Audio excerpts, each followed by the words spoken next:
If you are looking to improve your English speaking skills and confidence, then look no further. This is the video for you. Hey guys, Connor here. If you are a fan of my Super Sentences speaking practice videos, then I have a very special video for you here today. I have taken Super Sentences episodes 1 through 12 plus a brand new episode, episode 13, and smushed them all, combined them all in one mega video. Simply follow along as the sentences get more and more challenging, speaking out loud with me or pausing the video and repeating back what I say. This is a fantastic way to train your brain, to get it comfortable with speaking at length, speaking long sentences. I guarantee you guys have never spoken sentences this long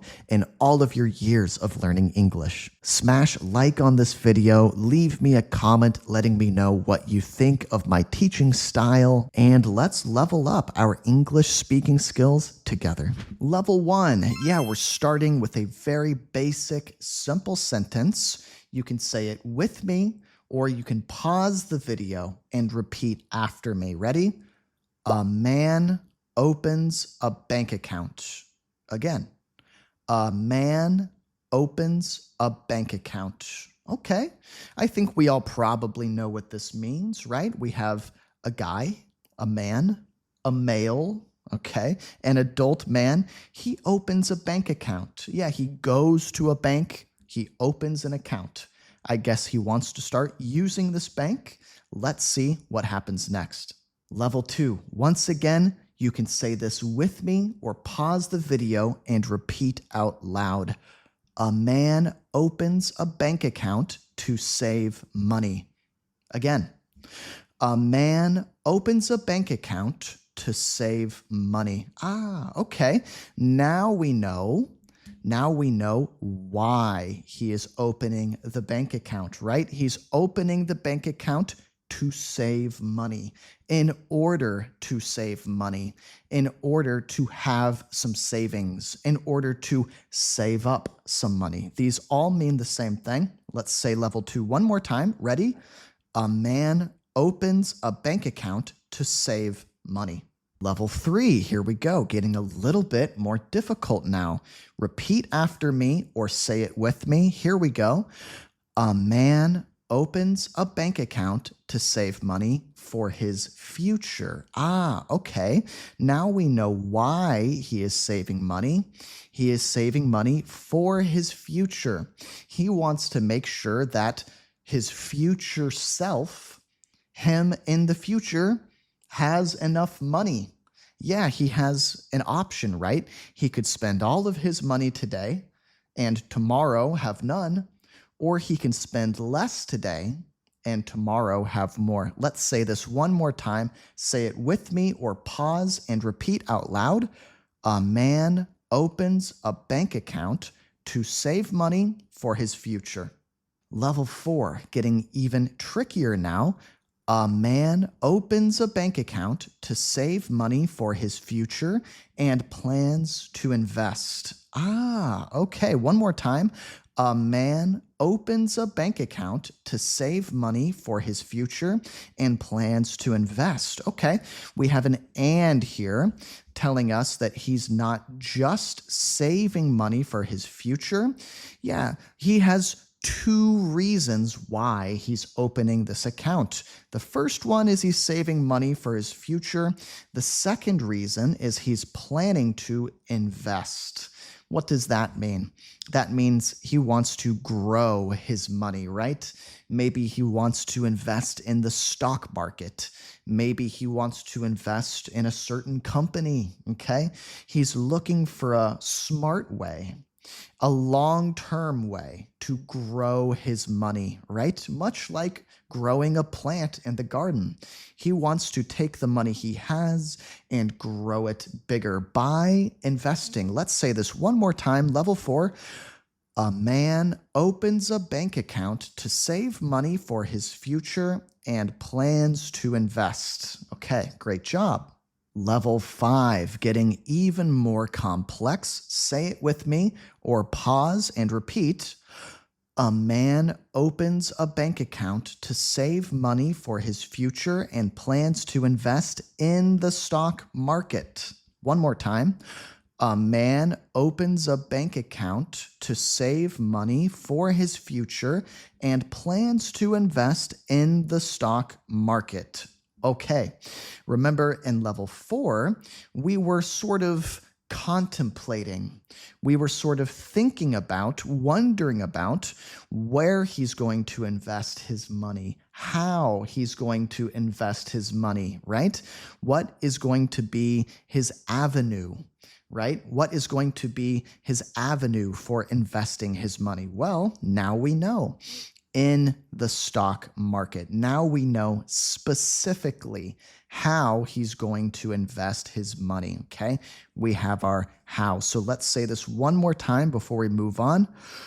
A man opens a bank account to save money for his future and plans to invest in the stock market. Level 6. We're getting really serious now, guys. Okay, let's take a look at this. A man opens a bank account to save money for his future and plans to invest in the stock market to grow his wealth. Wow, it's getting to be quite the mouthful. Quite the mouthful. What does that mean? That means it's a little bit difficult to say, especially in one breath, right? Let's try one more time. A man opens a bank account to save money for his future and plans to invest in the stock market to grow his wealth. Okay, great. What does this mean? Grow your wealth. Wealth is just money, right? It's the money you have. He wants to grow his wealth. He wants to increase, okay? Increase his wealth by investing in the stock market. So sounds like this guy is taking his future very seriously. Let's say this one more time in one breath. Ready? A man opens a bank account to save money for his future and plans to invest in the stock market to grow his wealth. Wow, that was pretty quick. Are you guys keeping up with me? If you find my speed to be a little bit fast, you can pause the video, try saying it yourself at your own speed. Okay, let's level up again. Level 7. Say it with me or repeat after me. Ready? A man opens a bank account to save money for his future and plans to invest in the stock market to grow his wealth and achieve financial stability. Wow, I had to take a breath in the middle of that because now this single sentence is getting to be such a big super sentence that I can't say the whole thing in one breath. Let's try it again. Are you ready? A man opens a bank account to save money for his future and plans to invest in the stock market to grow his wealth and achieve financial stability. Okay, let's take a look at the blue part. What are we adding to this sentence? Okay, so we know that he's investing. We know where he's investing in the stock market. We know why he's investing to grow his wealth. But now we know a second why. There's the first why, to grow his wealth. Here's the second why. He wants to achieve financial stability. That's a pretty complicated expression, right? Achieve financial stability. Stability, okay? Achieve. If you achieve something, then you get something done, okay? For example, here on my YouTube account, I have achieved the accomplishment of gaining 25,000 subscribers. That's something I've achieved, something I have tried to do and successfully done, okay? To get something done, maybe we could say successfully, okay? So what is he trying to do? He wants to get financial stability. Financial just means about money. Stability means that something is stable. It's stable, okay? It's not going to tip over, right? If a chair is stable, you sit in it The chair is not going to fall over. If you take a glass and put it on a table, the glass doesn't wobble, it doesn't fall over, the glass is stable. Well, your finances can be stable as well. Your financial situation. In other words, he doesn't want to have to worry about money. Like, okay, this month, where is my money coming from? Will I have enough money? What will I do if I don't have enough money? That kind of situation we could call financial instability. We could add an IN to make it instability, meaning that your situation is not stable. It's kind of a precarious situation. Ooh, there's a big word. Precarious. If you guys can use this word, I'm sure native speakers would be very impressed. Precarious just means kind of a risky situation, kind of an uncertain situation, kind of a dangerous situation. The situation is a little bit precarious. Just means my financial situation is a bit precarious. That means it's not very stable. Okay, let's say it one more time and then move on. A man opens a bank account to save money for his future and plans to invest in the stock market to grow his wealth and achieve financial stability. Level 8. There are 10 levels total. If you guys are still with me, give yourself a pat on the back. You're doing great. You are building up that spoken English confidence. Little by little, we're stretching these sentences longer and longer. We're making it more and more complex. You know, your spoken ability is a lot like a muscle. If you're training your biceps, you go to the gym, right? You have certain exercises that really train that muscle. Well, that's what we're doing today. Okay, say it with me. Ready? A man opens a bank account to save money for his future and plans to invest in the stock market to grow his wealth and achieve financial stability while also setting aside funds for emergencies. Whew. Okay, wow. This is getting really complicated, right? We've just learned something new that he's doing, something else that he's doing, okay? He's setting aside funds for emergencies. Funds? Just another way to say money that's used for something. This is my travel fund, my money that I'm saving to be spent on travel, right? This is my school supplies fund. This is the money that I'm saving to be spent on school supplies. Well, he's setting aside funds for emergencies. Setting aside just as another way of saying saving. He's taking this money, he's putting it over here so that he won't spend it. He's going to save it.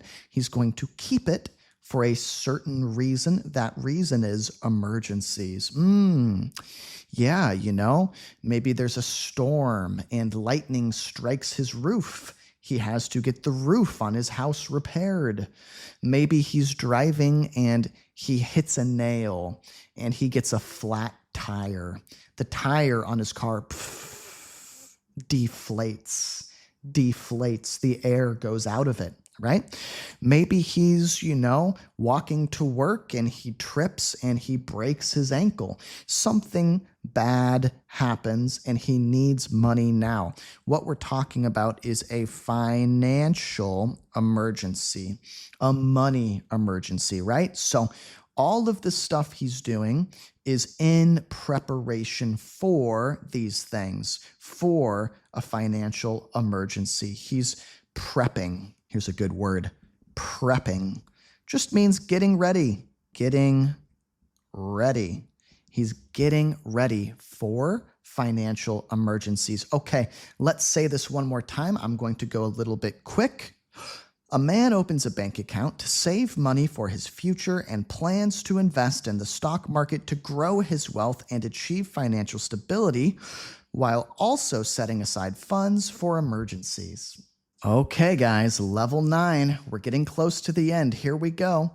A man opens a bank account to save money for his future and plans to invest in the stock market to grow his wealth and achieve financial stability while also setting aside funds for emergencies and major life events. Major life events. What could that be?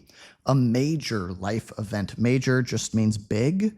A big life event, could be a wedding, something good, something happy, like a wedding, okay? Could be something bad, like a funeral. Something where, there's a big event, a big milestone in your life, okay? Milestone basically just means something big that happens in the journey of your life, right? And he might have to set aside some money for that. So there's two reasons why he's setting aside funds, setting aside money. The first reason is emergencies. The second reason, major life events. Okay, are you ready to say this again a little bit faster this time? A man opens a bank account to save money for his future and plans to invest in the stock market to grow his wealth and achieve financial stability while also setting aside funds for emergencies and major life events. Wow. Guys, we have grown this sentence by a lot, okay? Remember how small this sentence was when we started out? I'm willing to bet that you have never spoken a sentence this long. Am I correct? If I'm correct, down in the comments section, you can let me know. Yes. Teacher Connor, you are correct. This is the longest sentence I've ever spoken. Or you can say, Teacher Connor, actually, no, I have spoken sentences this long before. Let's say this one more time really quick, and then we'll move on to the final level. Let's go. Ready? A man opens a bank account to save money for his future and plans to invest in the stock market to grow his wealth and achieve financial stability while also setting aside funds for emergencies and major life events. Woo! Okay, level 10, the final level. If you guys are still with me, you're doing fantastic. Let's keep going. Come on, push. You probably feel a bit of discomfort, right? You probably feel a little bit uncomfortable, but think about it. Without discomfort, there is no improvement, no advancement. Another way of saying that is no pain, no gain. Something you hear a lot from people who work out, who go to the gym, right? That's exactly what we're doing. The unfortunate reality of learning a language is that if you are not willing to experience some discomfort, then you're not going to make any progress. So, okay, first with level 10, we're going to take it slow. Okay, so say it with me or repeat after me. Ready? A man opens a bank account to save money for his future and plans to invest in the stock market to grow his wealth and achieve financial stability while also setting aside funds for emergencies and major life events such as buying a house, getting married, and starting a family. Now we know specifically what the major life events are. Remember in level 9, we weren't certain what they were. We weren't sure what he was talking about. We had to speculate. Speculate. We had to guess. Okay? We had to place conjecture is another fancy way of saying that, right? We had to take a guess. We had to take a shot in the dark. That means take a guess when you're not really sure. Okay, so yeah, we said, oh, maybe a wedding, maybe a funeral. Now we are getting some specific examples of what is being discussed. Okay, so such as buying a house, that's a major life event. Getting married, that's a major life event. Starting a family, that's a major life event, okay? Now, all three of these milestones, life milestones, all three of these major life events, these cost a lot of money. These are expensive things. So it makes sense that this guy wants to open an account and save money and plan for his future and invest his money in the stock market and grow his wealth and get some financial stability, achieve some financial stability, while at the same time also setting aside funds for emergencies. Okay. Even if you start a family, you still need an emergency fund, right? What if your child needs an operation? Knock on wood, knock on wood. That's something we really don't want to happen. So knock on wood, right? But he's really covering his bases, covering his bases. That means he's thinking about every possible problem, every possible scenario, right? He doesn't want there to be some expensive surprise that drains all of his funds, right? Or sucks away all of his money. Okay, let's say this one more time at more of a medium speed now. Once again, you can say it with me or pause the video and say it by yourself. A man opens a bank account to save money for his future and plans to invest in the stock market to grow his wealth and achieve financial stability, while also setting aside funds for emergencies and major life events such as buying a house, getting married, and starting a family. Whew. Now, I'm really willing to bet that this is the longest sentence you guys have ever spoken. If you have ever spoken a sentence longer than this one, I will be really surprised, okay? Let's say it one more time quickly. Are you ready? I'm going to say it at the speed that a native speaker would probably say it at. A man opens a bank account to save money for his future and plans to invest in the stock market to grow his wealth and achieve financial stability, while also setting aside funds for emergencies and major life events such as buying a house, getting married, and starting a family. Wow. Okay. Yeah, guys, you did it. That was level 10. Level 1, starting off basic, simple, and easy. I want you guys to follow along as I talk slowly at first, getting gradually quicker, gradually faster, or once again, you can pause the video and repeat it back out loud. Let's take a look. A woman heads to a big job interview. Okay, one more time, a little quicker. A woman heads to a big job interview. A woman heads. That means she goes. She is going to a job interview. Yeah, she's going to apply for a job. She's going to apply for a job, a new position. Okay, but not just any job interview, a big job interview. In this context, big is another way of saying important. Like, this could be a big opportunity for her. This could be a big chance to level up in her career.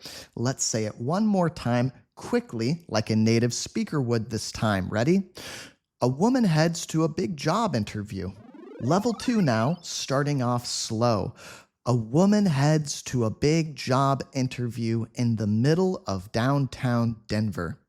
Okay, one more time, a little quicker. A woman heads to a big job interview in the middle of downtown Denver.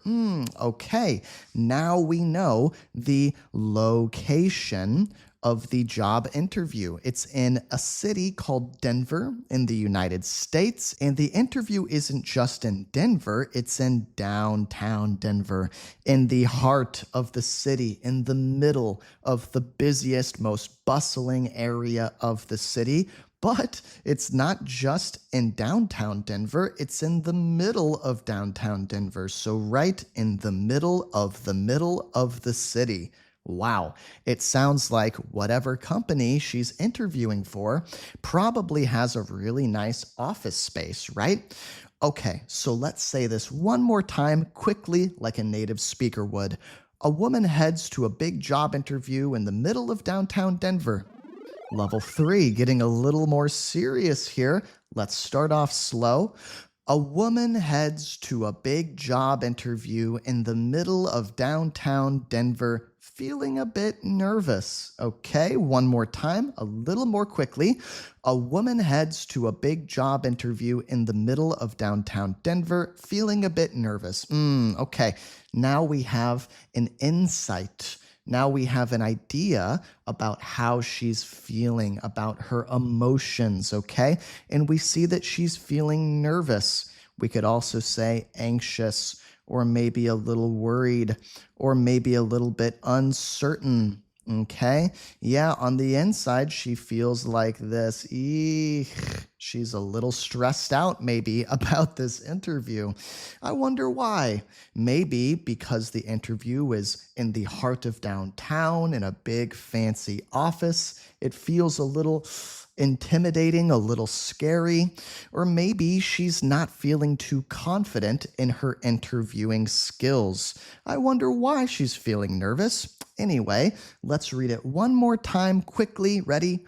A woman heads to a big job interview in the middle of downtown Denver, feeling a bit nervous. Moving on to level 4. A woman heads to a big job interview in the middle of downtown Denver, feeling a bit nervous but excited at the same time. Once more, quicker.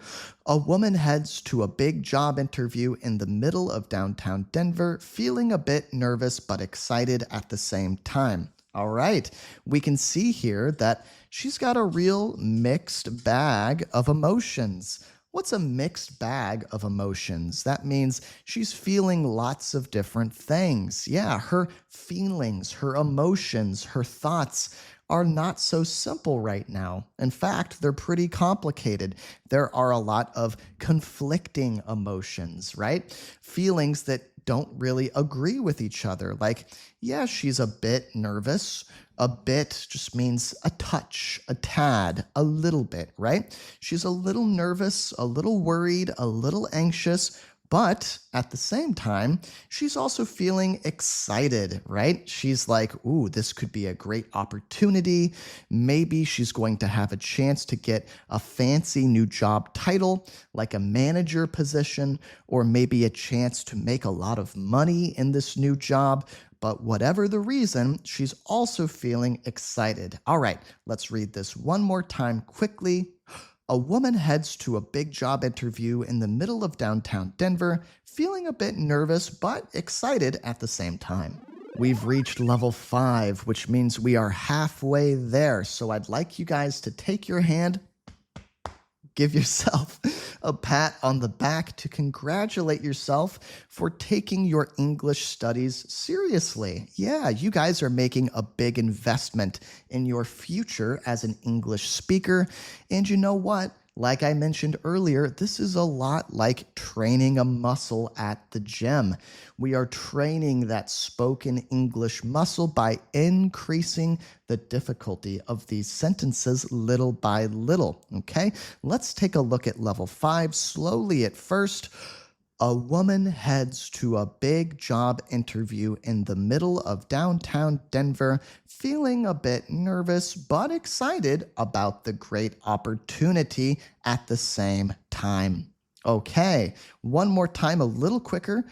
A woman heads to a big job interview in the middle of downtown Denver, feeling a bit nervous but excited about the great opportunity at the same time.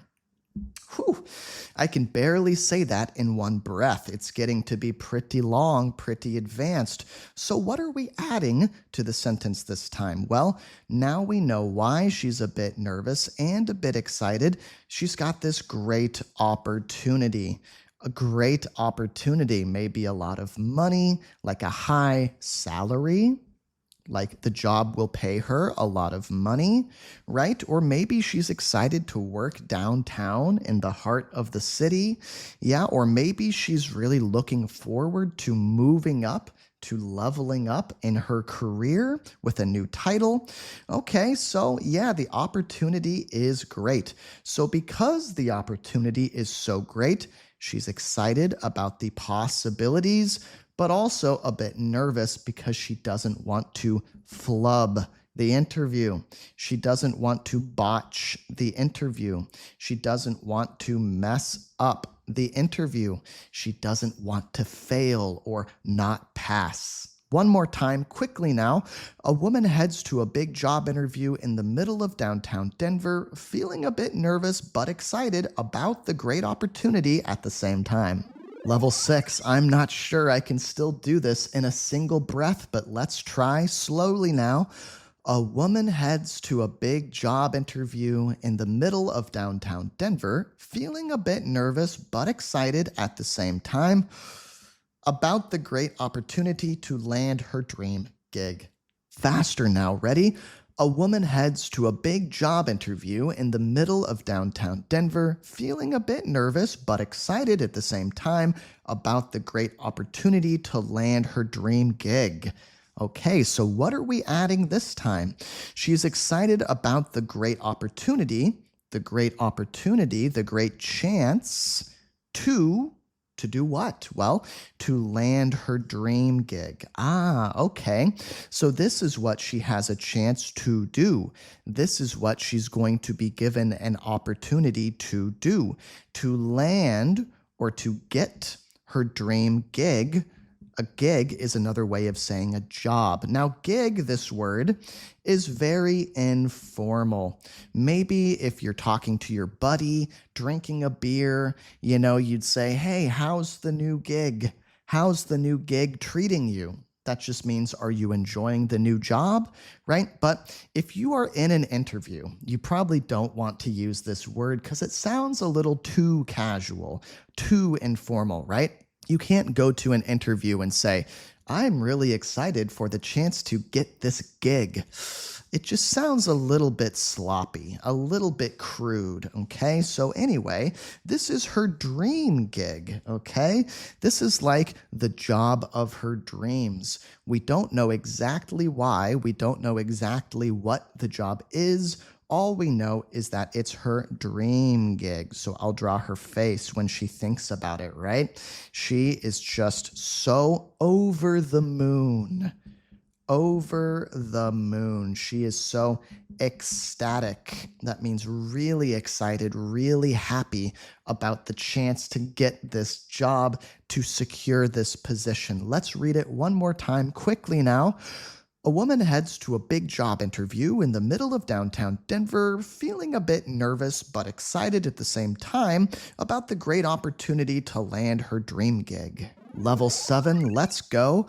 A woman heads to a big job interview in the middle of downtown Denver, feeling a bit nervous but excited at the same time about the great opportunity to land her dream gig, hoping she doesn't trip over her words. Okay, now we know what she's so worried about, right? Well, not so worried, because remember, she's just a bit nervous, just a little nervous, but now we know specifically why, okay? Let's read this one more time a little quicker.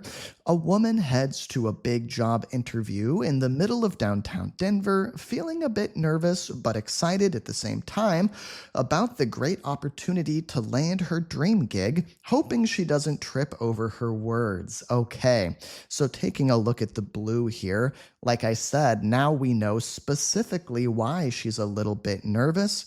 Maybe sometimes when she's put on the spot, she trips over her words. She has trouble speaking. What's put on the spot? Like, that means if you're in a situation where there's a lot of pressure, the spotlight is on you. There are high expectations for you to perform, for you to speak, for you to do something, right? So, if you are in the middle of an interview, you are put on the spot, and the interviewer is asking you lots of questions and expecting good answers, okay? So she's hoping that she doesn't trip over her words. In other words, when she's talking, she doesn't want to make any mistakes when she's talking. She doesn't want to stutter. She doesn't want to misspeak, okay? One more time quickly now. A woman heads to a big job interview in the middle of downtown Denver, feeling a bit nervous but excited at the same time about the great opportunity to land her dream gig, hoping she doesn't trip over her words. Level 8. Guys, things are getting serious. And guess what? We are almost to the twist ending, the funny twist ending. Something crazy is going to happen at the end of this super sentence. If you want to know what it is, you better stick around and finish the video to find out. Let's go slow at first. A woman heads to a big job interview in the middle of downtown Denver, feeling a bit nervous but excited at the same time about the great opportunity to land her dream gig, hoping she doesn't trip over her words or spill coffee on her new outfit. Okay, so now we know there's two things she's worried about, right? She doesn't want to, number one, misspeak or make a mistake when she's talking. Number two, she doesn't want to do something embarrassing like spill coffee on her new outfit. Wow, she is taking this interview really, really seriously. She even bought a new outfit just for this interview, I'm guessing. Yeah, so she is really serious about this interview. She doesn't want anything to go wrong. She doesn't want to make any mistakes. Let's read this again. Let's skip right to the quick level, okay, like a native speaker would. Are you ready? A woman heads to a big job interview in the middle of downtown Denver, feeling a bit nervous but excited at the same time about the great opportunity to land her dream gig, hoping she doesn't trip over her words or spill coffee on her new outfit. Whew. Oh man, yeah, this is really giving me a workout, and I'm a native speaker. If you guys are keeping up with this, then you're doing an awesome job. Let's see what happens next. Level 9, let's go slow at first. A woman with toilet paper stuck to her butt, oh no, heads to a big job interview in the middle of downtown Denver, feeling a bit nervous but excited at the same time about the great opportunity to land her dream gig, hoping she doesn't trip over her words or spill coffee on her new outfit. Oh no. Guys, this is not looking good for the woman in this story. This poor woman, unbeknownst to her, she has toilet paper stuck to her butt. Maybe she used the bathroom before heading into the interview and she didn't realize it, but a string of toilet paper became stuck to the back of her pants, to her butt, to her rear end. Oh my God, that is so embarrassing. I would say that's beyond embarrassing. I would say that's humiliating. I would say that she is going to be mortified when she realizes what has happened. Oh no, what a disaster. What a terrible, terrible, awkward situation. Let's read this one more time, quickly now. A woman with toilet paper stuck to her butt heads to a big job interview in the middle of downtown Denver, feeling a bit nervous but excited at the same time about the great opportunity to land her dream gig, hoping she doesn't trip over her words or spill coffee on her new outfit. Guys, I think tripping over her words, spilling coffee on her new outfit, these things are the least of her worries. These things are the least of her worries. What does that mean? That means there's something else that she should be worried about more than those things, right? The toilet paper on her butt is what she should be concerned with, not tripping over her words, not spilling coffee on her new outfit. Let's see what happens in the final level of this super sentence. A woman with toilet paper stuck to her butt heads to a big job interview in the middle of downtown Denver, feeling a bit nervous but excited at the same time about the great opportunity to land her dream gig, hoping she doesn't trip over her words or spill coffee on her new outfit, but sadly doesn't get the offer. Oh no, sadly she doesn't get the offer. Oh my gosh, she doesn't get the offer for the job. She doesn't pass the interview. And I think we know why, guys. I think we know why she didn't pass. I bet it was the toilet paper stuck to her butt. Even if she did misspeak once or twice during the interview, even if she did trip over her words, even if she did do something really embarrassing like spill a little coffee, I think that pales in comparison. That pales in comparison to having toilet paper stuck to your butt. There's really not much that's more embarrassing than that. So this poor lady, she got a new outfit. She traveled all the way. She headed into downtown Denver, the heart of downtown Denver. And in the end, she didn't get the gig. She didn't land the role. She didn't land the job. She didn't get the position. She didn't pass the interview. Let's read this one last time quickly as if you were a native speaker. Let's go. A woman with toilet paper stuck to her butt heads to a big job interview in the middle of downtown Denver, feeling a bit nervous but excited at the same time about the great opportunity to land her dream gig, hoping she doesn't trip over her words or spill coffee on her new outfit, but sadly doesn't get the offer. Starting off slow, starting off simple, we have level 1. Now remember, I'm going to read the sentence and you can say it with me or pause the video and repeat it back. Let's take a look. A woman shares exciting news. Okay, we have a woman. She's going to be the focal point of this sentence. She's going to be the main character in this story that we're taking a look at today. And this woman, she, I guess, has some news, okay? Something has happened, something significant, something important, something big has occurred, has taken place, has happened in her life. And it's not just news, it's exciting news. Yeah, it makes her excited. It's must be some kind of positive news, right? So she wants to share this exciting news. Let's say this again at a medium speed this time. Ready? A woman shares exciting news. And okay, one more time. Let's say it quickly like a native speaker would. Ready? A woman shares exciting news. Moving on to level 2, our simple little sentence is starting to get a little bit more complex, a little bit more challenging. Yeah, guys, bit by bit, we are going to push ourselves to speak longer and longer sentences. Let's take a look at this one slowly at first. A happy woman shares exciting news. Okay. Still pretty simple. We know that we're talking about a woman, okay? A grown woman. We know that she has news to share. We know that the news that she wants to share is exciting, okay? And now we know how she's feeling. We know that she's really happy. Let's say this sentence again at a medium speed this time. A happy woman shares exciting news. One last time, quickly now.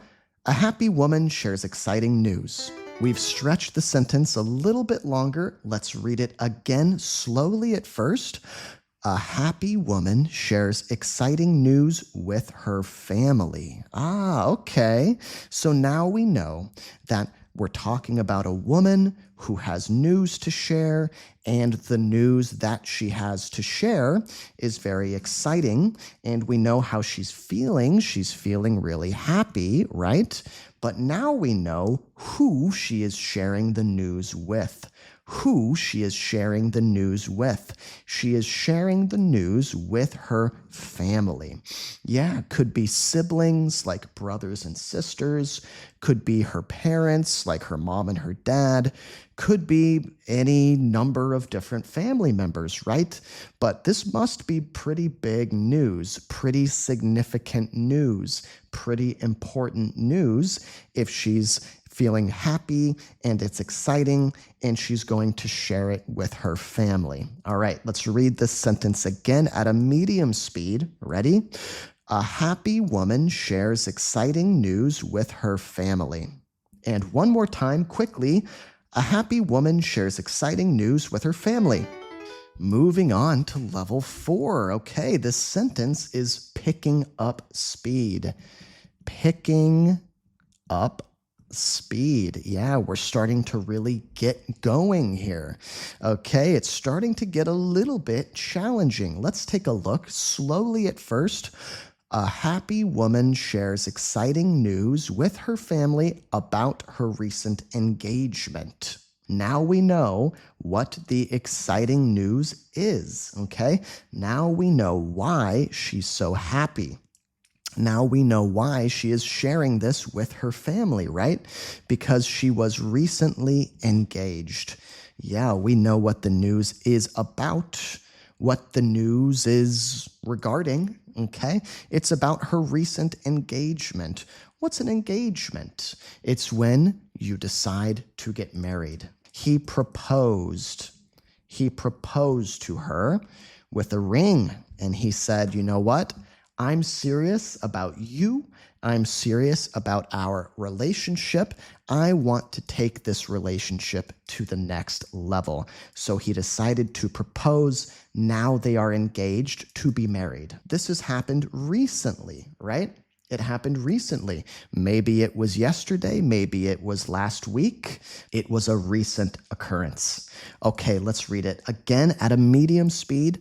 A happy woman shares exciting news with her family about her recent engagement. And one more time at a native speaker speed. A happy woman shares exciting news with her family about her recent engagement. Now, guys, this sentence is starting to get really advanced, but we're only halfway there. There are 10 levels to my super sentences, and we're only at level 5. So keep going. Don't give up. Let's really push ourselves, okay? We need to train our spoken English muscles, and you just can't do that by only speaking short, choppy sentences. We have to invest time, invest energy in longer, advanced, and complex sentences. So let's take a look at level 5 slowly at first. A happy woman shares exciting news with her family about her recent engagement while smiling from ear to ear. Oh, this is so lovely. This is so great, right? Now we can see exactly how happy this woman is. This really paints a vivid picture. What's vivid? Vivid means we can see it in our mind so clearly, right? This woman is smiling from ear to ear. Here's the woman, right? Here are her ears, and she is smiling from ear to ear. That's just kind of a spoken English, a colloquial way of saying that she is so happy. There's a big fat smile on her face, spreading from ear to ear, okay? She is so happy about this exciting news. Let's read this again at a medium speed. Ready? A happy woman shares exciting news with her family about her recent engagement while smiling from ear to ear. And once more at a native speaker, quick speed. A happy woman shares exciting news with her family about her recent engagement while smiling from ear to ear. Let's jump right into level 6. Ready? A happy woman shares exciting news with her family about her recent engagement while smiling from ear to ear and showing off her stunning ring. Whoa, okay. We've added another chunk here. This woman is sharing her exciting news. She's telling her family all about her recent engagement. She's so happy. She's smiling from ear to ear. And at the same time, she is showing off her stunning ring. What does it mean to show something off? That means you are really proud of something and you want to kind of flex a little bit. You want to flex a little bit. You want to show off a little bit. You want to brag a little bit. She's saying, hey, look at this really great thing that happened to me. Aren't you a little bit jealous? Yeah, she's showing off, okay? And the ring that her fiance, he used to be her boyfriend, now he's her fiance, the ring that he has given her is not just a ring, not just some ordinary, plain, boring ring. No, it's a stunning ring. What is stunning? That means it is beautiful. It is gorgeous. When people look at it, they are stunned by its beauty. Stunned is kind of another way of saying shocked or really surprised, right? Dumbfounded might be another synonym. So if a ring is stunning, then it is so beautiful that you are left speechless. Okay, guys, let's skip the medium speed and go right to native speaker speed for the rest of these levels. Let's really push ourselves. Here we go. A happy woman shares exciting news with her family about her recent engagement while smiling from ear to ear and showing off her stunning ring. We are flying along. We are already at level 7. You guys are doing awesome.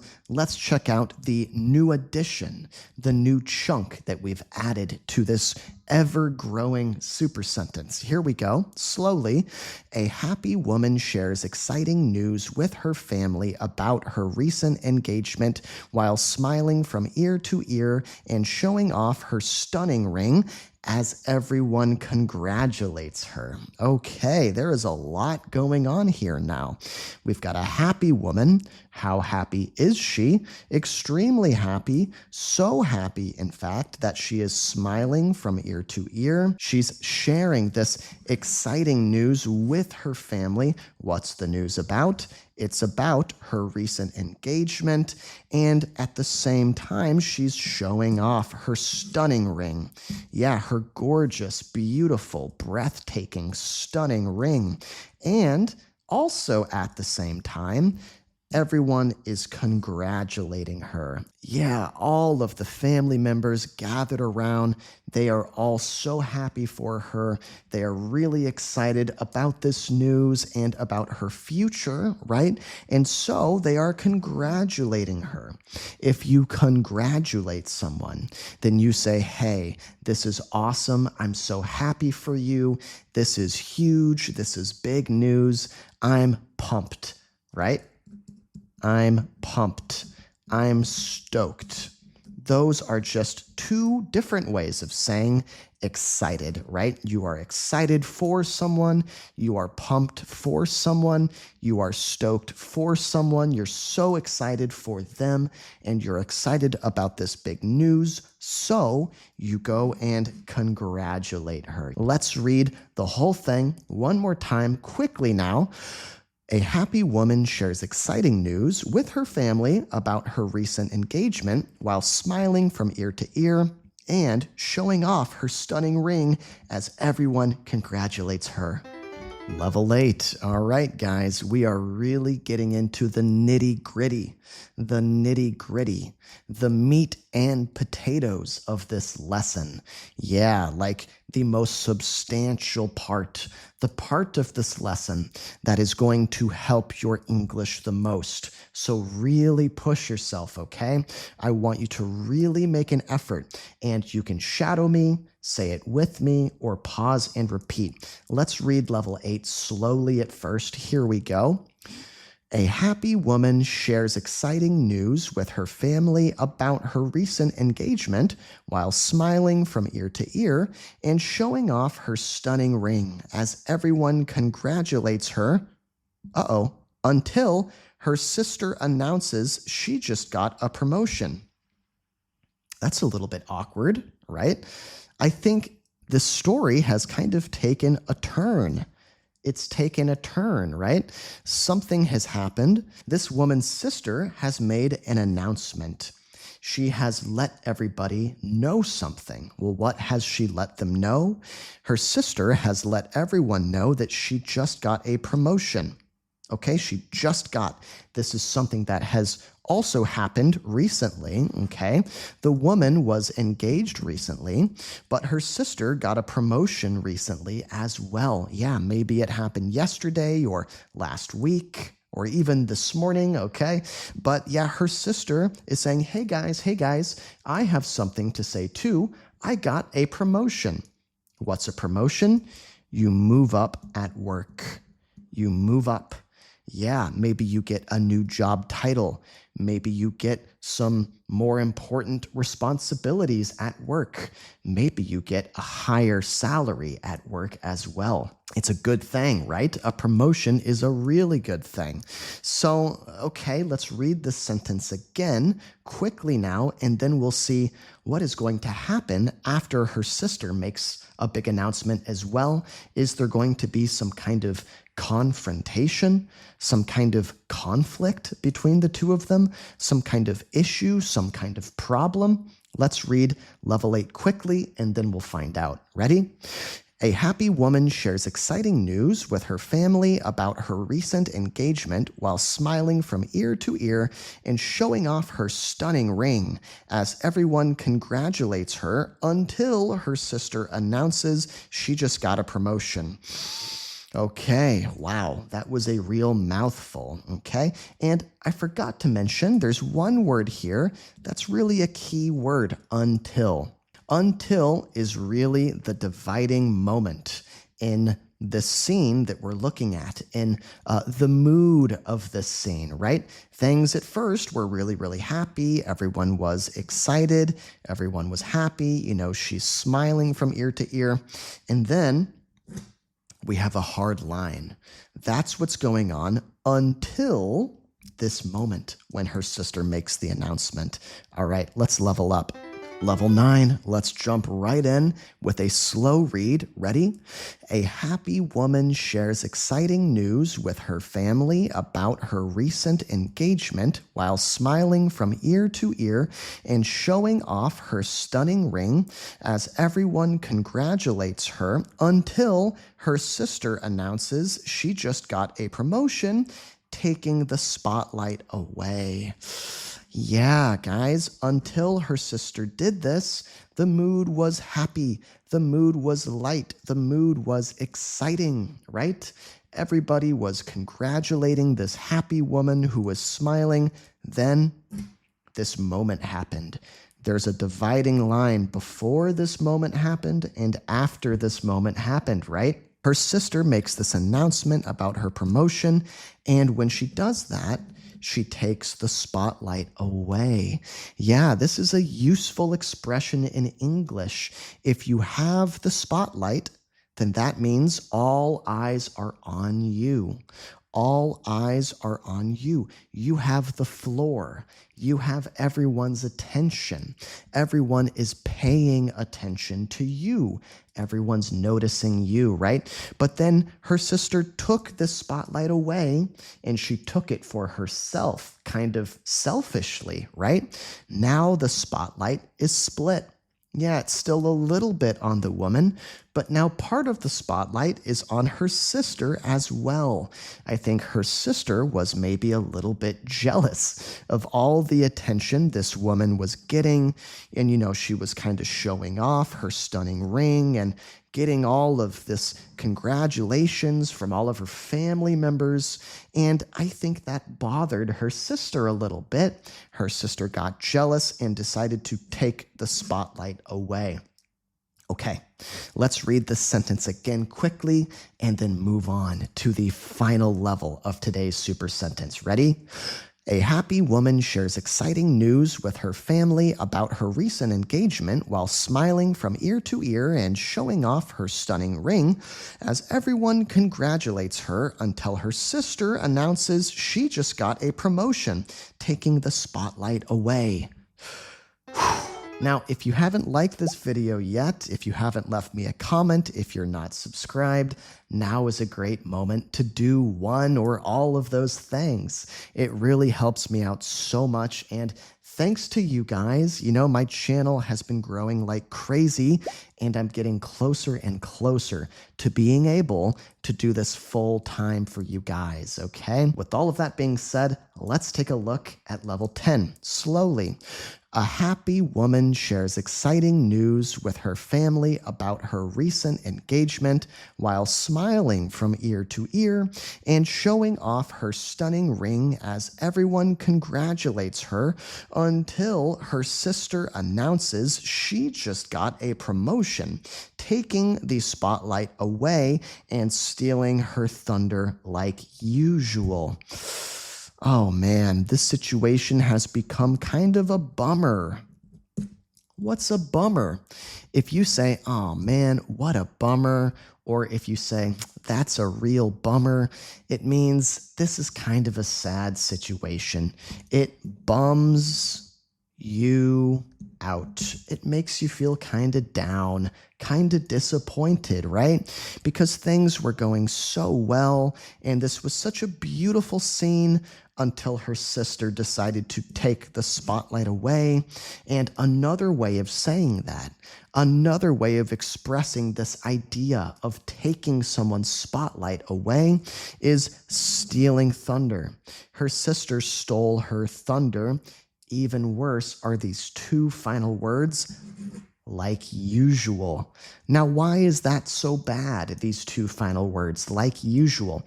What makes these two words so awful? Well, the implication, what that tells me as the listener, is that this happens all the time, like usual.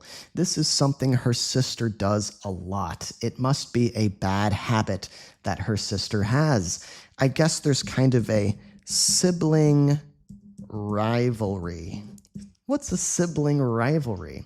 It's when a brother and sister, or a brother and a brother, or a sister, two siblings, compete with each other. They butt heads. They try to see who's best. They try to see who's better. They try to see who is superior, right? And obviously that's a bummer because they're siblings and they should support each other and love each other. But here we are in this messy scenario, this messy situation. Okay, guys, let's say it again. This is the last time we will read this super sentence, so really push yourself. Are you ready? A happy woman shares exciting news with her family about her recent engagement while smiling from ear to ear and showing off her stunning ring as everyone congratulates her until her sister announces she just got a promotion, taking the spotlight away and stealing her thunder like usual. Oof. Wow. I want you guys to take a hand, give yourselves a pat on the back. You're doing an awesome job. You really have trained that spoken English muscle today. Now, in level 1 of our super sentence, we just have a short, simple, basic sentence. Let's read it together slowly at first. A man buys a lottery ticket. Okay, one more time, a little faster. A man buys a lottery ticket. So what are we talking about here? Our main character in this sentence is a man, a guy, okay? And what's he doing? He's buying something. He's purchasing something, right? He's spending money on something. Well, what's he spending money on? A lottery ticket. You guys know the lottery, right? You can play the lottery and basically gamble your money for a chance to strike it rich. Yeah, strike it rich. What does that mean? That means basically get rich, make a bunch of money. Now, your chances of winning the lottery are, of course, very slim, very slim. They're very small chances.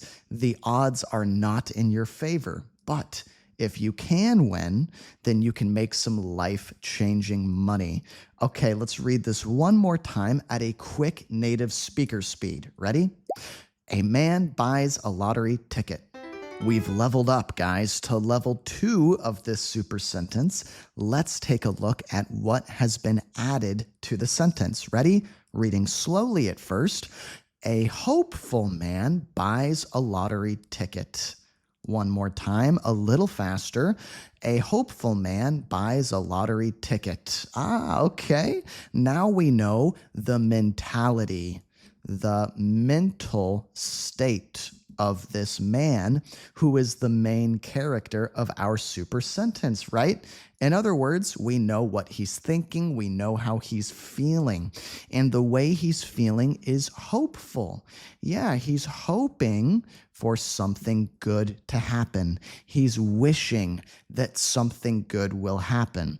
And I think we know, based on the context of this sentence, in other words, looking at the rest of the sentence, what he's hopeful for. He's hoping that he will win this lottery. Okay, so he's feeling hopeful. He buys a ticket. Let's read this one more time at a native speed and then level up again. Ready? A hopeful man buys a lottery ticket. Level 3 of our super sentence, getting a little bit more complex now. Let's just dive right in at a slow speed. Ready? A hopeful man buys a lottery ticket at his local store. One more time, medium speed. A hopeful man buys a lottery ticket at his local store. Okay, now we know the location of where he bought this ticket, right? We know who we're talking about. We know how he's feeling. We know what he's doing. Now we know where this is happening. He bought a lottery ticket where? At his local store. We could also say his local shop, right? They mean the same thing. Local just means near him, near the place where he lives, okay? Let's read this one more time, quick native speed, and then we'll keep leveling up, guys. Ready? A hopeful man buys a lottery ticket at his local store. We are sailing right along. Let's jump into level 4 at a slow speed. A hopeful man buys a lottery ticket at his local store on a whim. This is a really useful, really spoken English expression that you guys should know if you don't know it already. On a whim. That's what we've added here in level 4. On a whim just means that he didn't put a lot of thought into this decision.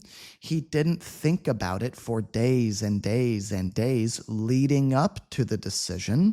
It was on a whim, a decision made in a split second. Maybe he was walking by this local store and he had some extra money to spend, and so he bought the lottery ticket on a whim. So let's read it one more time, native speed, and then keep going. Ready? A hopeful man buys a lottery ticket at his local store on a whim. Level 5, guys, we are halfway there. We are halfway done with this super sentence. We are slowly stretching it longer and longer, training that spoken English muscle, getting a good workout in. This is a good opportunity.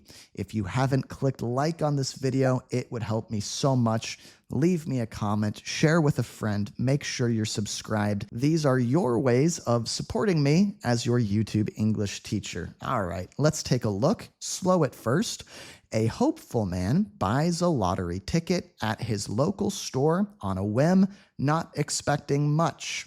Okay, so we can see that this guy, our main character, this man, yes, he's hopeful.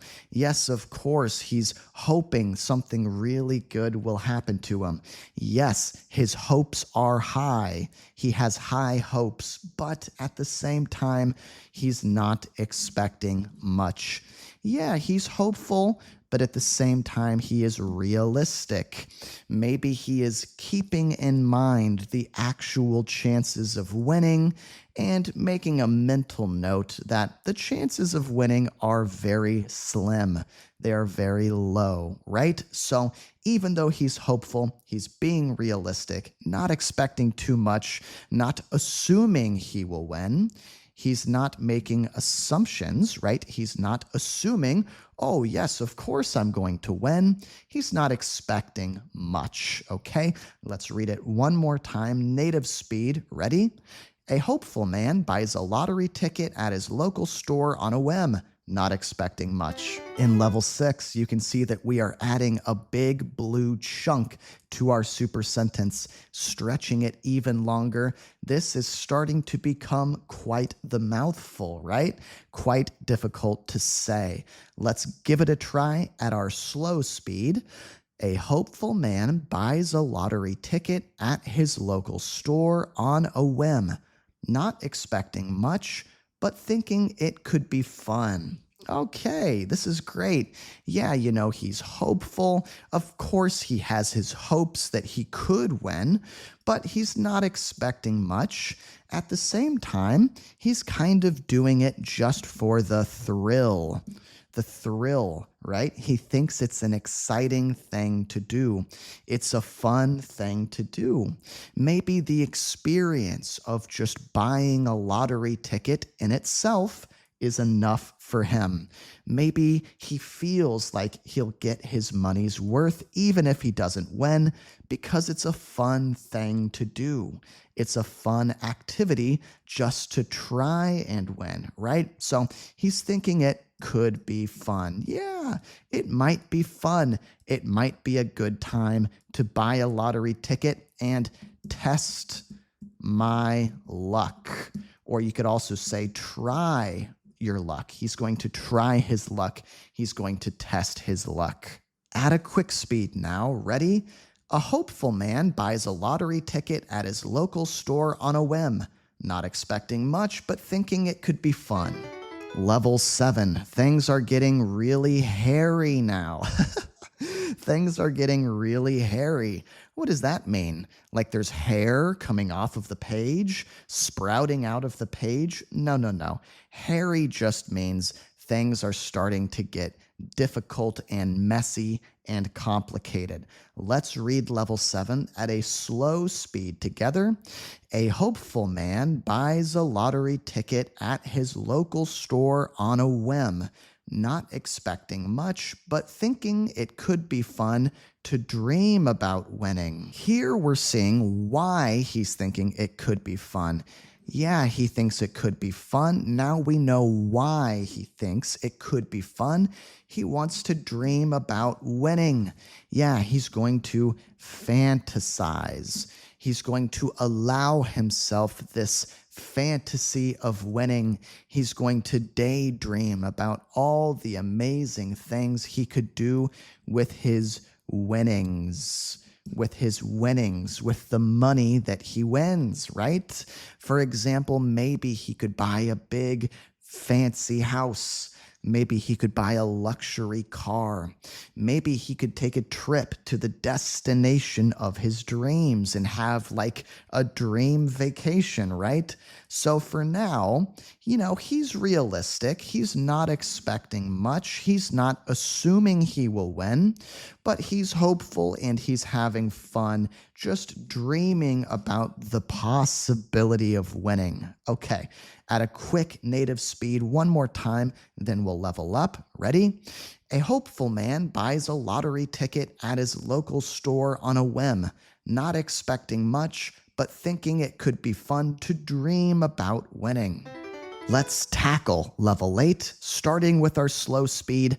A hopeful man buys a lottery ticket at his local store on a whim, not expecting much, but thinking it could be fun to dream about winning, and to his surprise, he matches all the numbers. Oh my goodness. Oh my gosh. This is crazy. To his surprise, here's a picture of his face, right? He is so surprised. He is shocked, and I would say very pleasantly surprised. This is not a bad surprise. This is not an unwelcome surprise. This is an amazing surprise, a very positive thing. Why? He matches all the numbers. Guys, you know what it means if you match all the numbers when you play the lottery, right? His numbers match the winning numbers. The numbers on his personal ticket that he bought, that he purchased at his local store on a whim without expecting much, those numbers match the winning numbers. That means he has won the lottery. Oh my gosh, that is crazy. Let's read this super sentence one more time. Quick native speaker speed, then we'll level up. A hopeful man buys a lottery ticket at his local store on a whim, not expecting much, but thinking it could be fun to dream about winning, and to his surprise, he matches all the numbers. Level 9, we are almost done here, guys. Your brains are probably getting tired. Push through. Keep going. Try to finish all 10 levels, okay? Here we go. Slow speed. A hopeful man buys a lottery ticket at his local store on a whim, not expecting much, but thinking it could be fun to dream about winning, and to his surprise, he matches all the numbers, realizing he has hit the jackpot. Yeah, he has hit the jackpot. What does it mean if you hit the jackpot? That's a really fun idiom or expression in English that means you hit it big. You hit it big. You won, and you won big time. Whatever you're doing, you had a massive success. One more time, quick speed, and then we'll level up to the final level of this super sentence, level 10. Ready? A hopeful man buys a lottery ticket at his local store on a whim, not expecting much, but thinking it could be fun to dream about winning. And to his surprise, he matches all the numbers, realizing he has hit the jackpot. Final level here, guys, level 10. Really push yourselves to speak out loud with me or pause the video and repeat after me. Ready? A hopeful man buys a lottery ticket at his local store on a whim, not expecting much, but thinking it could be fun to dream about winning. And to his surprise, he matches all the numbers, realizing he has hit the jackpot and his life is about to change forever. I love this ending to our super sentence. We have a very hopeful ending, a very uplifting.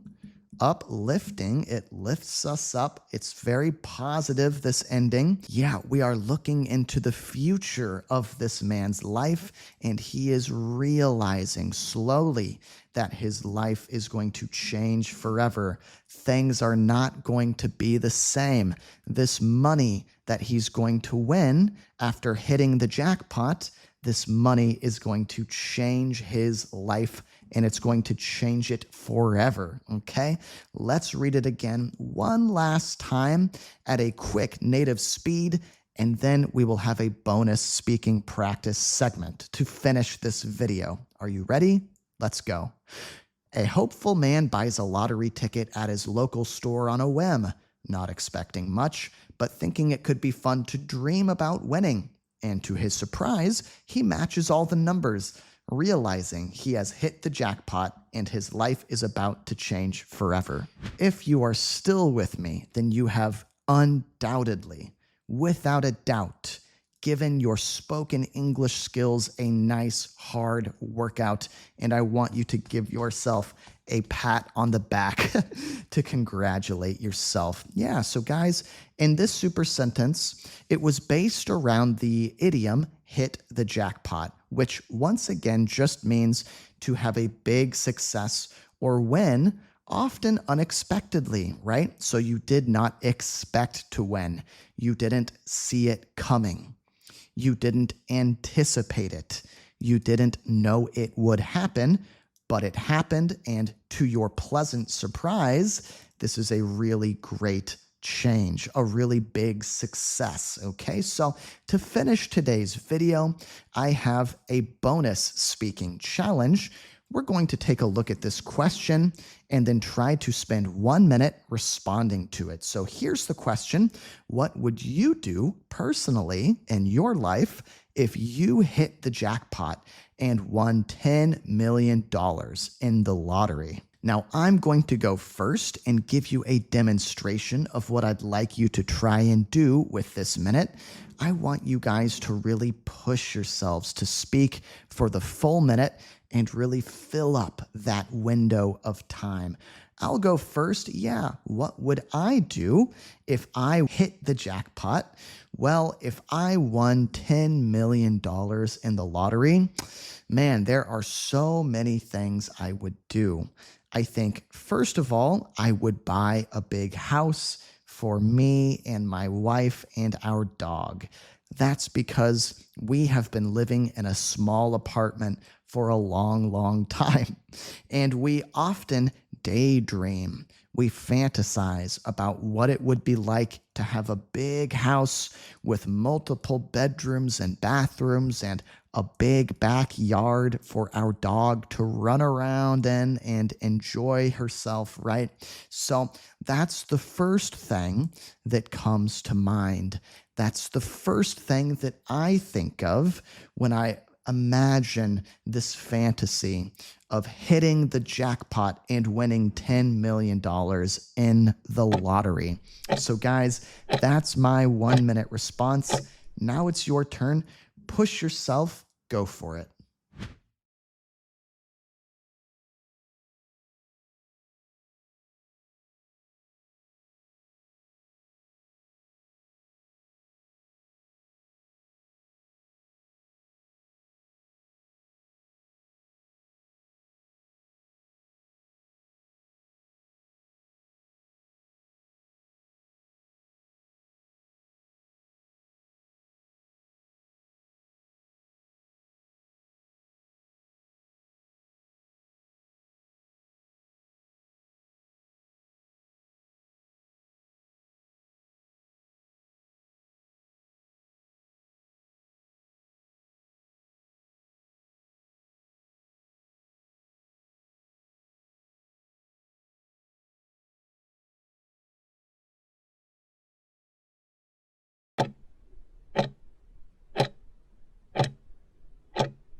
As always, I want to give a big thanks to my channel members and Patreon members. Yeah, the people who have clicked join here on YouTube, or they've gone to patreon.com/English with Connor and become a channel member. They get PDFs for all of my lessons. They have access to hours of bonus lessons, and sometimes they get videos early as well. On top of all that, they make my work possible.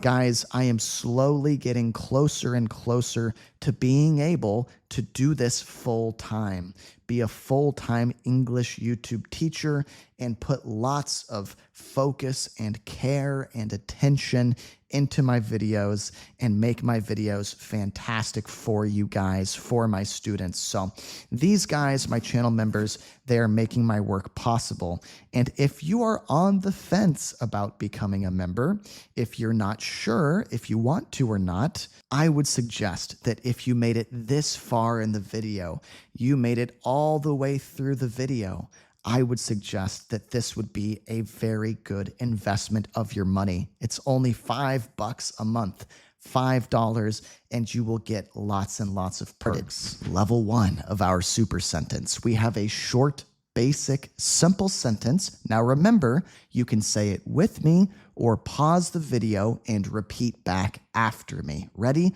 Let's say it slowly the first time. A man decided to paint his house. Again, but a little faster this time. A man decided to paint his house. Okay, yeah, let's talk about this, right? We've got a man. He's going to be the main character of this super sentence. And this man is making a decision. He decided to do something. He is choosing to do something. What is he making a decision to do?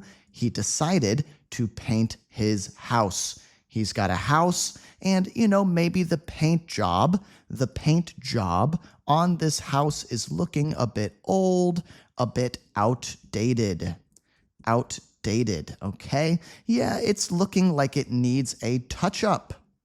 A touch-up. What's a touch-up? That means you make it look fresh again.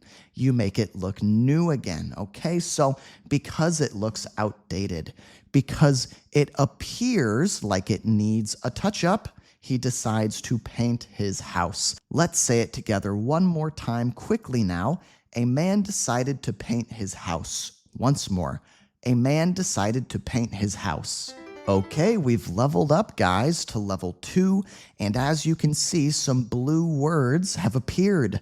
We have stretched our super sentence just a little bit. We've made it just a tad more challenging, just a touch more difficult, okay? Let's read it together slowly at first. A tired but determined man decided to paint his house. Again, a little bit faster.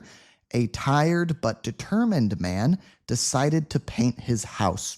Okay, so now we know the mental state of this guy, this man, our main character, right? We know what he's thinking. We know how he's feeling. He's tired, he's tired. He's not feeling like he has a lot of energy. He's not feeling that, quick, not feeling that energetic. But at the same time, he's determined. Now, we talk about this word a lot on my channel here. Determined means you really want to do something. You have a mission, you have a goal, you have an aim, and you're trying to make it happen. You really want to make it happen. You're not going to give up so easily. Okay, so seems like he's determined to do what? He's determined to paint his house, okay? He is determined to make this happen. He's not going to give up. He's got a goal. He's got a mission. Let's read it one more time together quickly now. A tired but determined man decided to paint his house. All right, guys, we've leveled up again, level 3. Let's read it together once more, slowly at first. A tired but determined man decided to paint his house by himself over the weekend. Again, a little bit faster now. A tired but determined man decided to paint his house by himself over the weekend. Okay, so now we know that he is going to do this job solo. Solo. That means all by himself. All alone. He is not going to have any assistance. In other words, he's not going to have any help. He's not going to rely on anybody to help him out, to give him a hand. Give him a hand. He's not going to have any helping hands with this project, okay? We also found out the time frame for this project, right? Over the weekend. Yeah, this guy is tired, see here.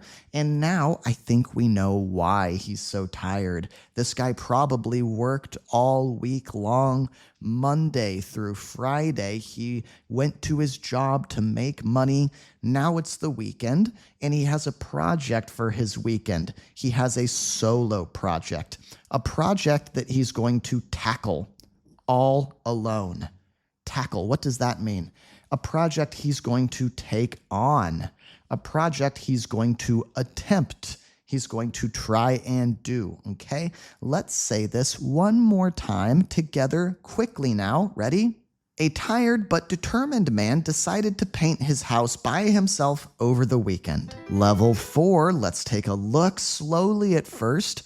A tired but determined man decided to paint his house by himself over the weekend, starting early on Saturday morning. Ugh, that sounds terrible to me.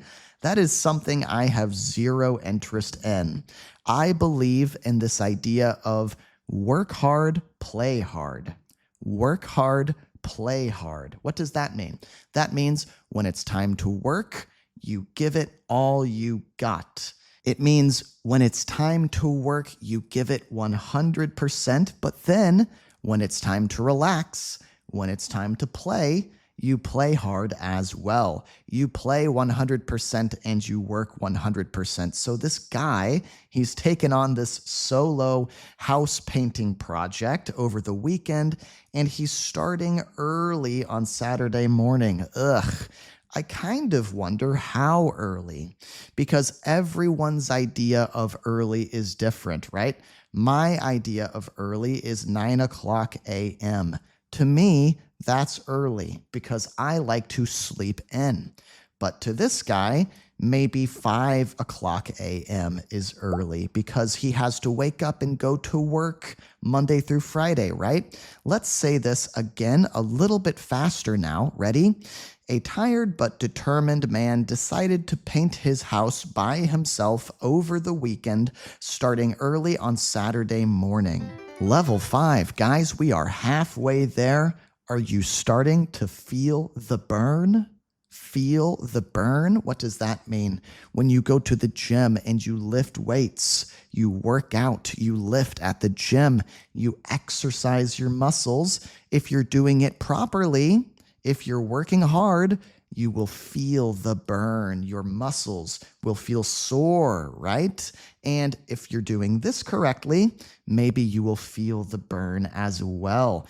Guys, this is not easy to do. This is a workout, but no pain, no gain. If you don't work hard to improve your English, it won't get any better.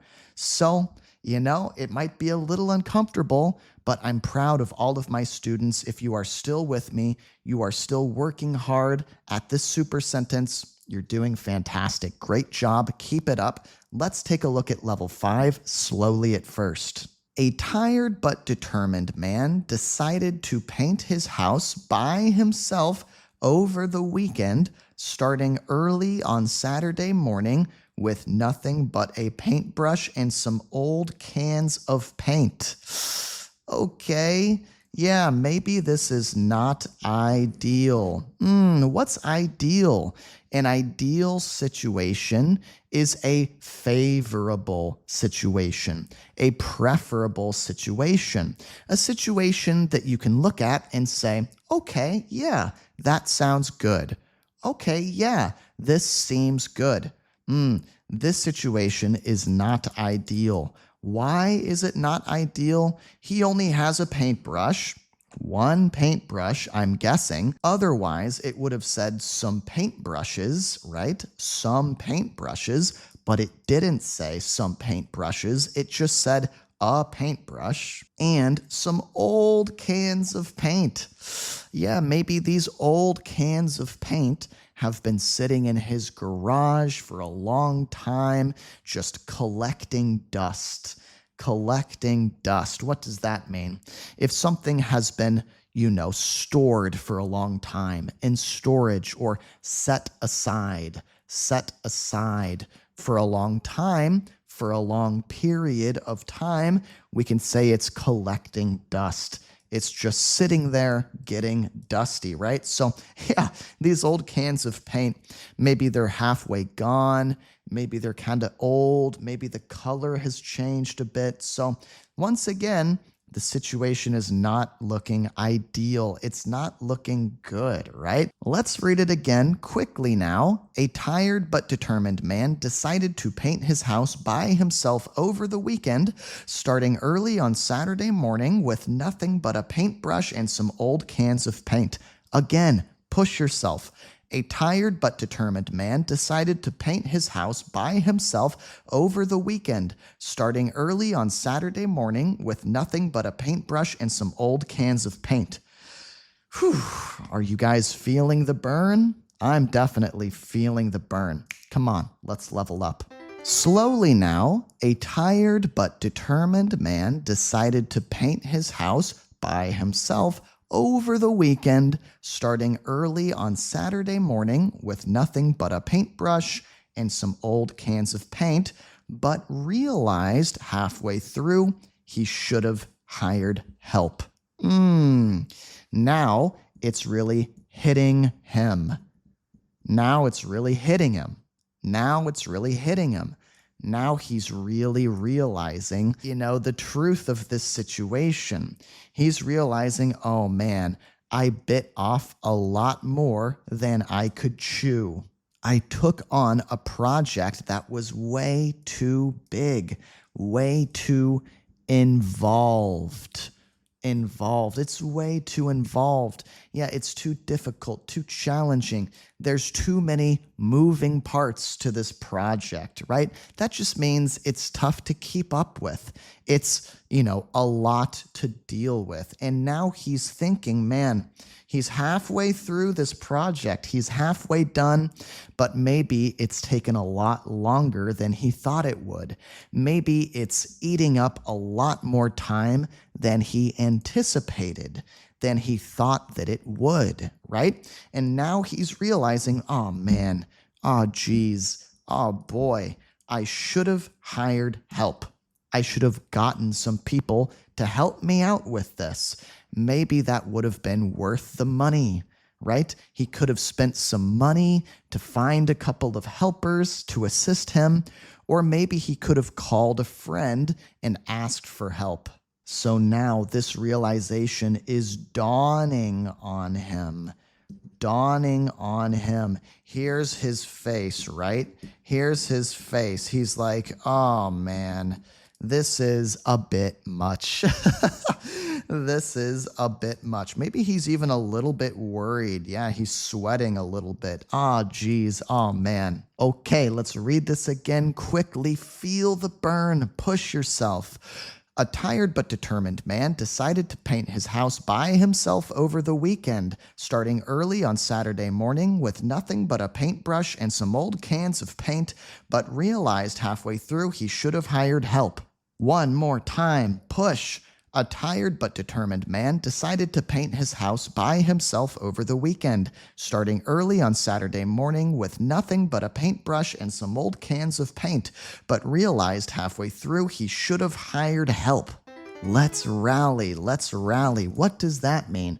That means let's get this party started. Let's keep this project going. Let's drum up some energy. And push onwards. Okay, ready? Slowly now. A tired but determined man decided to paint his house by himself over the weekend, starting early on Saturday morning with nothing but a paintbrush and some old cans of paint, but realized halfway through he should have hired help as he was now covered in paint from head to toe. Oh my goodness, this is getting really ridiculous, right? This is getting to be really absurd.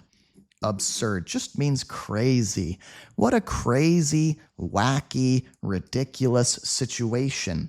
This guy really should have hired help because now I feel like he doesn't know what he's doing. He's covered in paint from head to toe. How did he make such a big mess? How did he manage to mess this up so badly? From his head all the way down to his toes, he is covered in paint. In other words, he's gotten paint all over him. Man, you really have to try hard to mess up that badly, right? This guy is like totally helpless. Let's read it again. Let's rally. Come on, quickly now. A tired but determined man decided to paint his house by himself over the weekend, starting early on Saturday morning with nothing but a paintbrush and some old cans of paint, but realized halfway through he should have hired help, as he was now covered in paint from head to toe. Again, come on guys, push. A tired but determined man decided to paint his house by himself over the weekend, starting early on Saturday morning with nothing but a paintbrush and some old cans of paint, but realized halfway through he should have hired help as he was now covered in paint from head to toe. Whew. Oh man, I am really feeling the burn.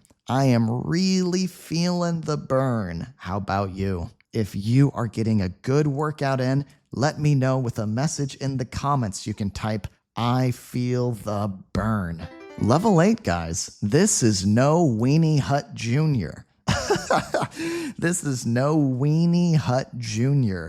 In other words, this is not for beginners. Things are getting tough, getting advanced, getting really challenging. This is a big mouthful, even for me, and I'm a native speaker. So if you're still with me, if you're still rallying, if you're still pushing yourself, I applaud you. I applaud you. Hats off to you. You're doing awesome. Let's read this one slowly.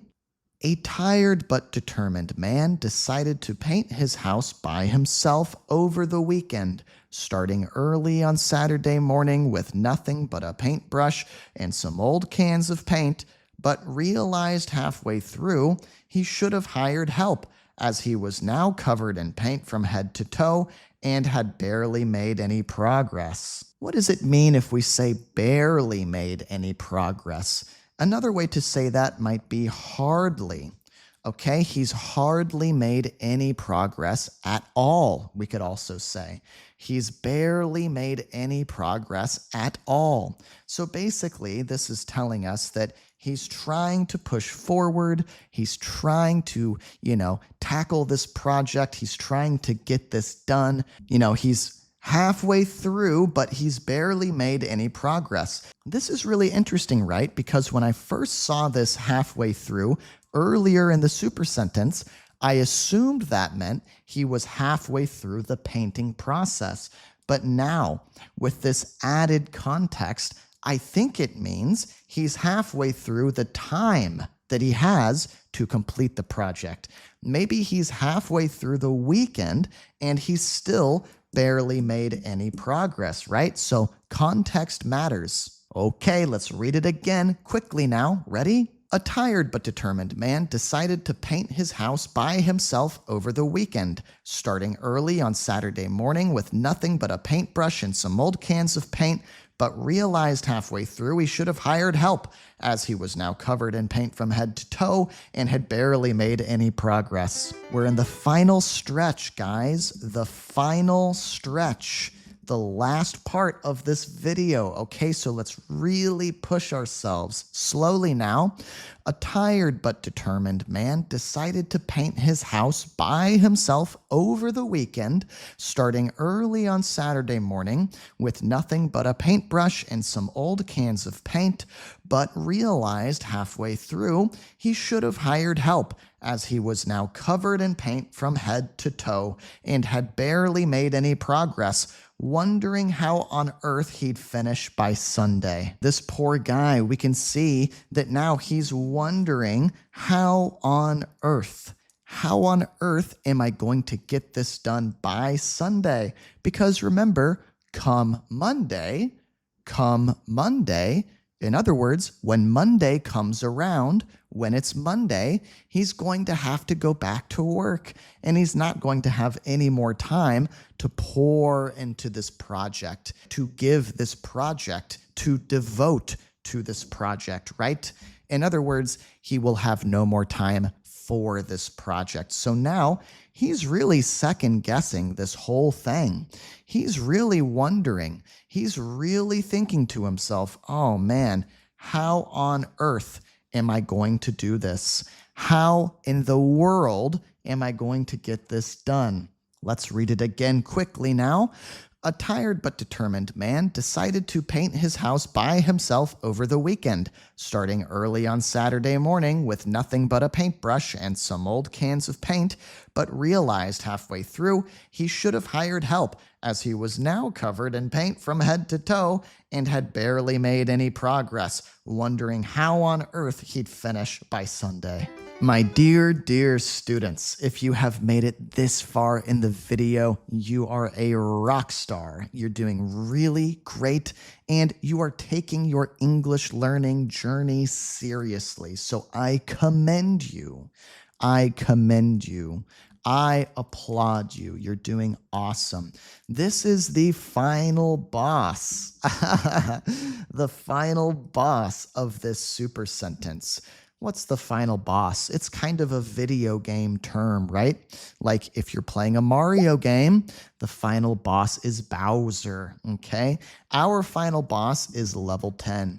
This is a big, fat, super sentence. Do you remember how small it was when we began this video? Now we've stretched it all the way to this monstrous size, this colossal size, this huge size, right? If this is the longest sentence you have ever spoken in your life, I want you to let me know that down in the comments. You can leave me a comment saying new record, because my guess is that for a lot of you, you've never even spoken a sentence this long. So this is new territory. New territory. This is something new for you guys, and that's great. We do not learn anything by remaining in our comfort zone, by staying in our little bubble, right? We have to break out of the comfort zone. We have to leave our little bubbles and try new things. So you guys are doing awesome. Let's read it slowly at first. A tired but determined man decided to paint his house by himself over the weekend, starting early on Saturday morning with nothing but a paintbrush and some old cans of paint, but realized halfway through he should have hired help, as he was now covered in paint from head to toe and had barely made any progress, wondering how on earth he'd finish by Sunday, and finally decided to throw in the towel and call a professional. It looks like we have a happy ending to this ridiculous situation, to the situation that seemed to spiral out of control. It seemed to really get out of hand. That means it reached a place that was beyond control. It became untenable. It became unworkable. It became something that was really just, beyond this guy's ability to deal with, okay? So finally, in the end, he threw in the towel. That is today's idiom. You guys know that I try to teach a new idiom with every new video. This is a really useful one, a really spoken English idiom that people actually use. It just means you give up, right? You're trying to do something, you give up, you throw in the towel. So what does he do when he throws in the towel? He calls a professional. Maybe he picks up the phone and he calls a house painting service. And he says, hey guys, I'm in over my head. I'm really in over my head here. Another idiom. What does that mean? Think of it as like being underwater, right? I'm in over my head. I'm drowning here, right? I need help. So he calls the professionals, and that's the end of our story here. So it's a happy ending. One can only assume, I assume, that the professionals come and they finish the job and they make it look amazing. Let's say it one more time. Are you ready? Quick speed. Really feel the burn, guys. Push yourselves. A tired but determined man decided to paint his house by himself over the weekend, starting early on Saturday morning with nothing but a paintbrush and some old cans of paint, but realized halfway through he should have hired help, as he was now covered in paint from head to toe and had barely made any progress, wondering how on earth he'd be finished by Sunday, and finally decided to throw in the towel and call a professional. Take your hand and give yourself a pat on the back because you deserve it. You've made it all the way through this monstrosity of a super sentence. But guess what? The video isn't over yet. Let's have a cool down activity. So just to reiterate, just to explain it again, to let you guys know one more time, the idiom in this video was throw in the towel. What does that mean? It means admit defeat when something is too difficult. But actually, there are a lot of ways to express this idea in English. Yes, you can just say give up. That's fine. You can also say wave a white flag, like you are surrendering, right?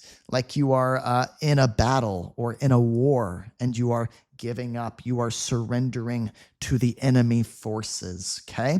You could also say, call it a day. Call it a day. Call it a day. You give up. You quit. I'm going to call it a day. Now, this one's a little more casual, right? Like maybe you're just at work and you're working really hard and you decide it's time to go home. You're not really giving up on your work. You're just saying that's enough for today. So you can say, call it a day. Here's a really intense one. Fold under pressure. There's so much pressure. There's so much stress that you fold, right? So this one is kind of involuntary. Involuntary. What does that mean? That means you didn't make the decision to give up. You didn't choose to throw in the towel. You were forced to give up. It was involuntary. You didn't do it voluntarily, right? It was involuntary. One more, pack it in. Pack it in.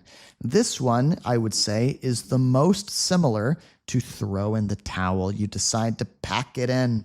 You decide to pack it in. So, guys, what we're going to do now is we're going to have a 1-minute speaking challenge. I have a question for you here. Have you ever thrown in the towel on a hobby or project? And what I'd like you to do is push yourself to speak for a full minute, talk for a full minute. I'm going to set a timer and give you a demonstration of what I'd like you to try and do first. So first, watch me. I'll show you how I'd like you to try and respond to this question. All right, guys, so here's my personal connection. Here's my connection to my life. When I think about throw in the towel, when I think about this question, I think about a fitness goal that I had last year. I started watching these videos on YouTube about this exercise called a muscle up. A muscle up. A muscle up is when you grab a hold of a pull-up bar and you first do a pull-up, right? You first do a pull-up, then you push up and over the bar, and you push up and kind of do like a dip, right? So this is a really challenging physical exercise, but I was watching these videos on YouTube and I saw these people who could do it really well, right? And they made it look really easy. So I decided I wanted to try and do it. I went out every day and practiced pull-ups, but in the end, I threw in the towel. It was too hard. I gave up. That was my example. I pushed myself to talk for the full minute. I didn't stop talking, and that's what I want you guys to do too. Don't worry about making mistakes. Just keep going. We need to train ourselves to get comfortable talking at length, talking for long periods of time. So here's your minute. Go for it.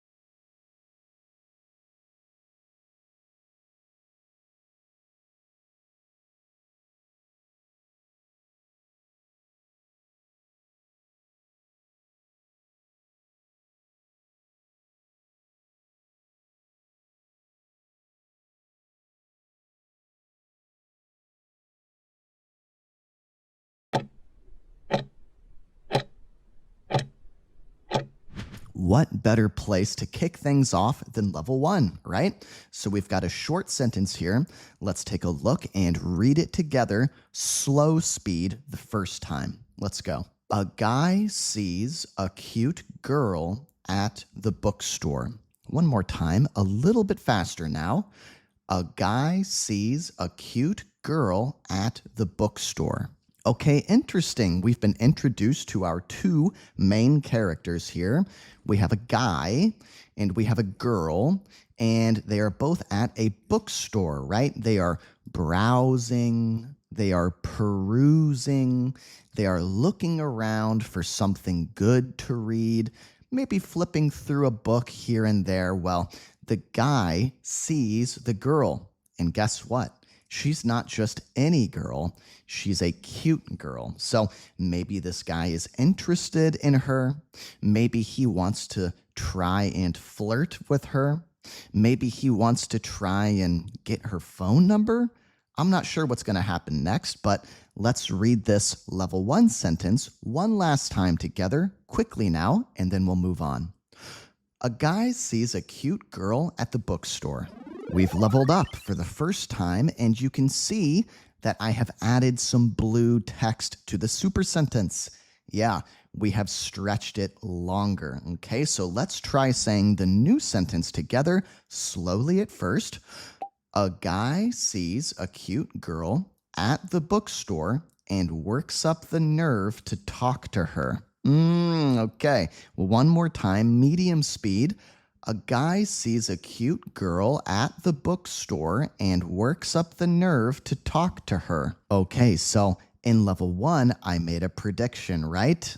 Guy sees a cute girl. He thinks she's cute, so my prediction was he was going to go and try to flirt with her, try to get her phone number, try to do something to get her attention, right? And here we can see in level 2, he's starting to think more about it. He is working up the nerve to talk to her. Yeah, he's psyching himself up. He's drumming up the courage, working up the courage. All of these are different ways of saying that he's trying to find the confidence to go over there and talk to her. Yeah, to start a conversation with her, start a dialogue with her. We could also say chit-chat with her. That's a bit more casual, right? Just have a chat with her. So let's say level 2 again at a quick speed. Ready?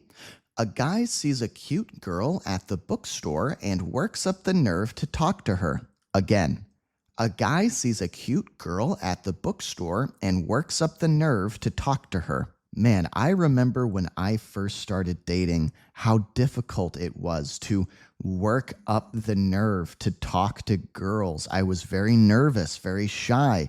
It was not easy to work up the nerve or find the confidence to go and start talking to them. What about you guys? When you first started dating, did you find it difficult to work up the nerve to talk to people? You can let me know in the comments section. Moving right along to level 3, let's just dive right into it with a slow read. Ready?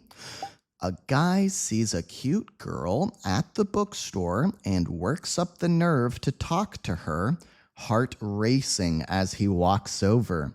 Ooh, one more time, medium speed.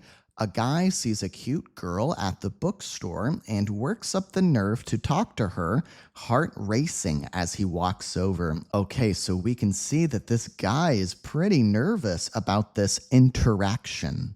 He's getting ready to go and talk to her, and he's worked up the nerve. He's started to walk over, and as he's walking over, at the same time that he's walking over, his heart is racing. Bum, bum, bum, bum, bum, bum, bum, bum, bum, bum, bum, bum, bum, bum, bum, bum, beating faster and faster in his chest.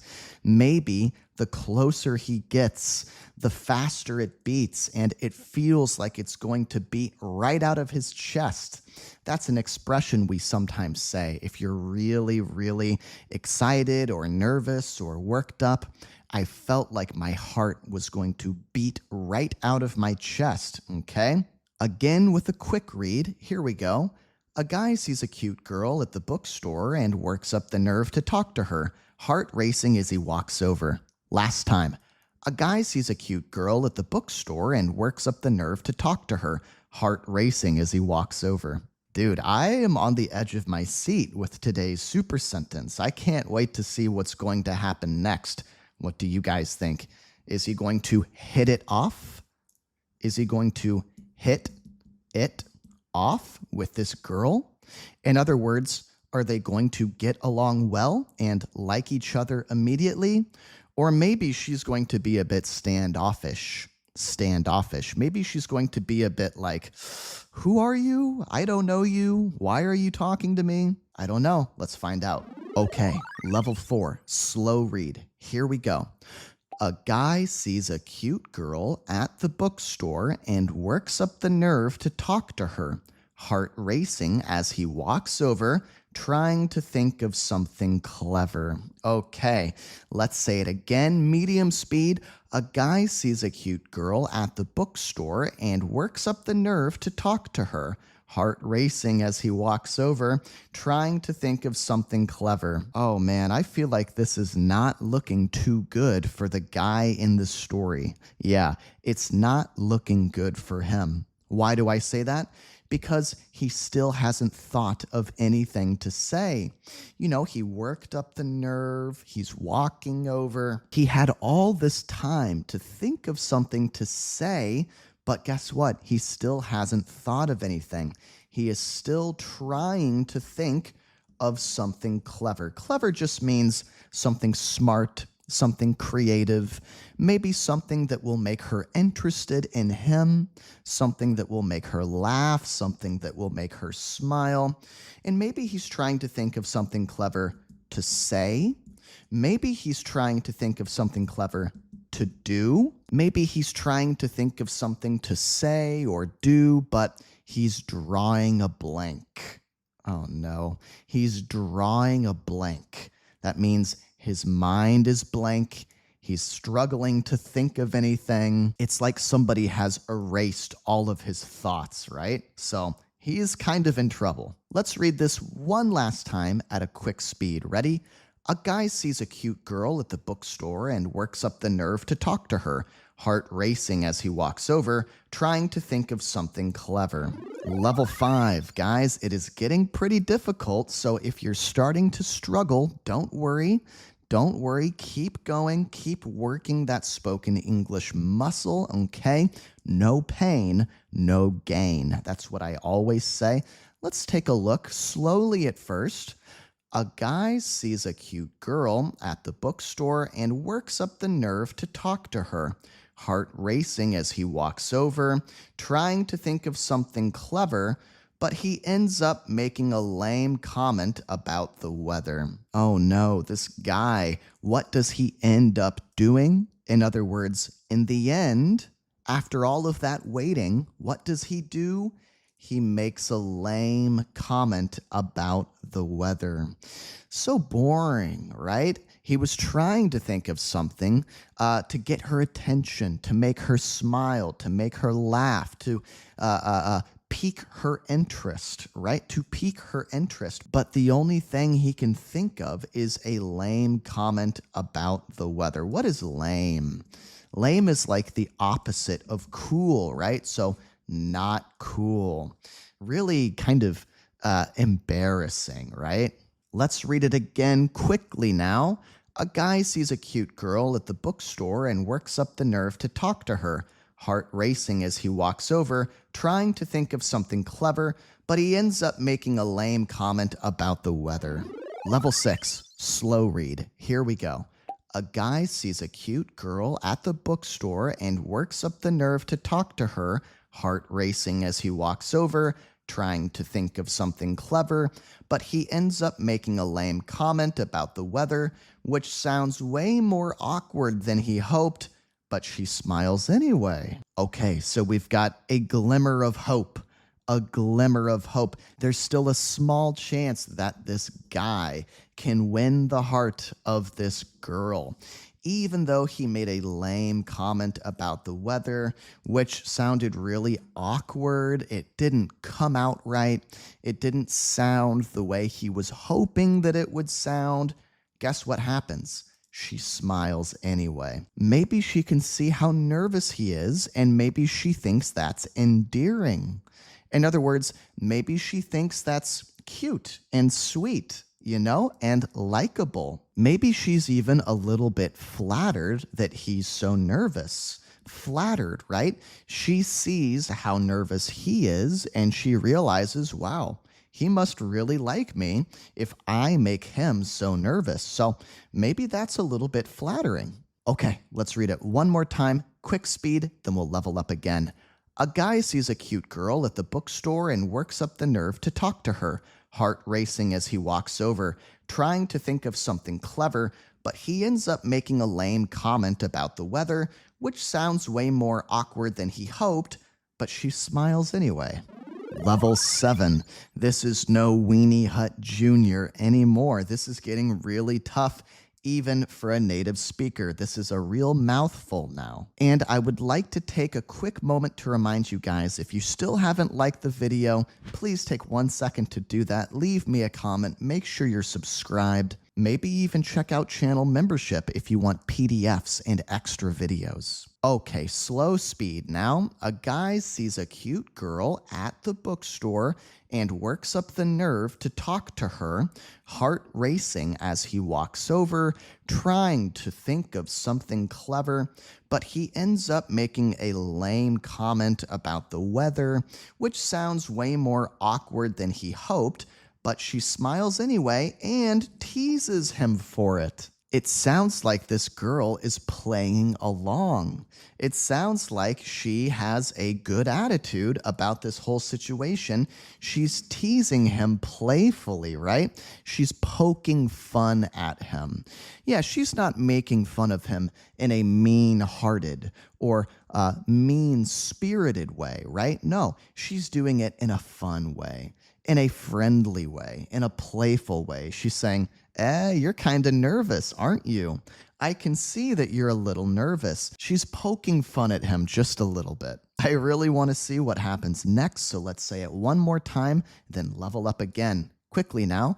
A guy sees a cute girl at the bookstore and works up the nerve to talk to her, heart racing as he walks over, trying to think of something clever, but he ends up making a lame comment about the weather, which sounds way more awkward than he hoped, but she smiles anyway and teases him for it. Level 8. Guys, we're getting so close. I believe in you. You can do this, okay? Push yourself. Slow read. Here we go. A guy sees a cute girl at the bookstore and works up the nerve to talk to her, heart racing as he walks over, trying to think of something clever, but he ends up making a lame comment about the weather, which sounds way more awkward than he hoped, but she smiles anyway and teases him for it, asking what kind of books he's into. It looks like there's still hope for our guy main character here because the girl is kind of taking control of this conversation and steering it into a new direction. It's almost as if this conversation is a ship or a boat, right?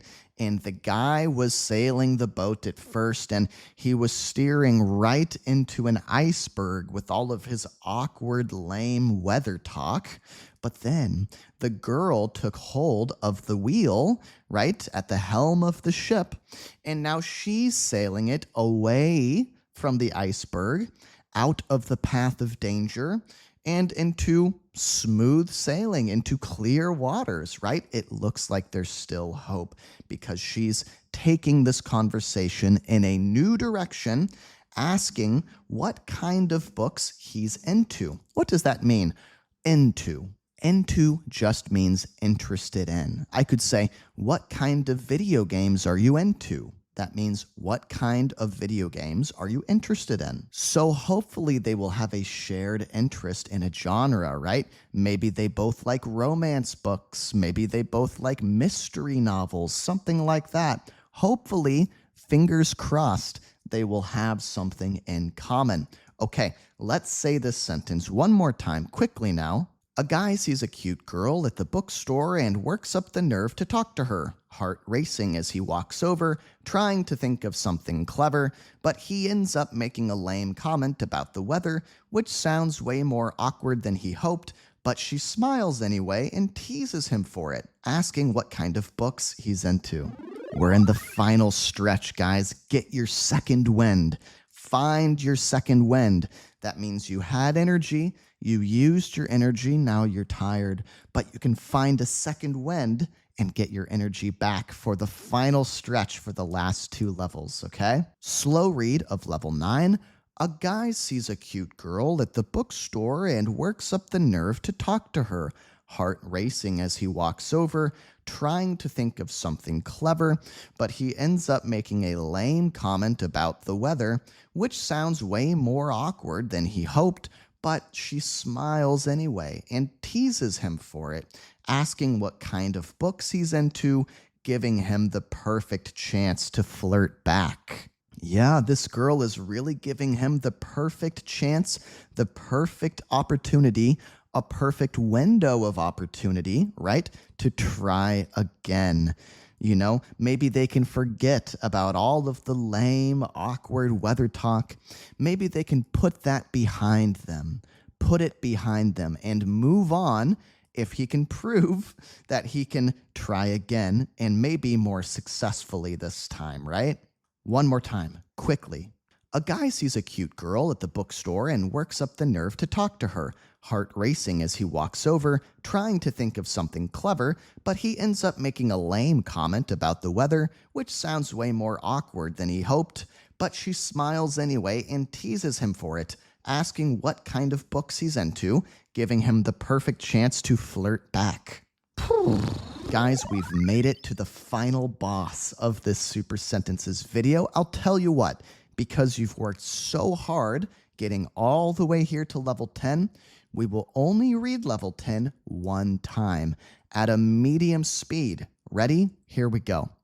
A guy sees a cute girl at the bookstore and works up the nerve to talk to her, heart racing as he walks over, trying to think of something clever, but he ends up making a lame comment about the weather, which sounds way more awkward than he hoped, but she smiles anyway and teases him for it, asking what kind of books he's into, giving him the perfect chance to flirt back, and by the time they exchange numbers, he's on cloud 9. We have a happy ending to this roller coaster, this complete roller coaster of a super sentence, right? From the very beginning, we were uncertain about what was going to happen. Are they going to hit it off, or is he going to crash and burn, right? But in the end, we see that they exchange numbers. He gets her phone number, she gets his phone number, right? And by the time they do that, he is on cloud 9. Now, I'm sure a lot of you guys already know this expression, but it's a really useful one, a really fun one. Just means that you are over the moon. There's another idiom. You guys know how much I love idioms. Over the moon, on cloud 9, just means you are so happy. In fact, it's more than happiness. I would say that it's when someone feels ecstatic. Ecstatic is like extreme happiness. Happiness to the point of bliss. You are blissed out. You are just like, man, today can't get any better. Things are perfect. No workout is complete without a cool down activity, so that's what we're going to do now. Guys, like I just explained, the idiom on cloud 9 describes feeling extremely happy or euphoric. Yeah, extreme happiness, right? So in this case, the guy's awkward start leads to a fun, flirty exchange, and by the end, he's feeling on top of the world. There's another great idiom. Over the moon, on cloud 9, on top of the world. They all mean the same thing. They mean that this guy is feeling great. He's feeling perfect. He's feeling so happy. So here's my question for you. And what we're going to do is push ourselves to reply to this question. Yeah, just speak out loud, quickly or slowly. It's up to you, for a full minute. And here's the question. Have you ever felt like you were on cloud 9? Now, I'm going to go first and give you a demonstration of how I would like you to try and push yourself to talk for this full minute. Here's my minute. To be honest, I've been over the moon all week. I've been on cloud 9 all week. I've felt on top of the world all week long. Why? Because my channel here on YouTube just hit 100,000 subscribers. And not just 100,000, I think by the time this video comes out, maybe we'll be at 107,000. The channel is growing so quickly, and it has always been my dream to successfully make content and make videos that people actually watch. And as an English teacher, make videos that actually help people. So it's so amazing to get to a point in my journey where that's starting to happen. Next stop, I would love to hit 1 million subscribers, but I'm going to take it slow. This week, I'm just on cloud 9. So guys, that's my personal connection. That's how this expression relates to me and my life. What about you? Push yourself for that full minute. Go ahead.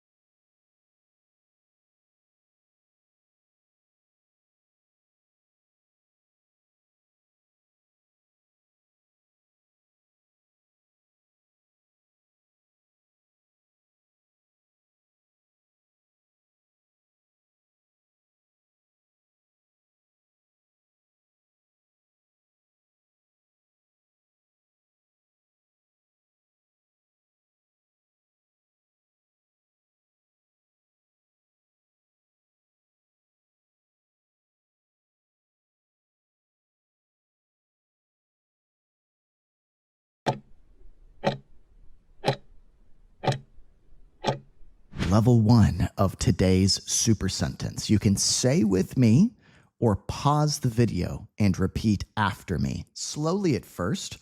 A man makes an impulse buy online. One more time, a little bit faster now. A man makes an impulse buy online. Okay, so we've got a main character for today's super sentence, right? We know that today's sentence is going to be about this man. What is this man doing? He's buying something, right? Where is he buying it? He's buying it online, on the internet, right? And how is he buying it? Interesting. How is he buying it? He's buying it impulsively. Impulsively. What does it mean to buy something impulsively? If you do something impulsively, then that means you don't think about it before you do it. You just do it. You go with your gut and you do something. This guy was on the internet. He was shopping around. He was looking at this. He was looking at that. Then he saw something that he liked. He didn't think about it, right? He hadn't been planning to buy it for weeks and weeks and weeks, saving up money to do so. No, he saw it. He wanted it. He bought it. So we call that an impulse buy. Let's practice saying level 1 at a quick speed together, and then we'll move on. Ready? A man makes an impulse buy online.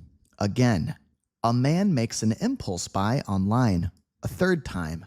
A man makes an impulse buy online. Level 2 of our super sentence, you can see that I've added some blue text, some blue words. Yeah, we've taken this small little sentence and we've begun to stretch it longer and longer. That's what we're going to do with each level. So let's begin level 2 with a slow read. Once again, you can say it with me as I say it, or you can pause the video and you can repeat after. Okay, let's take a look. A man makes an impulse buy online while doom scrolling before bed. One more time, medium speed. A man makes an impulse buy online while doom scrolling before bed. All right, so what are we learning about the situation here in level 2? Well, he's getting ready for bed, but he's not quite ready yet because what is he doing? Here's a really interesting, really native expression. Doom scrolling. Doom scrolling. Actually, I would guess that a lot of native speakers don't even know this word, don't even know how to use it. It's kind of an internet slang term. Doom scrolling, doom scrolling. I'm sure we've all done this. If you doom scroll, then you take your phone and you go on a social media app like Instagram, right? And you scroll, scroll, scroll, scroll. You just keep going and going and going, and you feel like you can't stop, right? Let's practice saying level 2 at a quick speed. Are you ready? A man makes an impulse buy online while doom scrolling before bed. One more time. A man makes an impulse buy online while doom scrolling before bed.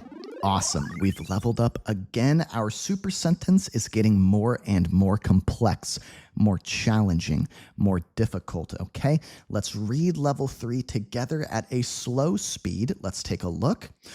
A man makes an impulse buy online while doom scrolling before bed, adding a blender to his cart. One more time, medium speed. A man makes an impulse buy online while doom scrolling before bed, adding a blender to his cart. Okay, so now we can see what this guy bought, right? He, I guess, was in the market for a blender. A blender. Yeah, you guys know blender, right? You can use it in your kitchen. It's an appliance, an electronic appliance that we use to blend things up. Right? Maybe you want to make a fruit smoothie. You put a bunch of different fruits and powders and maybe milk and ice into a blender. You turn it on. I guess this guy was in the market for a blender. In the market for. In other words, maybe he's been needing a blender, but then again, maybe he hasn't been needing a blender because remember, this is an impulse buy. So actually, come to think of it, maybe he isn't even in the market for a blender. In other words, maybe this is something he really doesn't even need. Maybe it's something really unnecessary.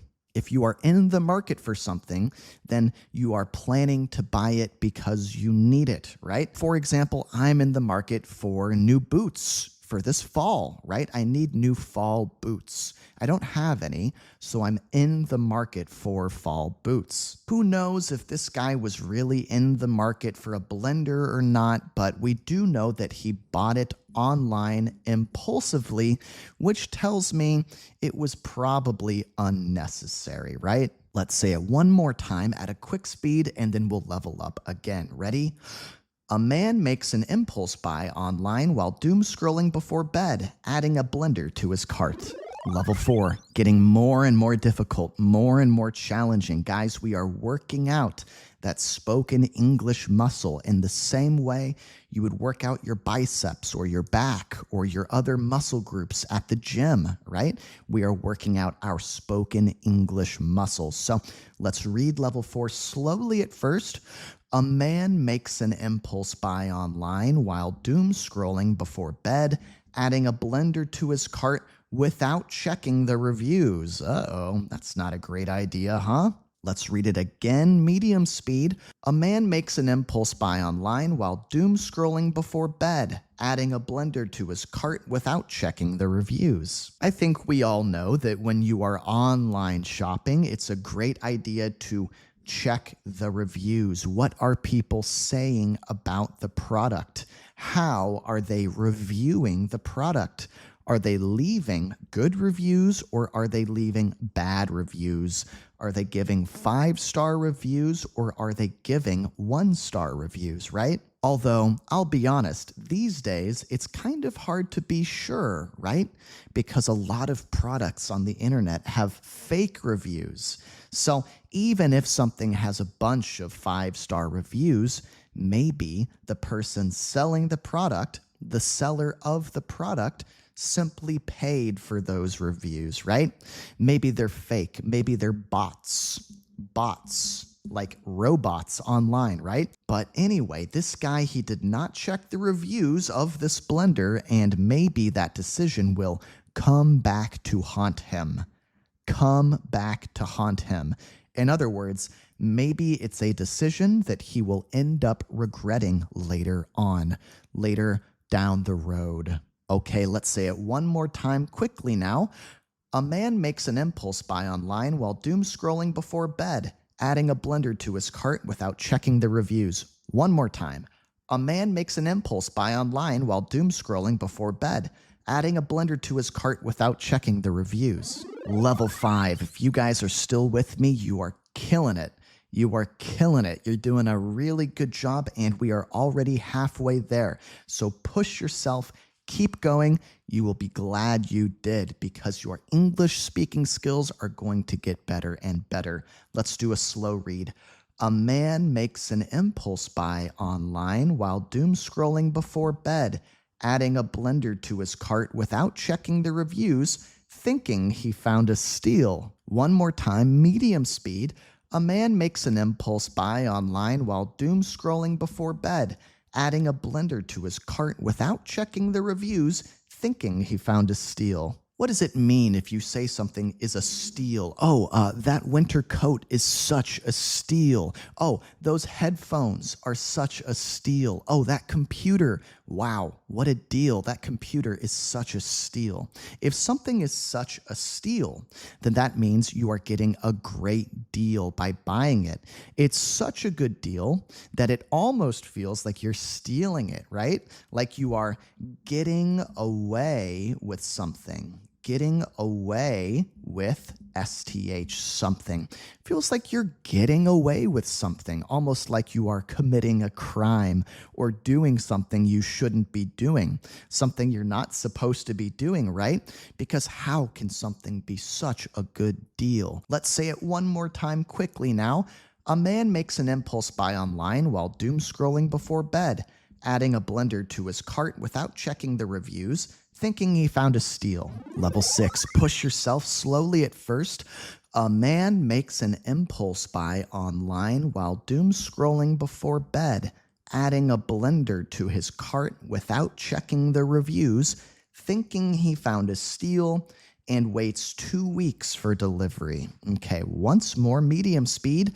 A man makes an impulse buy online while doom scrolling before bed, adding a blender to his cart without checking the reviews, thinking he found a steal, and waits 2 weeks for delivery. Okay, so anticipation. Anticipation is building. Anticipation is building. He is eagerly awaiting the arrival of this blender, this impulse buy, right? He made an impulse buy. He's excited about it. He didn't even check the reviews. He just saw it and he knew he wanted it, so he purchased it. Now he's waiting 2 weeks for it to be delivered, for it to arrive at his house. And yeah, he's filled with anticipation. He's eager. He can't wait to get his hands on that blender. Maybe he's planning to use it in his cooking routine at home. Maybe he wants to make more smoothies and live a more healthy lifestyle, right? But he's waiting for this blender to show up. One more time, quickly, before we level up. A man makes an impulse buy online while doom scrolling before bed, adding a blender to his cart without checking the reviews, thinking he found a steal, and waits 2 weeks for delivery. All right, guys, we're at level 7 now, and this is no Weenie Hut Jr. anymore. This is getting really challenging, really difficult, right? So let's cut out the slow speed. We're going to jump right to medium speed. A man makes an impulse buy online while doom scrolling before bed, adding a blender to his cart without checking the reviews, thinking he found a steal, and waits 2 weeks for delivery, imagining all the fancy smoothies he'll make. Ah, okay. So he is planning on making smoothies, and not just any kind of ordinary smoothie, fancy smoothies, right? So he's really gonna shell out for these smoothies, huh? Shell out? What does that mean? If you shell out for something, that means you spend a lot of money to make it good. You spend a lot of money for a high level of quality, right? Like, let's say I'm redesigning my living room and I want to turn it into a man cave. What's a man cave? A man cave is a kind of a stereotypical idea of what a guy would do when designing a room to make it the most enjoyable thing for guys, right? Like maybe there's football decorations, maybe he's got a really big TV, maybe he's got like a gaming console set up, he's got beer, he's got foosball, he's got a poker table, etc., etc. That's a man cave, kind of a room that men would really enjoy, right? So let's say that I want to redesign my living room and turn it into a man cave, okay? I'm not just going to buy a deck of cards and, a cheap gaming console. I'm going to shell out.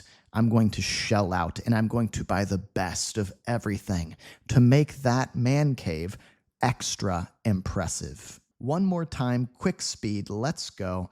A man makes an impulse buy online while doom scrolling before bed, adding a blender to his cart without checking the reviews, thinking he found a steal, and waits 2 weeks for delivery, imagining all the fancy smoothies he'll make. Level 8, we're almost there, guys. Push, push, push, keep going. No pain, no gain.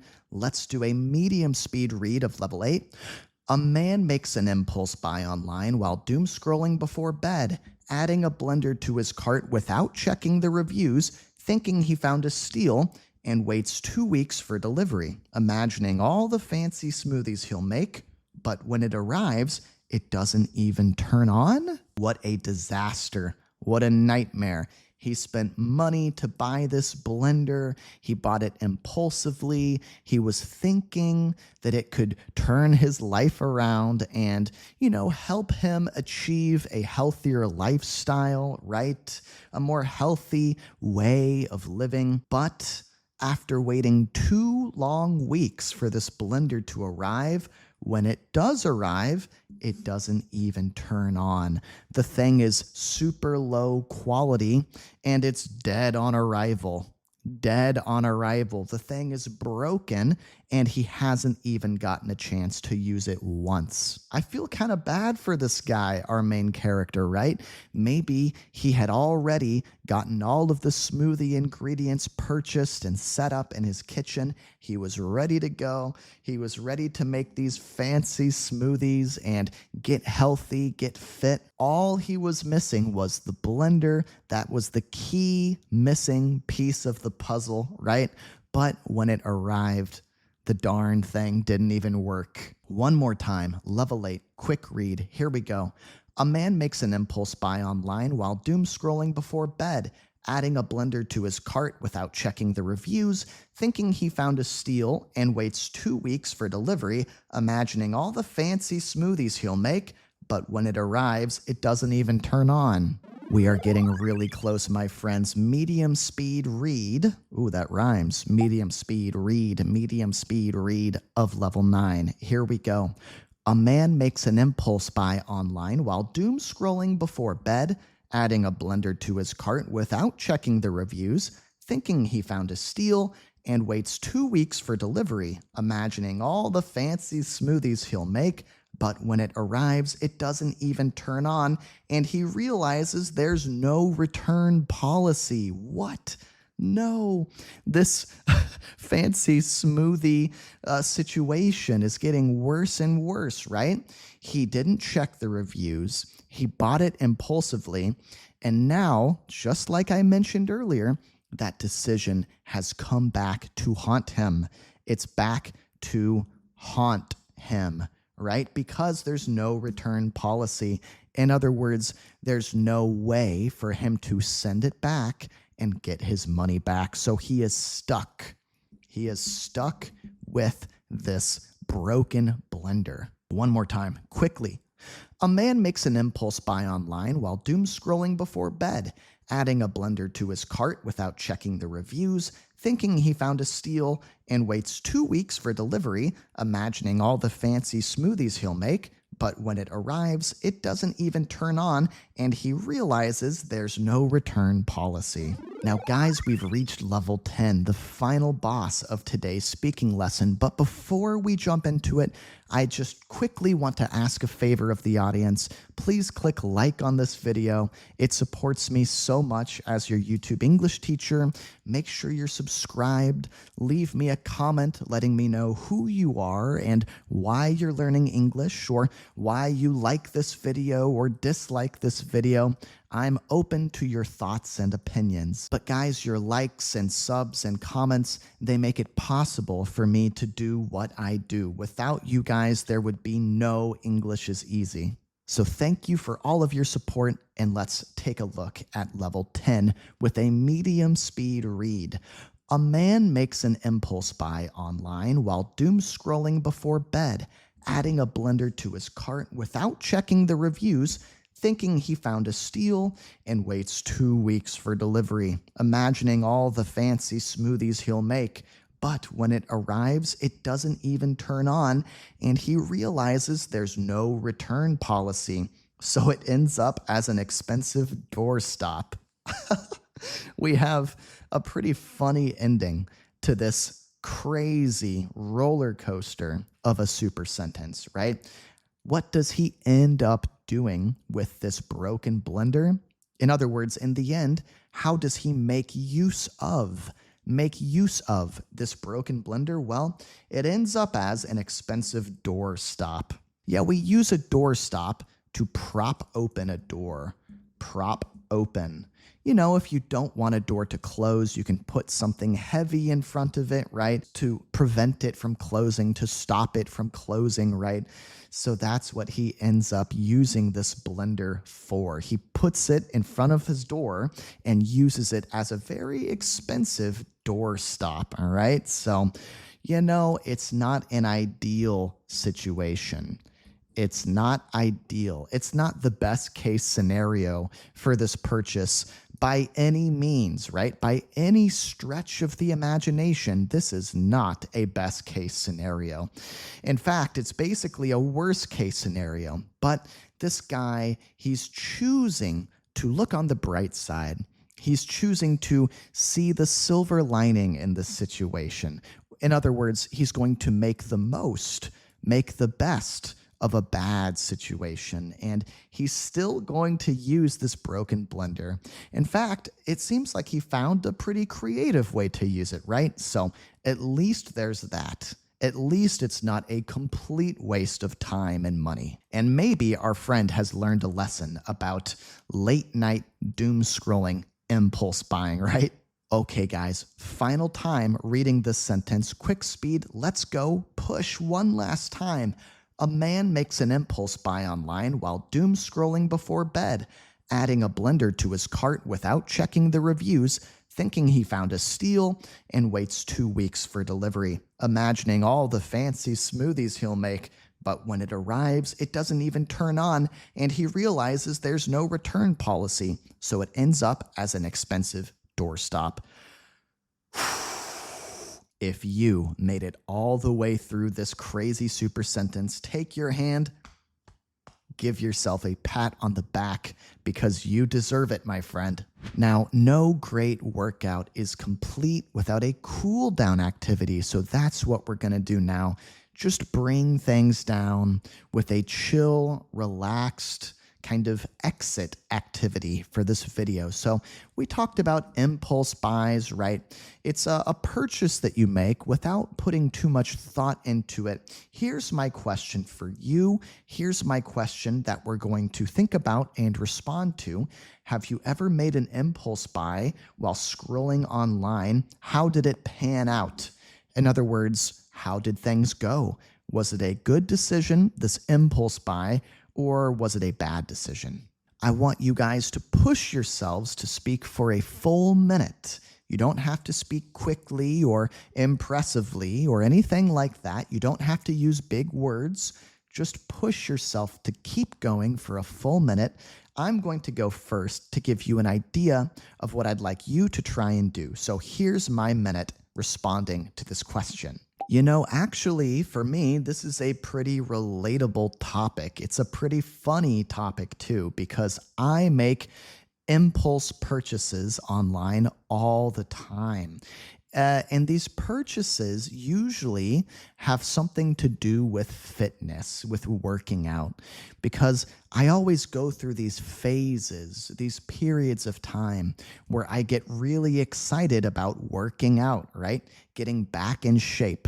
And I will go online, I'll see something that's supposed to make fitness, working out easier, and I get excited and I buy it, and then it's delivered, and I realize, oh, this thing is low quality, or this thing is not very good, or maybe I use it for 1 or 2 days and then I get bored of it. One time I bought like a shake weight that was supposed to build muscle in your chest, and the thing was so bad. It just didn't work at all. And that was a poor decision for sure.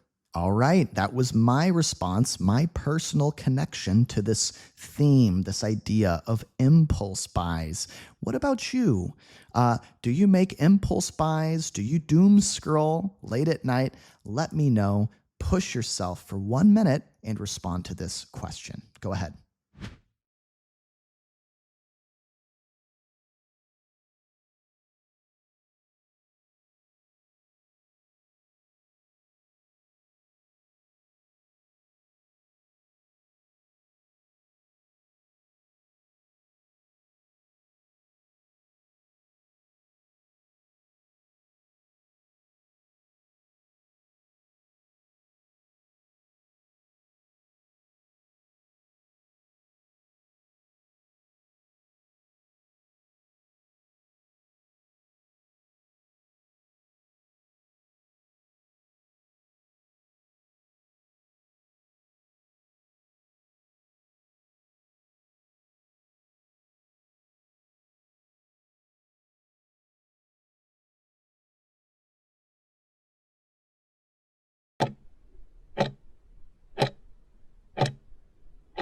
Okay, as promised, we are starting off simple, basic, easy, no worries here. Level 1, let's read it together slowly. A man looks for his glasses. One more time, a little faster. A man looks for his glasses. Okay, so we've got a main character here. The super sentence today is about this guy, this man, and what is he doing? He's looking for something. We could also say he's looking around for something. We could also say that he is searching for something. What is he looking for? What is he searching for? What is he trying to find? His glasses. This poor guy is looking for his glasses, and that is not an easy thing to do because, of course, without your glasses, you can't see anything. You need to wear your glasses to find your glasses, right? So this is a little bit of a paradox. A paradox is like something that is true and not true at the same time. It's a little bit philosophical. Let's say this sentence again at a quick speed, at a fast speed, and then we'll level up to level 2 and make things more challenging. Ready? A man looks for his glasses. Again, a man looks for his glasses. One more time. A man looks for his glasses. Okay, guys, we've leveled up to level 2. You can see that some blue text has been added to the sentence, making it just a little bit more difficult. That's what we're going to do in each and every one of these levels until the sentence that we are speaking is very, very long and complex and challenging. So let's take a look at level 2. Let's say it together slowly at first. A man looks for his glasses in the living room. One more time, medium speed. A man looks for his glasses in the living room. Okay, so now we know the location of his search. We know where he's looking, where he's searching. He's looking around in his living room. You guys know what a living room is, right? It's the room where you do most of the living.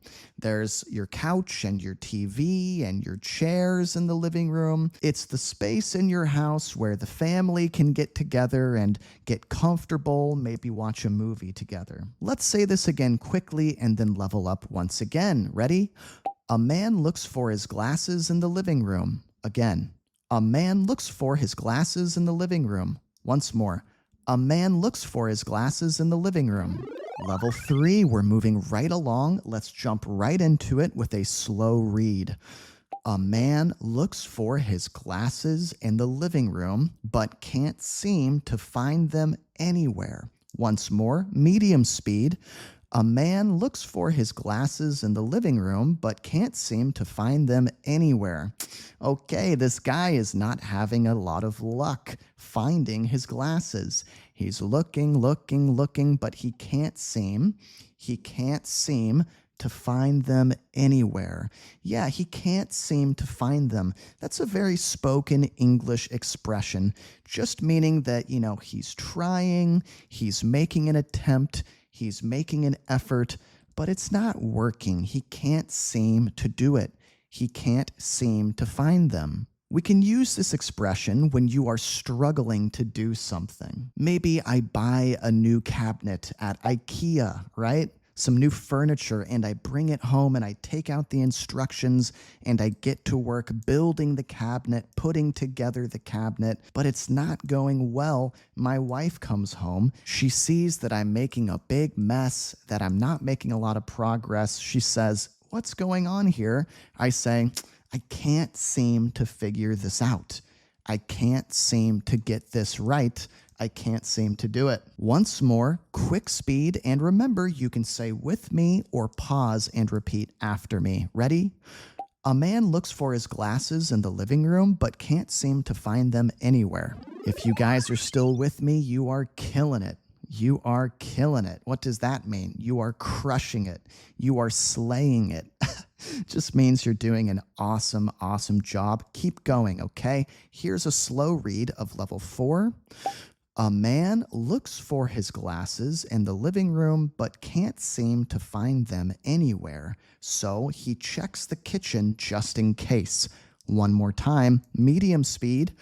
A man looks for his glasses in the living room but can't seem to find them anywhere, so he checks the kitchen just in case. So the main character of our story today, he's moving on from the living room. He has searched the living room from top to bottom. From top to bottom, he's turned the place inside out. He's turned it inside out. He's looked. He has searched. He has gone through the living room from top to bottom, and he can't find those darn glasses anywhere. So he's going to carry on his search somewhere else. He's going to take his search to a different room of the house. He's headed to the kitchen, so he's checking the kitchen just in case. Just in case. That means he's being safe. Yeah, just to be safe, he's going to check in some places where he doesn't think he will find the glasses, but who knows? Maybe there's a small chance that the glasses are in the kitchen. So he's going to take a look just in case. All right, let's say this again. Quick speed. Here we go. A man looks for his glasses in the living room but can't seem to find them anywhere, so he checks the kitchen just in case. Level 5, we're halfway there, guys. Don't give up. We are halfway through this workout. Keep pushing. Let's do a slow read.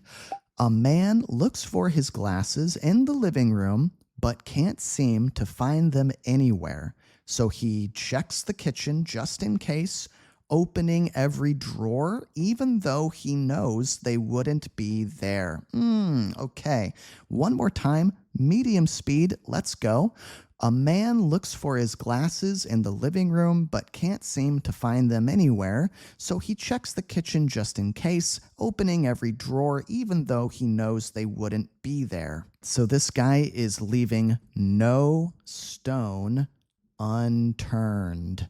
No stone will be left unturned. This is a really colloquial, a really spoken English expression that means he is looking everywhere. Imagine that there are lots of rocks, lots of stones, and you're looking for something, right? So you're going to turn over each one of these rocks in your search.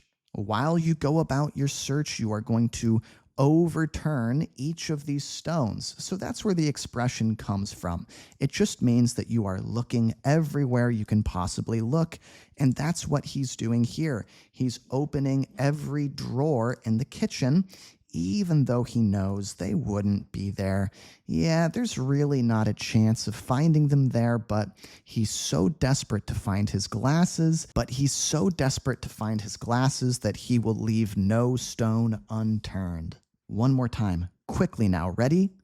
A man looks for his glasses in the living room but can't seem to find them anywhere, so he checks the kitchen just in case, opening every drawer even though he knows they wouldn't be there. Level 6, things are getting messy, things are getting hairy, things are getting tricky, challenging, difficult. All of these mean the same thing. They all mean that this is starting to get hard, even for me, okay? But no worries, let's take a slow read of level 6 together. A man looks for his glasses in the living room, but can't seem to find them anywhere, so he checks the kitchen just in case, opening every drawer even though he knows they wouldn't be there, and then decides to retrace his steps. Ooh, love this expression. Retrace your steps. What does that mean? Another way of thinking about this expression, retrace your steps, is to work backwards, right? You're trying to find something. Yeah, we use this saying, this expression, when something is lost and we're trying to find it. You're looking, can't find it anywhere. So what do? Work backwards. Think. Retrace your steps. Where were you last when you used it last or when you last saw it, right? Really great expression. Let's skip the medium read and go straight to the fast read because I know you guys can do it. Let's go. Ready? A man looks for his glasses in the living room but can't seem to find them anywhere, so he checks the kitchen just in case, opening every drawer even though he knows they wouldn't be there, and then decides to retrace his steps.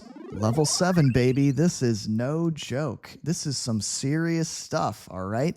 But I know you guys can do it. Slow read. Let's go.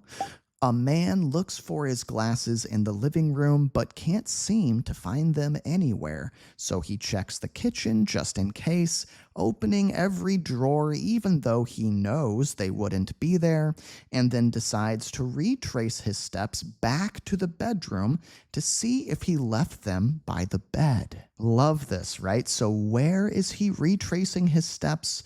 He's retracing his steps back to the bedroom, okay? Maybe that's where he got dressed today. Maybe that's where he started his day. You know, maybe he's getting ready to go out, getting ready to go to work, getting ready to go do this or go do that. And so he thinks back to, okay, where was I when I first started getting ready? I was in the bedroom. So why don't I retrace my steps, work backwards all the way to the bedroom? He's going to check and see if he left them by the bed, by the side of the bed, maybe on a nightstand, right? Which is where you put a glass of water, where you put a book, where you put your phone next to your bed. Once more, quickly now, let's do it. A man looks for his glasses in the living room but can't seem to find them anywhere, so he checks the kitchen just in case, opening every drawer even though he knows they wouldn't be there, and then decides to retrace his steps back to the bedroom to see if he left them by the bed. Here we are at level 8, and if you haven't done so yet, if you haven't done this already, please take one quick second to click like, make sure you're subscribed, maybe leave me a little comment of support, share with a friend. These are your ways of supporting me as your YouTube English teacher. Jumping into level 8 with a slow read, here we go. A man looks for his glasses in the living room but can't seem to find them anywhere, so he checks the kitchen just in case, opening every drawer even though he knows they wouldn't be there, and then decides to retrace his steps back to the bedroom to see if he left them by the bed, growing more frustrated as he searches. This guy is not doing great. He is really frustrated, meaning that there is something that is bothering him. He wants to do something. He wants to get something done, but he can't do it. If there's something you want to do and you can't quite do it and that's making you upset, we can say that you are frustrated. But yeah, we could also say that he's feeling upset. He's feeling irritated. Irritated, just meaning a little bit. Annoyed would be another word we could use here. Annoyed, irritated, upset, frustrated. We could also say, here's a really spoken expression, that he's in a funk. He's in a funk. Just means you're in a bad mood. Somebody might ask him later today, hey, what's wrong? Are you okay? Maybe he says, yeah, I'm just kind of in a funk. I'm kind of in a funk because I couldn't find my stupid glasses this morning. One more time. Quick speed. Don't give up now, guys. Come on, keep pushing. Ready? A man looks for his glasses in the living room but can't seem to find them anywhere, so he checks the kitchen just in case, opening every drawer even though he knows they wouldn't be there, and then decides to retrace his steps back to the bedroom to see if he left them by the bed, growing more frustrated as he searches. Level 9, slow read. You know what to do. Let's dive right into it. A man looks for his glasses in the living room, but can't seem to find them anywhere, so he checks the kitchen just in case, opening every drawer even though he knows they wouldn't be there, and then decides to retrace his steps back to the bedroom to see if he left them by the bed, growing more frustrated as he searches, only to suddenly realize he's been wearing them the whole time.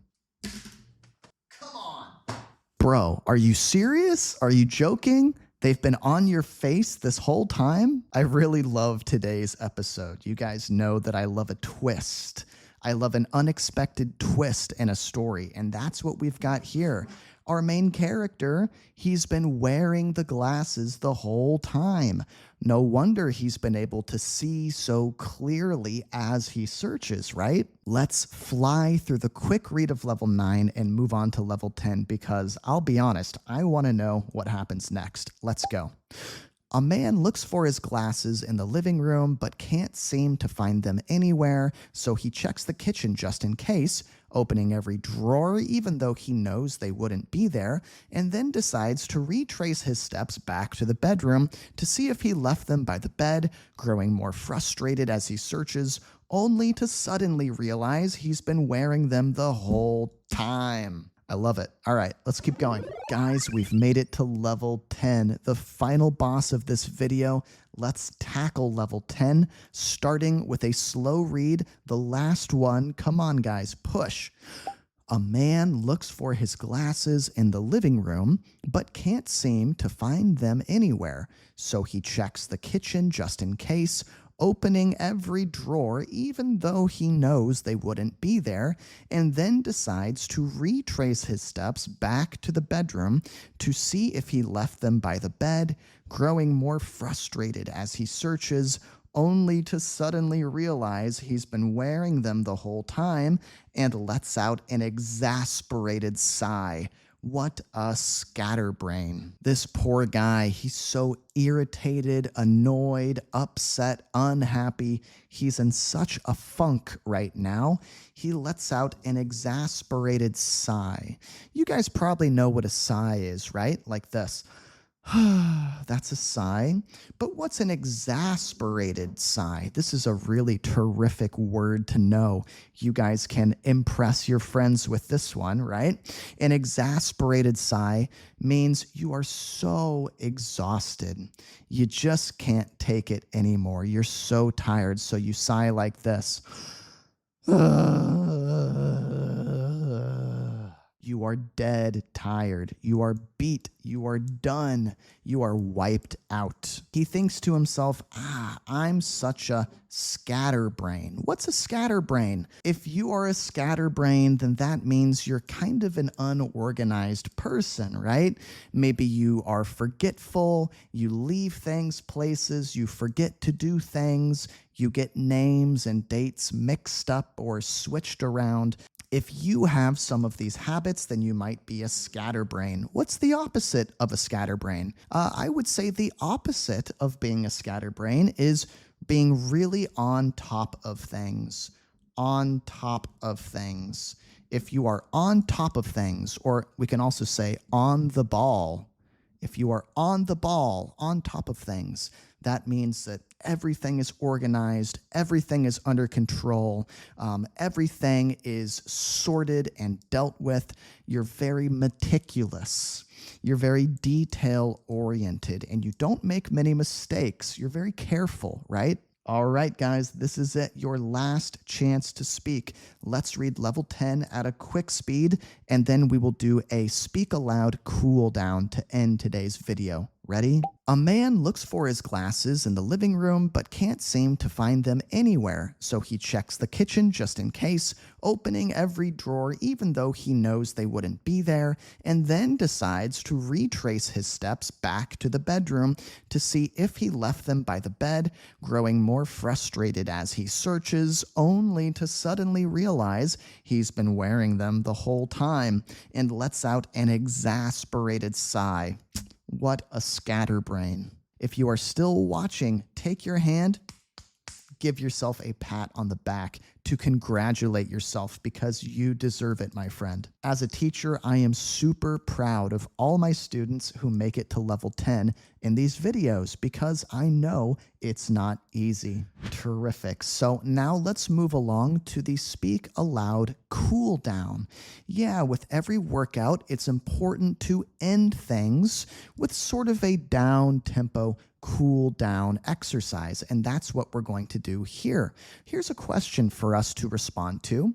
Would you describe yourself as a scatterbrain, meaning you are usually pretty disorganized and tend to lose or forget things, or are you on top of things? Are you on the ball? What we're going to do, guys, is take 30 seconds and push ourselves to fill up the full 30 seconds with a response to this question. I will go first to give you a demonstration. Here I go.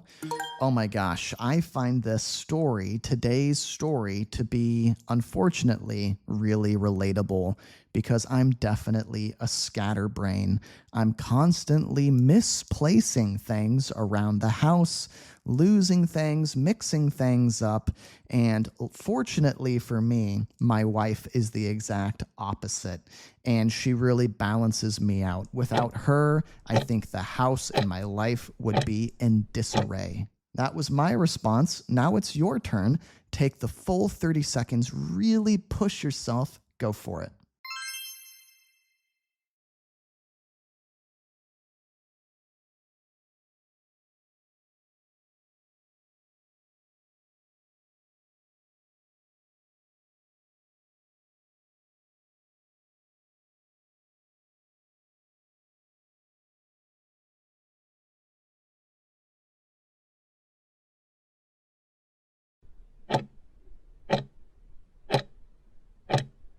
Here we are at level 1. Okay, we've got a short, basic sentence. Let's do a slow read of this sentence. And remember, you can shadow me or pause and repeat. All right, let's go. Anna gives up social media for a month. One more time, medium speed, a little bit faster. Anna gives up social media for a month. Okay, great. So we have our main character for today's lesson. Her name is Anna. She's a girl. And what is she doing? She's giving up social media. You guys know social media, right? Could be a website like YouTube, could be an app like Instagram. It is a platform where people connect with each other and, engage or interact socially. Okay, so Anna has made a decision to give up social media. In other words, she's going to quit social media, right? But she's not going to quit forever. No, she's only quitting for a month. So we can also say that she's taking a break. Yeah, she's just taking a break from social media just for a little while. She'll be back later, right? But for right now, she is stepping away. She's stepping away. We could also say taking a step back or taking a step away from social media, right? There's lots of ways to express this idea. We could also say she's taking a breather. Here's a really spoken English expression for you guys. Yeah, if you take a breather from something, then that means you are giving yourself a rest. You are taking a break from it, right? Imagine that you go to the gym every day for a month. Yeah, at the end of the month, you are feeling exhausted and you tell your friend, you know what? I'm going to take a break from the gym. I'm going to step away for a little while, take a step back for a little while. I'm going to take a breather just for a bit. Maybe it means that you won't go to the gym for 1 week or something like that, right? Let's read it a couple more times at a quick speed, and then we're going to level up. Ready? Anna gives up social media for a month. Again, Anna gives up social media for a month. One more time. Anna gives up social media for a month. Fantastic. Here we are at level 2, and as you can see, some blue text has been added to our super sentence. Yeah, we've stretched it even bigger. We've made it longer, and that's what's going to happen every time we level up. That way, we can push ourselves out of our comfort zones and stop speaking short little baby sentences all the time, right? Okay, let's begin with a slow read. Anna gives up social media for a month, which makes her realize how much time she used to spend scrolling. One more time, medium speed.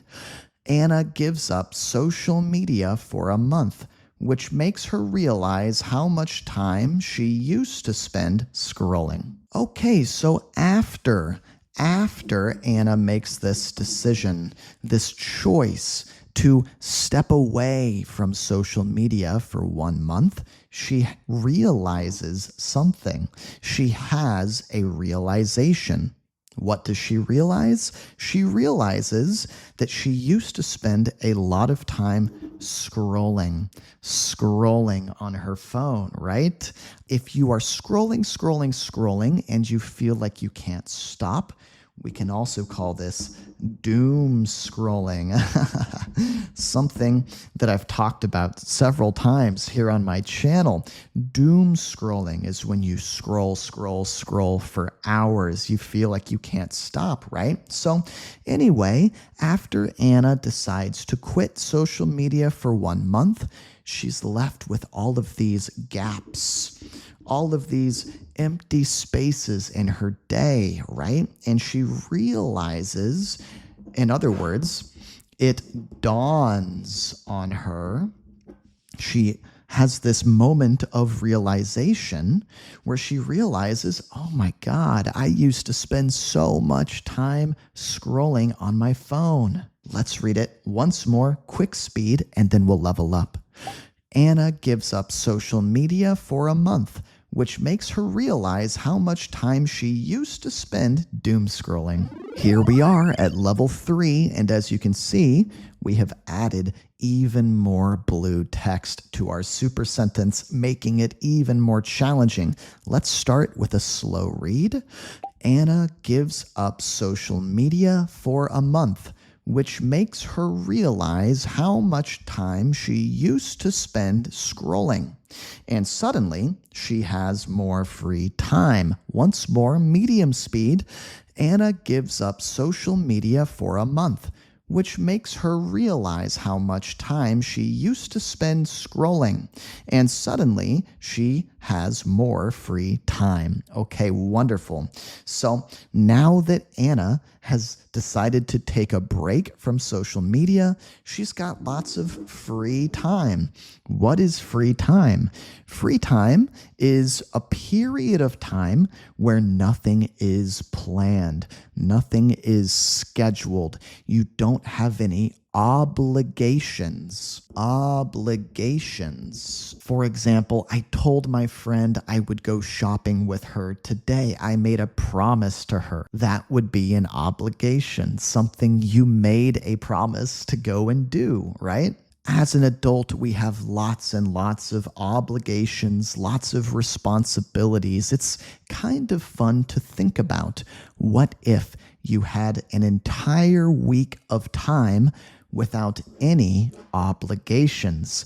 What would you do? How would you spend that week? Would you travel? Would you just sit around and watch TV? Would you doom scroll on your phone? How about you guys leave me a comment down in the comment section letting me know how you would spend a week without any obligations. Okay, let's read this one more time. Then we're going to level up again at a quick speed now. Anna gives up social media for a month, which makes her realize how much time she used to spend scrolling, and suddenly she has more free time. Here we are at level 4. Let's just jump right in with a slow read. Ready? Anna gives up social media for a month, which makes her realize how much time she used to spend scrolling. And suddenly she has more free time, so she starts reading books she hasn't touched in years. Once more, medium speed.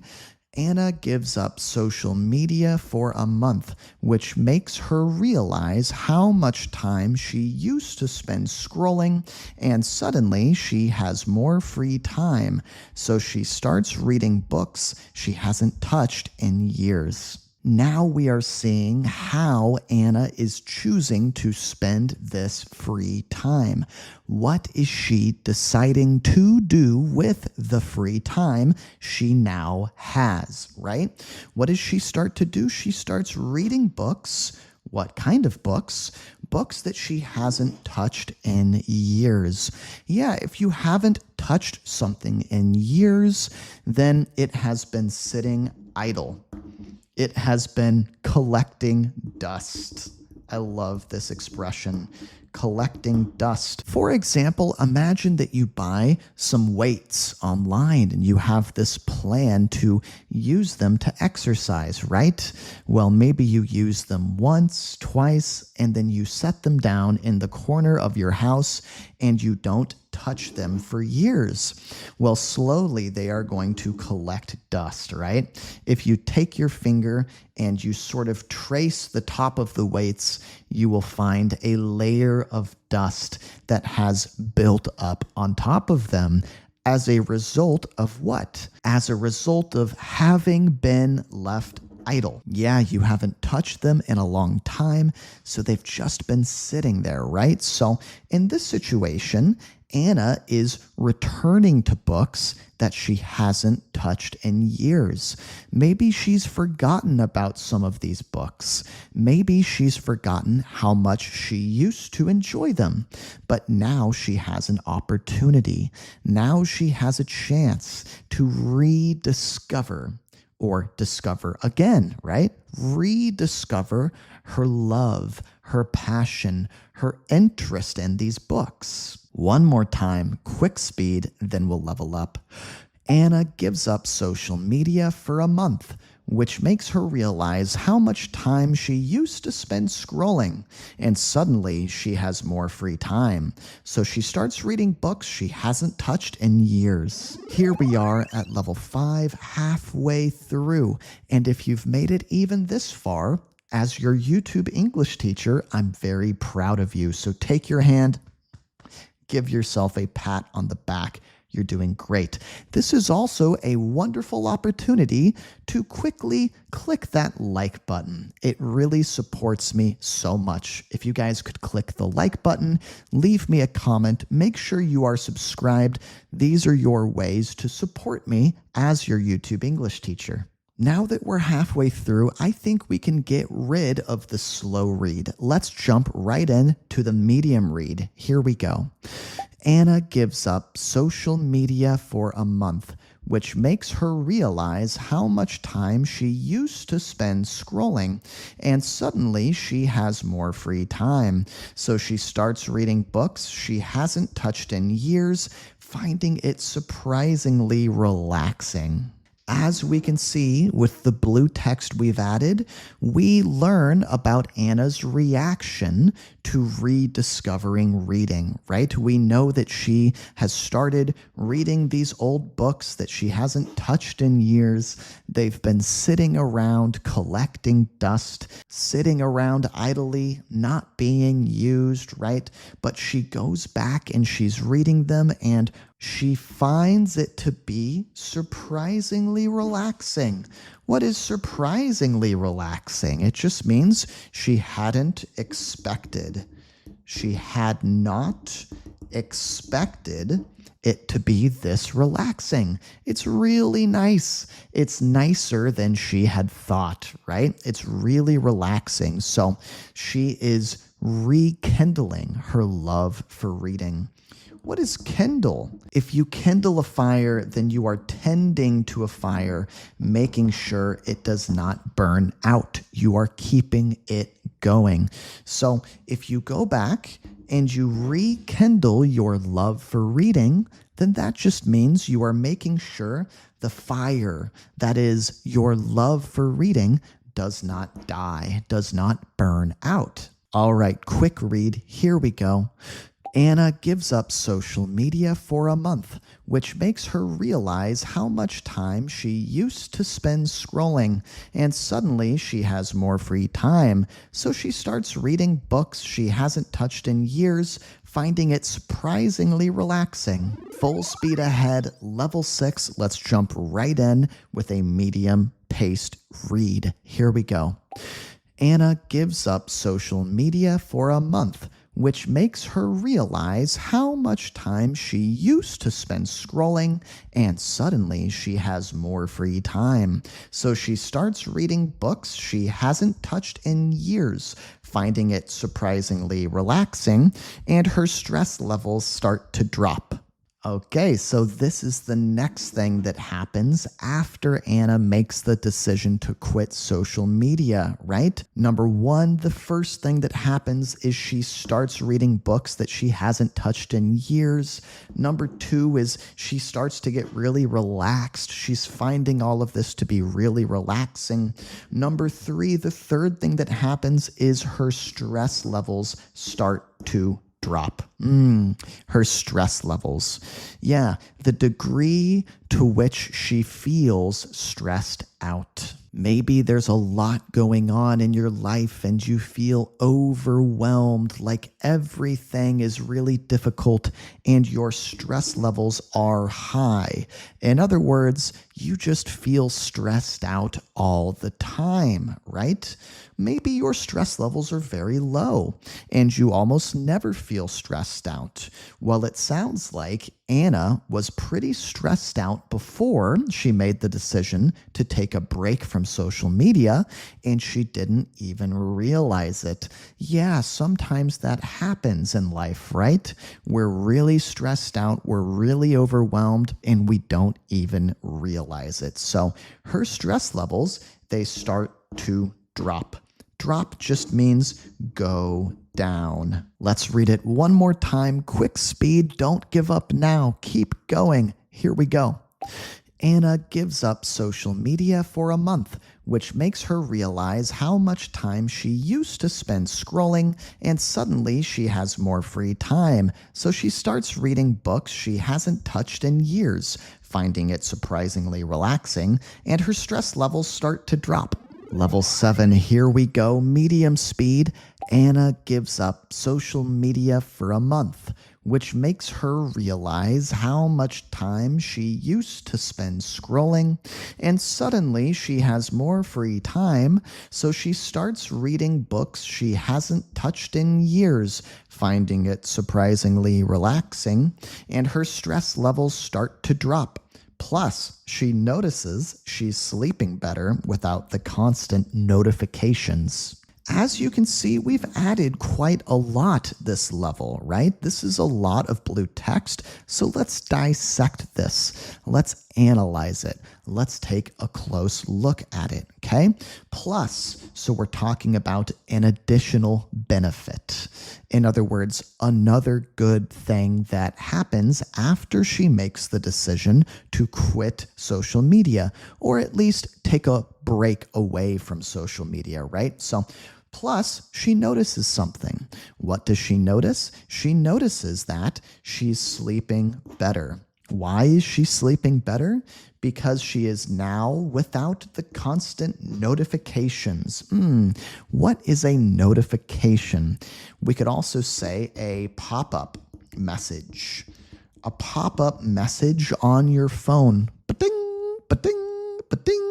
Somebody's trying to contact you. Somebody liked your picture on Instagram. Somebody left a comment. Someone's giving you a phone call.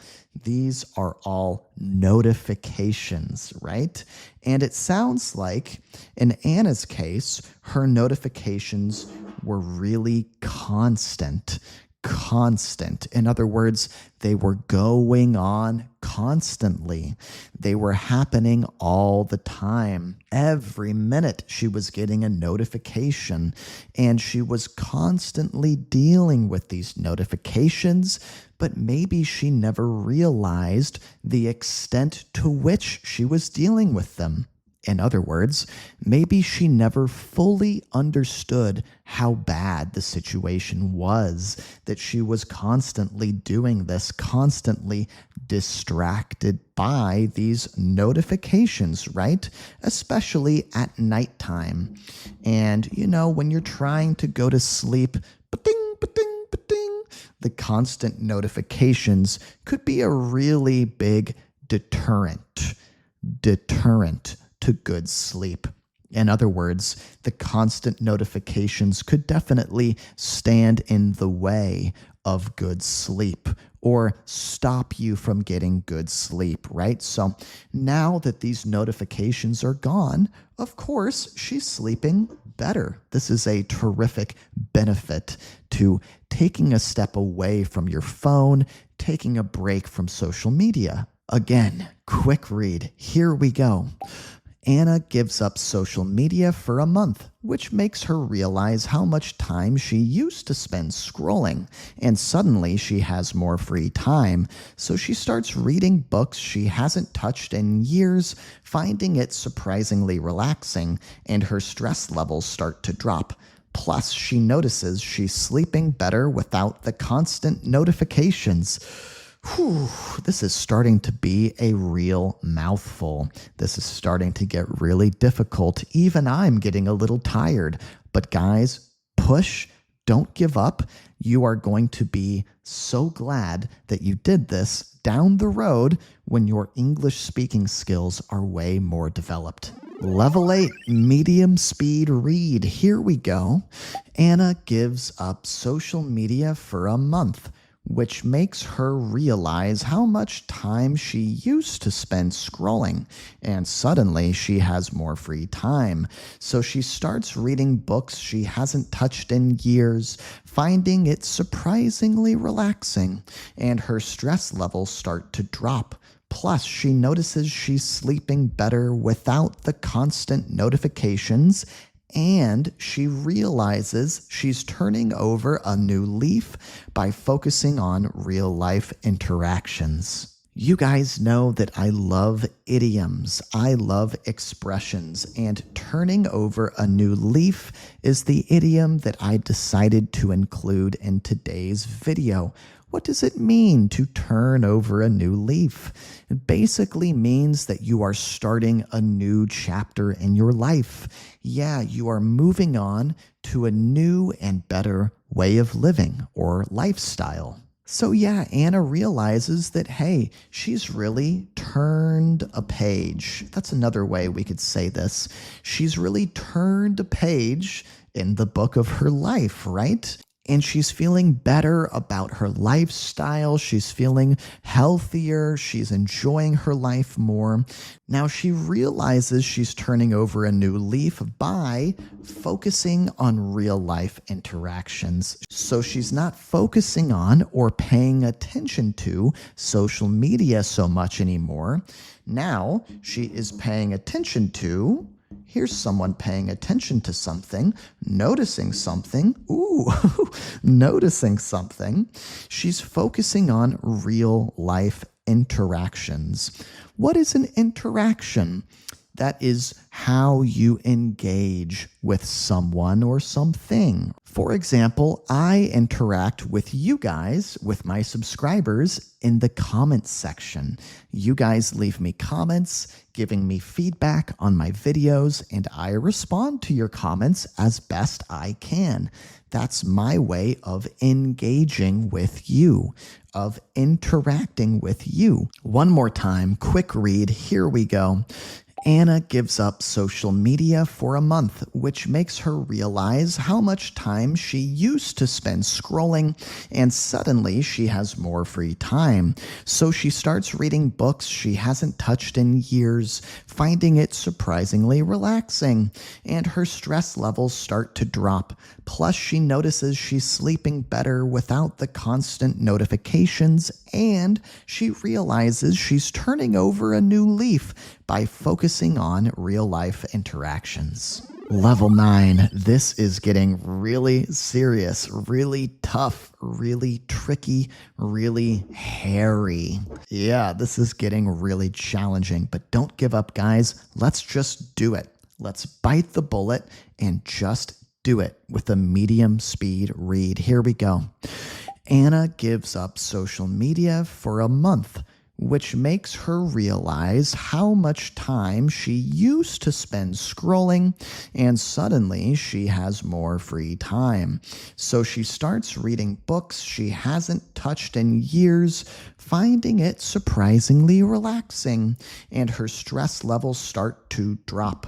Plus, she notices she's sleeping better without the constant notifications, and she realizes she's turning over a new leaf by focusing on real-life interactions, so she starts spending more time with her friends. Taking a look at the blue text here, we can see specifically how she is focusing on her real-life interactions, right? How is she doing that? She's spending more time with her friends. Now, maybe she would contact her friends in the past when she was using social media more. Maybe they were connected. Maybe they were even talking every day, but it felt a little bit hollow. It felt like it was lacking substance. In other words, it didn't feel that meaningful, right? When you talk to someone online, when you interact with one of your friends online, it just doesn't feel as real, as meaningful as when you do it in person, right? Face to face, person to person, out in the real world. Okay, so that's what she's doing now. Again, quick read. Here we go. Anna gives up social media for a month, which makes her realize how much time she used to spend scrolling, and suddenly she has more free time. So she starts reading books she hasn't touched in years, finding it surprisingly relaxing, and her stress levels start to drop.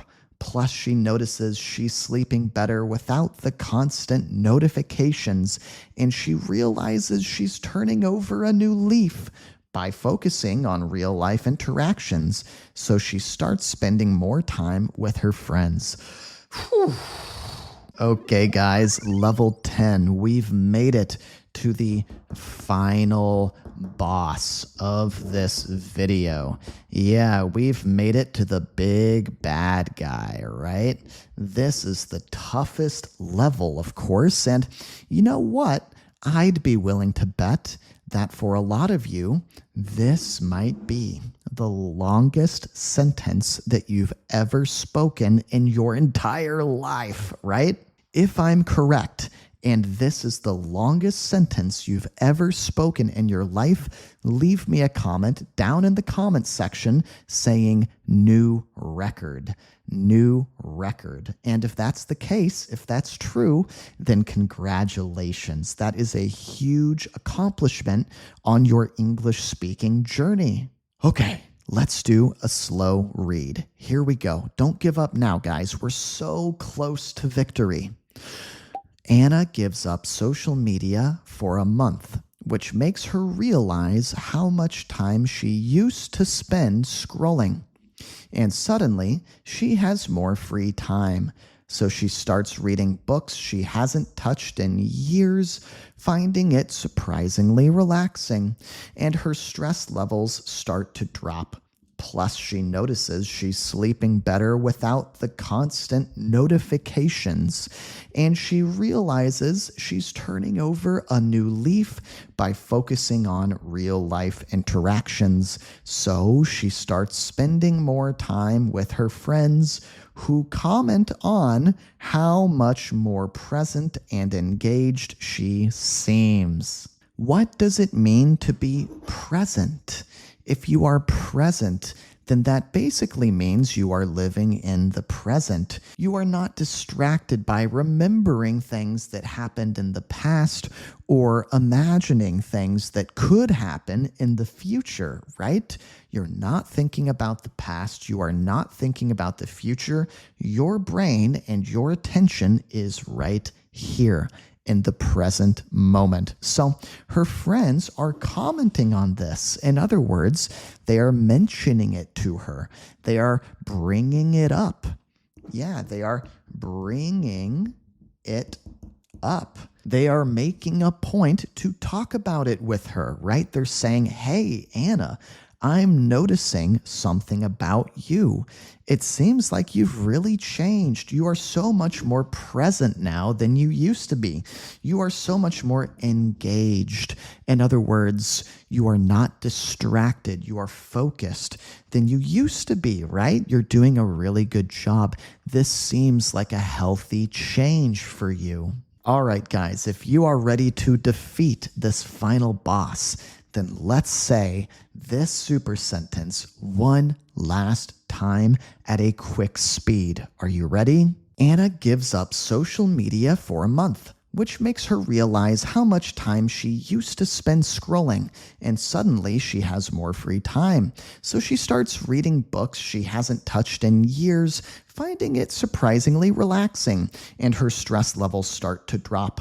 Plus, she notices she's sleeping better without the constant notifications, and she realizes she's turning over a new leaf by focusing on real-life interactions. So she starts spending more time with her friends who comment on how much more present and engaged she seems. If you made it all the way through this video, it's very important that you take a second to congratulate yourself. As your YouTube English teacher, I'm so proud of my students who take my videos seriously and really apply themselves, really make an effort to go all the way through and finish the lesson. So take your hand one more time. Give yourself a pat on the back because you deserve it, my friend. But don't go anywhere yet because with any good workout, a cool down is really important. So that's what we're going to do now. No more super sentence, but we are going to have a speaking cool down. Okay, so let's return to the idiom, the saying, the expression that we talked about today. Turn over a new leaf. What does it mean? It means to make a fresh start or begin to behave in a better way. Yeah, you are improving your life or your lifestyle, right? In the story today, we saw that By giving up social media, Anna feels like she's turning over a new leaf and focusing more on the present moment. Okay, so here is a discussion question for us to respond to together as our cool down. Is there something in your life holding you back? How could you turn over a new leaf and live a better life? Yeah, what is something you could do to, just like Anna, turn over a new leaf and start to live a better life? Is there something holding you back, a bad habit, something negative in your life that you could let go of, that you could get rid of and move on to a better lifestyle? What I want you guys to do is push yourself to speak for the full 30 seconds I'm going to give you and just respond to this question. It doesn't have to be perfect. The point is to try and fill up that full 30 seconds. I'm going to go first and give you a demonstration or an example of what I would like you to try and do when it's your turn. Here I go. Recently, as a matter of fact, I actually do feel like I've turned over a new leaf. That's because I haven't had any coffee in the last 2 weeks. Now, normally I'm someone who really, really loves coffee, really enjoys a morning cup of coffee, sometimes an afternoon cup of coffee, but it was interfering with my sleep and my mood, so I gave it up, and I really feel like I've turned over a new leaf. I feel much better now. That was my response. Now it's your turn. Take that full 30 seconds, push all the way through, and respond to this question as our cool down. Go ahead.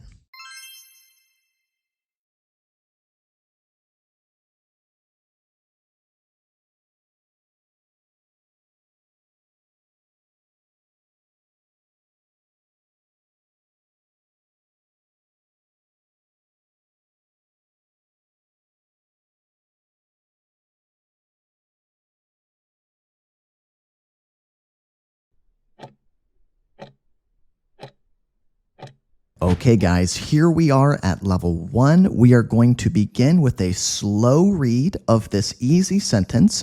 Remember, you can shadow me or pause the video and repeat out loud. A slow read. Here we go. A man watches a hilarious video. Okay, one more time, a little faster at a medium speed. A man watches a hilarious video. Okay, so we have our main character. For today's episode, we have a man, and what's he doing? He's watching something. What's he watching? He's watching a video. What kind of video? A hilarious video. What's hilarious? It means extremely funny. Yeah, not just a little bit funny, extremely funny. Let's practice saying this a couple of times at a quick speed, and then we will level up to level 2 and make things more challenging. Here we go. A man watches a hilarious video. Again. A man watches a hilarious video. One more time. A man watches a hilarious video. We've leveled up to level 2, and as you can see, some blue text has been added to our super sentence, making it more challenging. Let's start level 2 with a slow read. Here we go. A man watches a hilarious video of his boss dancing on TikTok. One more time, a little faster at a medium speed. A man watches a hilarious video of his boss dancing on TikTok. All right, so now we know what hilarious video the man is watching. Yeah, we know specifically what he's looking at. The video is of his boss, his boss from work, dancing on TikTok. So he's using TikTok on his phone. Maybe he was swiping videos when he came across something really funny.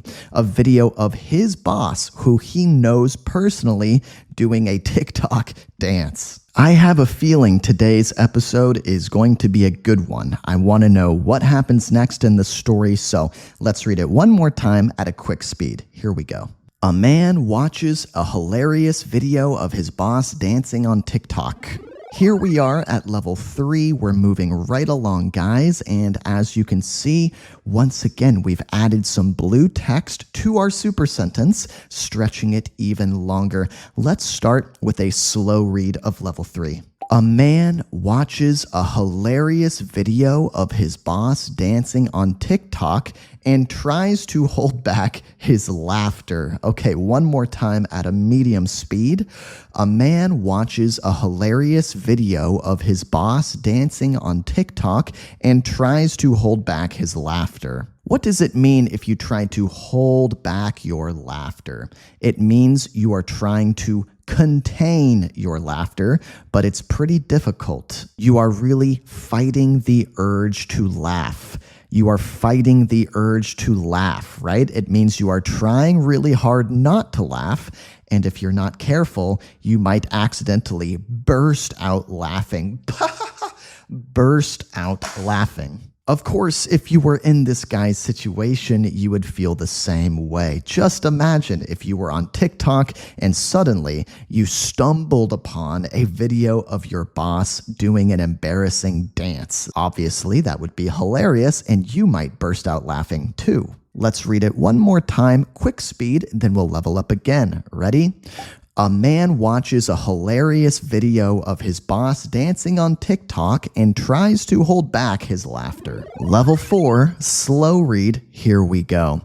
A man watches a hilarious video of his boss dancing on TikTok and tries to hold back his laughter, but a loud chuckle escapes. One more time, medium speed. A man watches a hilarious video of his boss dancing on TikTok and tries to hold back his laughter, but a loud chuckle escapes. So he didn't exactly burst out laughing, right? He didn't laugh super loudly, but he was also unable to contain his laughter, and a chuckle escaped. I love this word in this context, escaped. Yeah, a chuckle got free. A chuckle is like a small laugh, kind of like, that's kind of a chuckle, right? So this is a loud chuckle, and hopefully he doesn't catch the attention of his boss. Let's read it one more time, quick speed, and then we will keep going, guys. Ready? A man watches a hilarious video of his boss dancing on TikTok and tries to hold back his laughter, but a loud chuckle escapes. At level 5, we are halfway through today's lesson, and if you're still with me, you're doing a fantastic job. This is also a fantastic opportunity to click like on this video if you haven't done it yet. By subscribing, commenting, liking, watching my videos till the end, you are giving me your support as your YouTube English teacher. And it really means the world to me. Thank you guys for all of your support. Slow read, here we go. A man watches a hilarious video of his boss dancing on TikTok and tries to hold back his laughter, but a loud chuckle escapes, drawing the attention of his colleagues nearby. Okay, so this situation is starting to escalate. Tensions are starting to rise. People are starting to notice. He has drawn the attention of his colleagues nearby, right? So he has made them notice what he's doing. In other words, made who notice? His colleagues, the people who he works with. And these are colleagues nearby. So maybe they are one desk down, 2 desks down. They are situated near him in the office space. Let's read it again quickly and then move on because I want to see what happens next. A man watches a hilarious video of his boss dancing on TikTok and tries to hold back his laughter, but a loud chuckle escapes, drawing the attention of his colleagues nearby. Here we are, level 6. Let's just jump in with a slow read. A man watches a hilarious video of his boss dancing on TikTok and tries to hold back his laughter, but a loud chuckle escapes, drawing the attention of his colleagues nearby who crowd around to watch the video. So now a small crowd has gathered. A small crowd has formed around this man, our main character, who is watching this embarrassing and hilarious video of everyone's boss dancing and looking silly on TikTok. Everyone is joining in and drawing a lot of attention to the man and the video. Time for a quick read. Here we go. A man watches a hilarious video of his boss dancing on TikTok and tries to hold back his laughter, but a loud chuckle escapes, drawing the attention of his colleagues nearby who crowd around to watch the video. Level 7, slow read. Let's jump in. A man watches a hilarious video of his boss dancing on TikTok and tries to hold back his laughter, but a loud chuckle escapes, drawing the attention of his colleagues nearby who crowd around to watch the video, creating a bit of a commotion. All right, so sure enough, tensions are escalating. This situation is at risk of getting out of hand. Getting out of hand. That means getting out of control. Or we could also say spiraling out of control. So yeah, they've created a bit of a commotion, a bit of a scene, we could also say. They are making a scene. Basically, they are attracting, they are drawing in a lot of attention. And I have a feeling this is not going to end well. Quick read, and then we'll move on. A man watches a hilarious video of his boss dancing on TikTok and tries to hold back his laughter, but a loud chuckle escapes, drawing the attention of his colleagues nearby who crowd around to watch the video, creating a bit of a commotion. Level 8. Guys, this is getting really challenging, I know. But remember, no pain, no gain. If you are a fan of my videos, then you know how much I love this expression. We cannot make progress with our English unless we are willing to make ourselves uncomfortable, because we can only grow when we step out of our comfort zone. So I know that it's hard work, but trust me, it's going to pay off. Slow read, level 8. Here we go.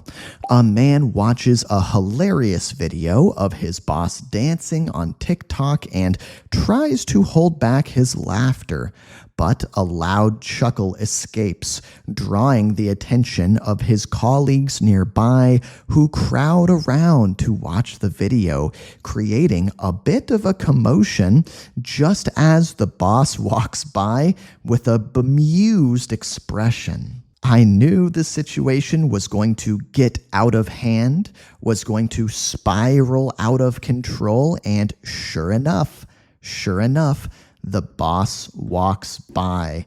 The boss has noticed all the commotion. He has noticed that the man is making a scene, so he walks by with what kind of look on his face? What kind of expression?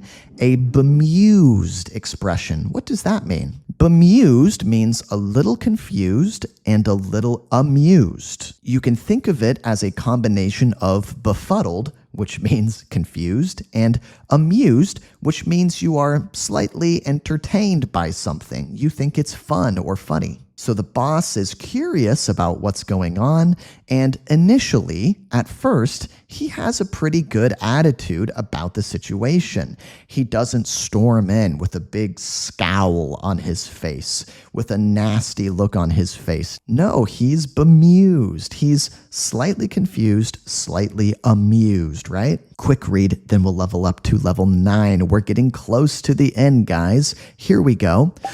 A man watches a hilarious video of his boss dancing on TikTok and tries to hold back his laughter, but a loud chuckle escapes, drawing the attention of his colleagues nearby who crowd around to watch the video, creating a bit of a commotion just as the boss walks by with a bemused expression. Level 9, slow read. Let's do it. A man watches a hilarious video of his boss dancing on TikTok and tries to hold back his laughter, but a loud chuckle escapes, drawing the attention of his colleagues nearby who crowd around to watch the video and join in the laughter, creating a bit of a commotion just as the boss walks by with a bemused expression and remarks, "Glad everyone's so productive today." So the boss, he walks by with a bemused expression and he remarks or says to this group of people, "Glad everyone's so productive today." Now, do you guys see how this word productive is italicized? Italicized, that means we need to emphasize the word or be a little bit louder when we say it. So here's how I would read this. Glad everyone's so productive today. The boss here is being a little bit sarcastic. Yeah, he's using sarcasm.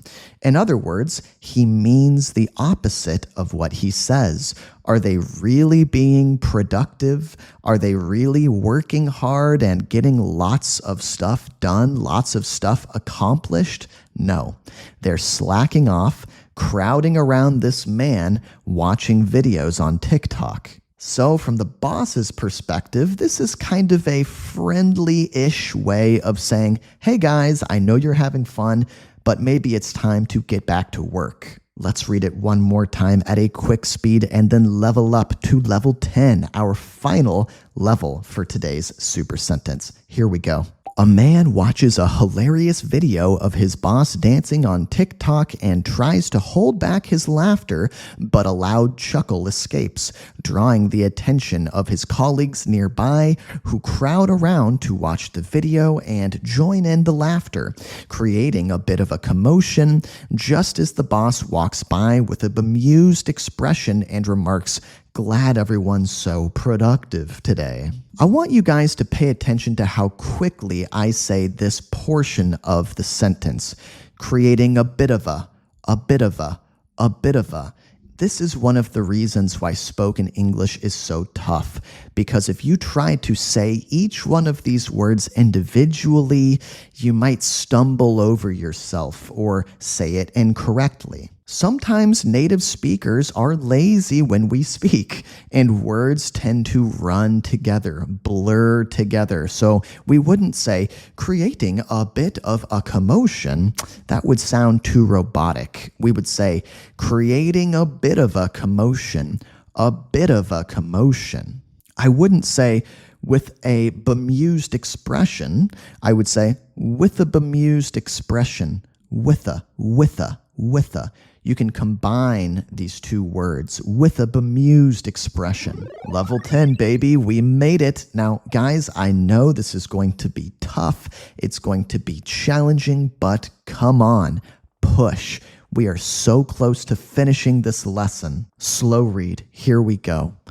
A man watches a hilarious video of his boss dancing on TikTok and tries to hold back his laughter, but a loud chuckle escapes, drawing the attention of his colleagues nearby who crowd around to watch the video and join in the laughter, creating a bit of a commotion just as the boss walks by with a bemused expression and remarks, "Glad everyone's so productive today," before catching a glimpse of the phone and going white as a ghost. Oh no, guys, I told you I had a bad feeling about the ending of today's story, and sure enough, the boss catches a glimpse of the phone that everyone is looking at, that everyone has crowded around. And unfortunately, it seems like he gets a clear view of the phone.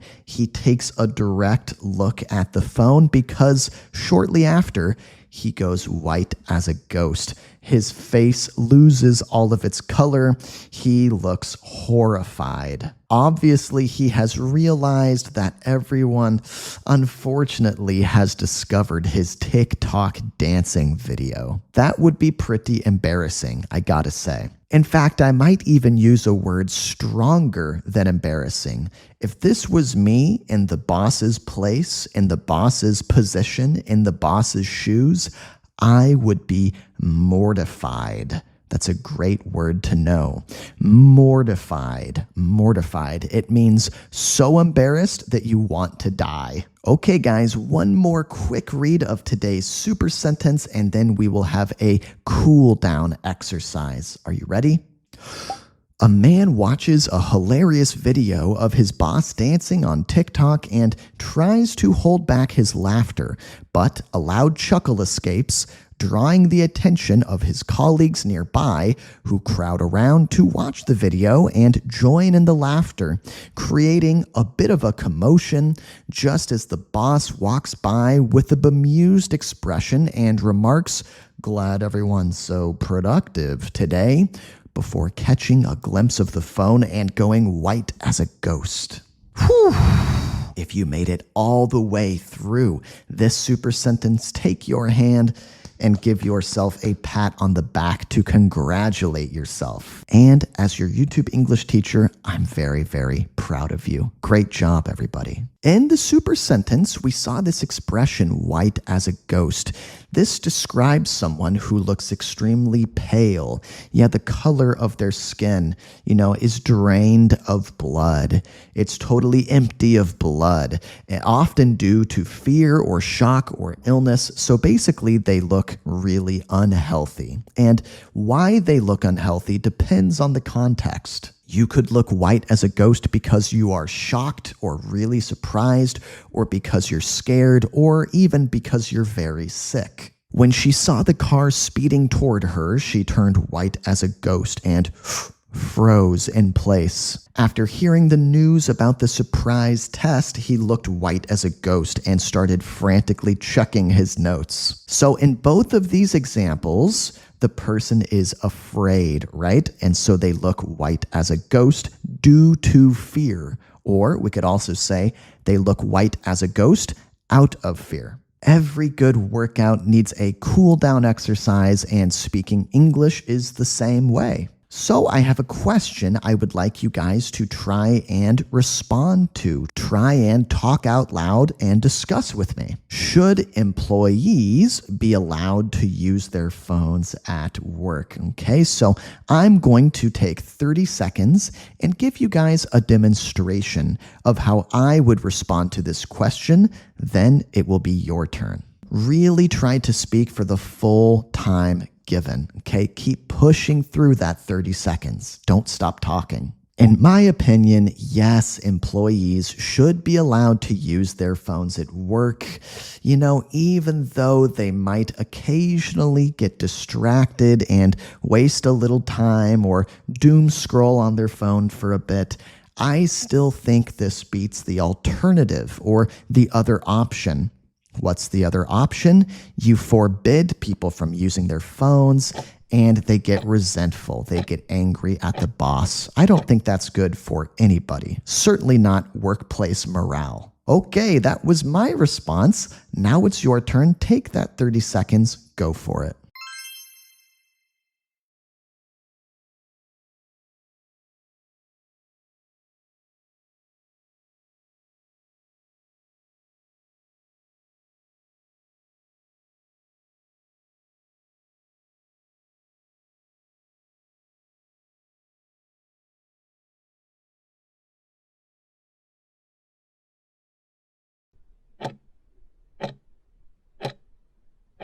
Click like on this video to support me as your YouTube English teacher. Leave me a comment letting me know how difficult you thought this video was from 1 to 10. And let's jump right into level 1 with a slow read. Here we go. Tom forgets someone's name. Now, what I want you guys to pay attention to throughout today's lesson is the way these two words blend together. Listen to this. Tom forgets someone's name. Do you see how forgets ends in an S and someone's begins with an S? The result of this is that the two words blend or mix together.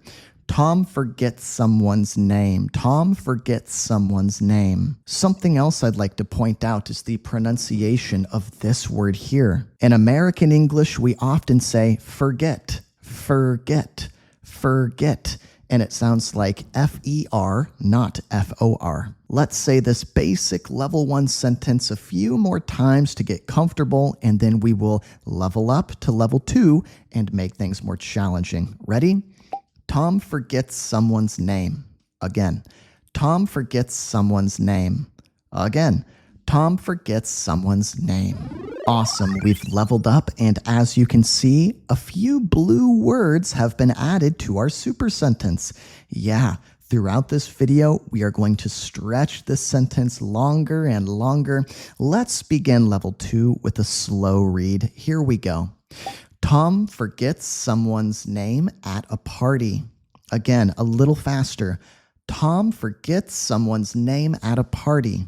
Okay, so we've got this guy, Tom. He's going to be the MC, the main character of today's story. And it looks like Tom is at a party, okay, and something bad has happened. He has forgotten someone's name. Ooh, maybe we can say that Tom is not good with names. Not good with names. Yeah, I know that personally, I can relate to this. I can relate to this. In other words, I sympathize with Tom because, I've also been in this situation. Like Tom, I also am not very good with names. It's tough for me to remember people's names. Are you guys good at remembering names? You can let me know in the comments section. I have a feeling today's super sentence is going to be an awkward one. Let's say this again at a quick speed, and then we will level up. Tom forgets someone's name at a party. Again. Tom forgets someone's name at a party. Again. Tom forgets someone's name at a party. Look how these two words go together so quickly. At a. Tom forgets someone's name at a party. At a party. At a party. Yeah, in English, sometimes we're a little bit lazy when we speak. We don't like to speak like a robot. Tom forgets someone's name at a party. We don't really talk like that. Our words blur, they mix, they blend together. At a party, at a party, at a party. Level 3 now, it's getting a little bit more difficult. Let's jump right in with a slow read. Ready? Tom forgets someone's name at a party and tries to avoid saying it. Okay, medium speed.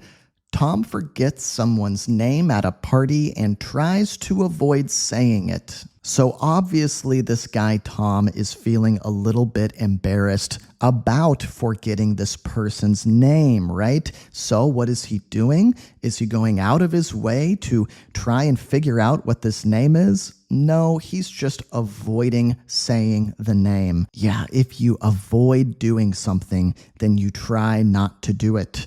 Yeah, you steer clear of it. You steer clear of it. Maybe I'm trying to drink less alcohol, for example, so I avoid bars. I avoid clubs. I can also say I steer clear of bars.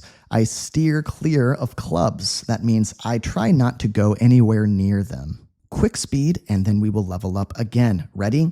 Tom forgets someone's name at a party and tries to avoid saying it. Again. Tom forgets someone's name at a party and tries to avoid saying it. Listen to how I pronounce this word here. I don't really pronounce the D, do I? It sounds a little bit more like Anne. I'll say this one more time. Tom forgets someone's name at a party and tries to avoid saying it, and tries to avoid saying it, and tries to avoid saying it. It sounds more like Anne. Just another example of how sometimes native speakers pronounce words a little bit lazily. Level 4, slow read. Let's jump in. Tom forgets someone's name at a party and tries to avoid saying it, so he keeps calling them buddy. This is so funny because I've personally been in this situation before. You don't know someone's name, so you call them pal or buddy or dude, right? Basically avoiding saying their name, calling them anything else he can think of. Medium speed, ready? Tom forgets someone's name at a party and tries to avoid saying it, so he keeps calling them buddy. And one more time, quick speed. Tom forgets someone's name at a party and tries to avoid saying it, so he keeps calling them buddy. Now, one thing I will say is that if this was a native speaker saying the sentence, at least in American English, they probably would pronounce them like So he keeps calling him buddy. So he keeps calling him buddy. And this word we would really pronounce like E. Listen to this. So he keeps calling him buddy. So he keeps calling him buddy. Yeah, we would pronounce like E, and we would blend it with this word here. So he keeps calling him buddy. Pause the video and try that a couple of times out loud. So he keeps calling him buddy. Level 5, slow read, let's go. Tom forgets someone's name at a party and tries to avoid saying it, so he keeps calling him buddy even as the conversation gets more awkward. Yeah, things are getting awkward. The problem is becoming obvious. Maybe Tom, he says buddy, pal, friend. He's really avoiding saying this person's name, and it's becoming very clear that he doesn't remember. And the fact that he doesn't remember is awkward. Awkward, great word. Awkward is a feeling, right? You feel like this. It kind of makes you cringe. If you cringe, then you recoil at something embarrassing or awkward. Maybe you think about something stupid you did when you were 12 or 13 and you cringe. You go, oh, why did I say that? Why did I do that? What was I thinking? By the way, what's the most cringe thing you guys have ever done? Maybe we can share some cringe stories down in the comments section. One more time, quick speed, let's go. Tom forgets someone's name at a party and tries to avoid saying it, so he keeps calling him buddy even as the conversation gets more awkward. Level 6, we are flying along, slow read, here we go. Tom forgets someone's name at a party and tries to avoid saying it, so he keeps calling him buddy even as the conversation gets more awkward until the other person asks, do you even remember my name? Ooh, cringe, cringe, cringe. Tom, you've been found out. You've been discovered. The cat's out of the bag. The cat's out of the bag, Tom. That means your secret has been revealed. I really wonder how Tom is going to respond to this cringy, awkward encounter or social interaction. We could also say, an interaction between two people socially, right? So let's say this quickly one more time and then level up so we can see what happens next. Tom forgets someone's name at a party and tries to avoid saying it, so he keeps calling him buddy even as the conversation gets more awkward until the other person asks, do you even remember my name? Level 7, slow read. Tom forgets someone's name at a party and tries to avoid saying it, so he keeps calling him buddy even as the conversation gets more awkward until the other person asks, do you even remember my name? To which Tom stammers, blurting out, Chris? Oh, this is not looking good for Tom, is it? He's stammering. That means he's tripping over his words, and he blurts out, Chris? What does it mean if you blurt something out? That means you say it without really thinking much about it. Yeah, you don't put a lot of thought into what you're going to say beforehand. Before you open your mouth to speak, you just open your mouth and blurt something out. Just say something thoughtlessly. One more time, quick speed, and then let's see what happens next. Tom forgets someone's name at a party and tries to avoid saying it, so he keeps calling him buddy, even as the conversation gets more awkward, until the other person asks, do you even remember my name? To which Tom stammers, blurting out, Chris? Now that we're here at level 8, let's change our slow read to a medium read. Yeah, let's turn up the heat just a little bit. Let's dial up the intensity just a little bit. Let's crank up the difficulty just a touch, just a tad, just a hair. All of these mean the same thing. They all mean let's make it a little bit harder. Ready? Tom forgets someone's name at a party and tries to avoid saying it, so he keeps calling him buddy, even as the conversation gets more awkward until the other person asks, "Do you even remember my name?" To which Tom stammers, blurting out, "Chris?"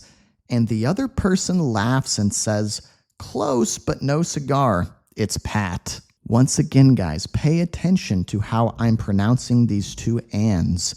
I'm not putting that much effort or energy into these words. I'm just saying an, taking off the D, right? Just saying an.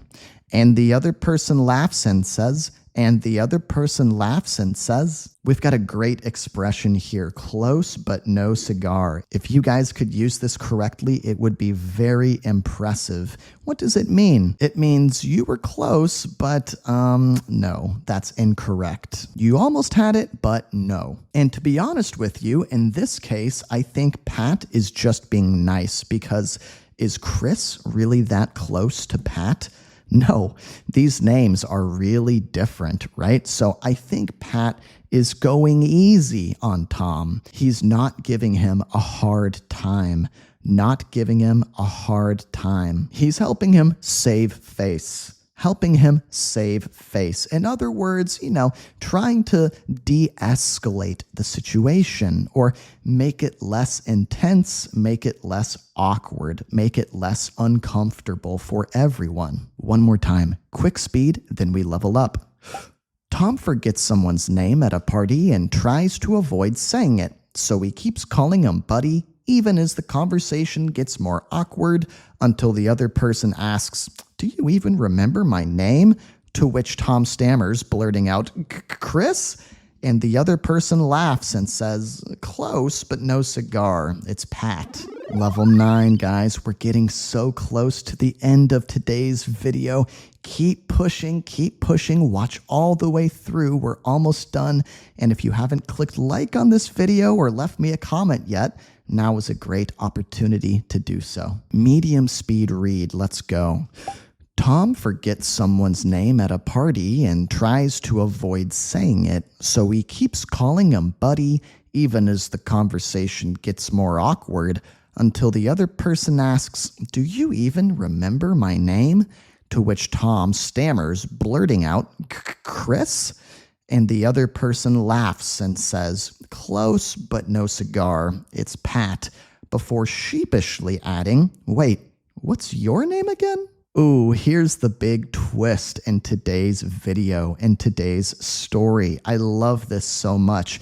Pat doesn't remember Tom's name either. So because he's also a bit embarrassed, he adds sheepishly. Yeah, he says this sheepishly. What is sheepish? If you do or say something sheepishly, that means you're a little embarrassed, it's a little awkward, maybe you're even a little bit ashamed.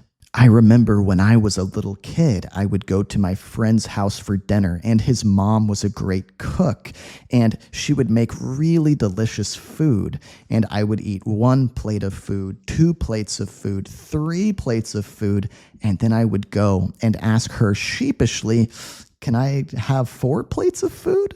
I would ask in a sheepish way, or we could say, I would ask sheepishly. One's an adjective, one's an adverb. This story is so funny to me. These situations where both people are at fault. Okay, let's read it one more time. Quick speed. Are you ready? Tom forgets someone's name at a party and tries to avoid saying it, so he keeps calling him buddy, even as the conversation gets more awkward, until the other person asks, "Do you even remember my name?" To which Tom stammers, blurting out, "Chris?" And the other person laughs and says, "Close, but no cigar. It's Pat," before sheepishly adding, "Wait, what's your name again?" Here we are at level 10, the final boss. the final boss of today's video. Guys, this is going to be challenging, but push. I know you can do it. And make sure you stick around after level 10 because we are going to do a language breakdown and a speaking cool down exercise as well. Okay, medium speed read. Here we go. Tom forgets someone's name at a party and tries to avoid saying it, so he keeps calling him Buddy, even as the conversation gets more awkward until the other person asks, "Do you even remember my name?" To which Tom stammers, blurting out, "Chris?" And the other person laughs and says, "Close but no cigar. It's Pat," before sheepishly adding, "Wait, what's your name again?" Both laugh nervously and decide to just stick with Buddy. Here we have a funny ending to a really funny story. They both laugh it off. Laugh it off. What does that mean, to laugh something off? Well, if you make a mistake, but you just want to move on, you don't want to focus on the mistake, then you laugh it off. You decide to just make light of the situation. Make light of it and just forget about it. Just move on. So they both laugh nervously, they laugh it off, and what do they decide to do? Just stick with Buddy. They say, hey, you know what? Let's just forget about it. You call me Buddy, I'll call you Buddy. Problem solved. All right. Quick speed, the last time we are going to read today's sentence. Let's do it. Tom forgets someone's name at a party and tries to avoid saying it, so he keeps calling him Buddy, even as the conversation gets more awkward until the other person asks, "Do you even remember my name?" To which Tom stammers, blurting out, "Chris?" And the other person laughs and says, "Close but no cigar. It's Pat," before sheepishly adding, "Wait, what's your name again?"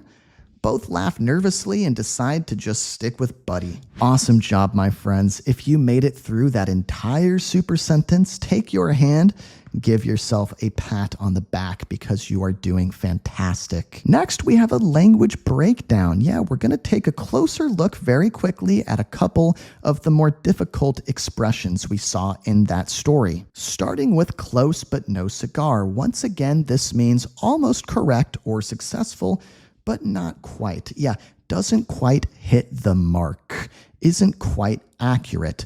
It comes from old carnival games where cigars were given as prizes. Oh, that's kind of interesting. I didn't know that. Here are two example sentences. One, he almost guessed the number of jelly beans in the jar. Close, but no cigar. Yeah, you know, there's a jar full of candy, all of these jelly beans, and someone is guessing how many jelly beans, the number of jelly beans in the jar.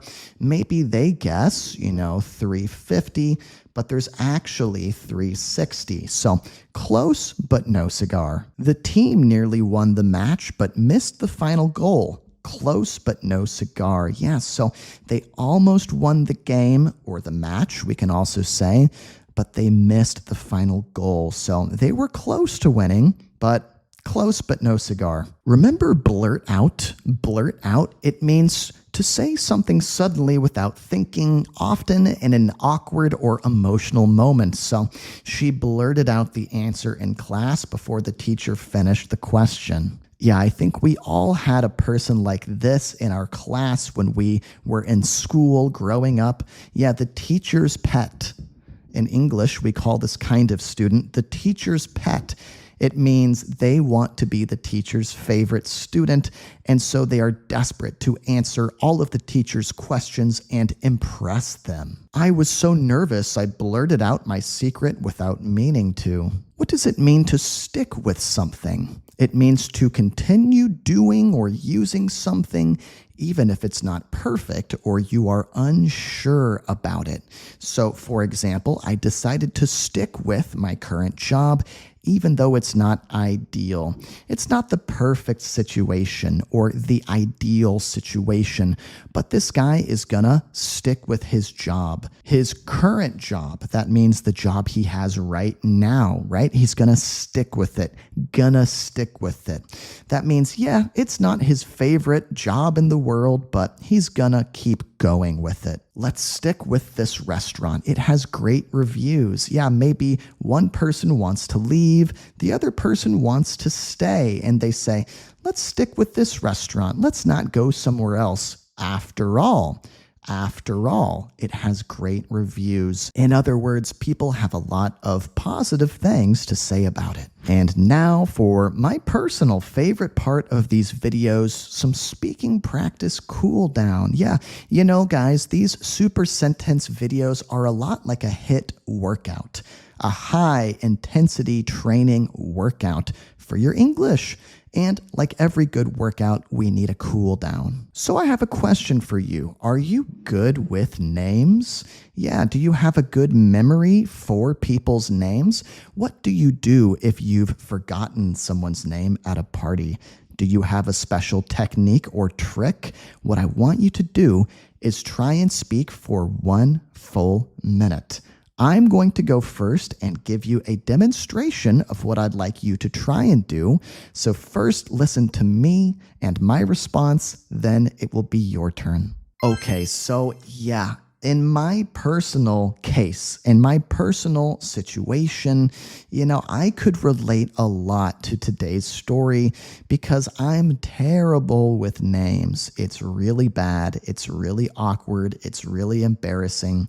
For example, my current job on the weekend that I do right now, I've been there for 2 years. 2 years. And there are still several people who I work with on a daily basis, but I don't know their name. Why don't I know their names? Because I never asked. They never introduced themselves to me, and I never asked them. And now it's too late. I feel like it's too late to ask. It's pretty embarrassing.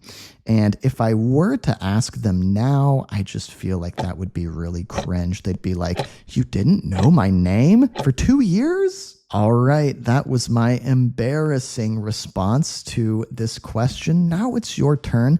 Take the full minute. Push yourself to keep going. Talk for that full minute. Go ahead.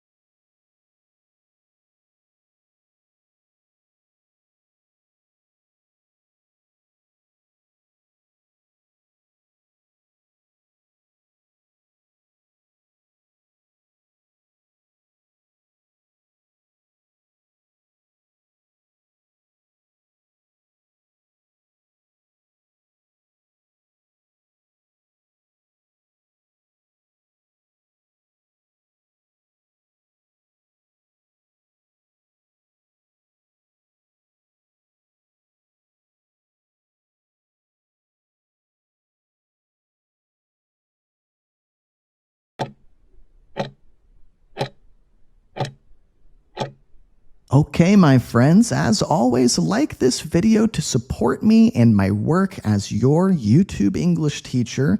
You can leave me a comment saying more like this to give me even more support, or you can become a channel member to give me the most support of all. Like I said at the beginning of this video, we smashed right through the 150,000 subscriber mark.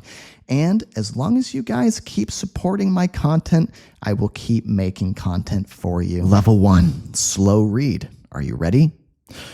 Anna decides to improve her English. Once again, medium speed. Anna decides to improve her English. Okay, so we've got a main character, Anna. Okay, a girl. What's she deciding to do? She is making a decision, making a choice to do what? To improve her English. Yeah, she wants to work on her English. She wants to step up her English learning game. Let's say it at a quick speed and then level up our game to level 2. Ready? Anna decides to improve her English. Again. Anna decides to improve her English. Again. Anna decides to improve her English. Level 2. Slow read. Ready? Anna decides to improve her English and starts practicing every day. Medium speed. Anna decides to improve her English and starts practicing every day. So now we see how Anna is practicing. Yeah, she's practicing every day. She has started to do this every day. Sounds like she's taking her English learning journey pretty seriously. Again, quick speed, then we will level up. Ready? Anna decides to improve her English and starts practicing every day. Again, Anna decides to improve her English and starts practicing every day. Last time, Anna decides to improve her English and starts practicing every day. Let your words flow as you speak at the quick speed. Try to find the rhythm of the language. Level 3, slow read. Anna decides to improve her English and starts practicing every day by reading short articles. Again, medium speed. Anna decides to improve her English and starts practicing every day by reading short articles. Okay, now we're seeing what she is doing every day. She is reading short articles. That sounds like a pretty good way to improve your English, right? If you can find a resource that offers short articles that are written at your English level, then that's great. You can practice your English, and yeah, if they are nonfiction articles, you can learn as you go, right? You can learn about the real world. 2 birds, 1 stone. Quick speed. Anna decides to improve her English and starts practicing every day by reading short articles. Again, Anna decides to improve her English and starts practicing every day by reading short articles. Level 4, slow read. Anna decides to improve her English and starts practicing every day by reading short articles, watching online videos, and repeating new phrases aloud. Medium speed, let's go. Anna decides to improve her English and starts practicing every day by reading short articles, watching online videos, and repeating new phrases aloud. Awesome. So we see more of how she is practicing her English every day, right? She's not just reading online articles. That's not all that she's doing. She's doing more than that. She's watching online videos. She is repeating phrases aloud, or we could say out loud. Yeah, she's actually opening her mouth and speaking out loud, repeating aloud what she is hearing. This is called shadowing. And it is a fantastic technique, a fantastic tool to improve your listening and speaking skills. Quick speed, here we go. Anna decides to improve her English and starts practicing every day by reading short articles, watching online videos, and repeating new phrases aloud. Awesome job, guys. We are halfway done already. Let's jump right into level 5 with a slow read. Anna decides to improve her English and starts practicing every day by reading short articles, watching online videos, and repeating new phrases aloud, especially ones that seem tricky. Tricky, this word, just means difficult or challenging. Yeah, if there is a piece of language, an expression, a phrase, a vocabulary word that you are struggling to grasp, that you are struggling to learn, we can say that it's tricky. Yeah, it's giving you some trouble. It's a bit troublesome, we could also say. It's tricky. Skip the medium speed, quick speed, here we go. Anna decides to improve her English and starts practicing every day by reading short articles, watching online videos, and repeating new phrases aloud, especially ones that seem tricky. Level 6, slow read. Anna decides to improve her English and starts practicing every day by reading short articles, watching online videos, and repeating new phrases aloud, especially ones that seem tricky, like idioms and phrasal verbs. By the way, if you guys are struggling with idioms or you just want to learn some fun English expressions, make sure you check out my 50 English idioms video. Quick speed, here we go. Anna decides to improve her English and starts practicing every day by reading short articles, watching online videos, and repeating new phrases aloud, especially ones that seem tricky, like idioms and phrasal verbs. Level 7, let's kick it up to a medium speed read. Here we go.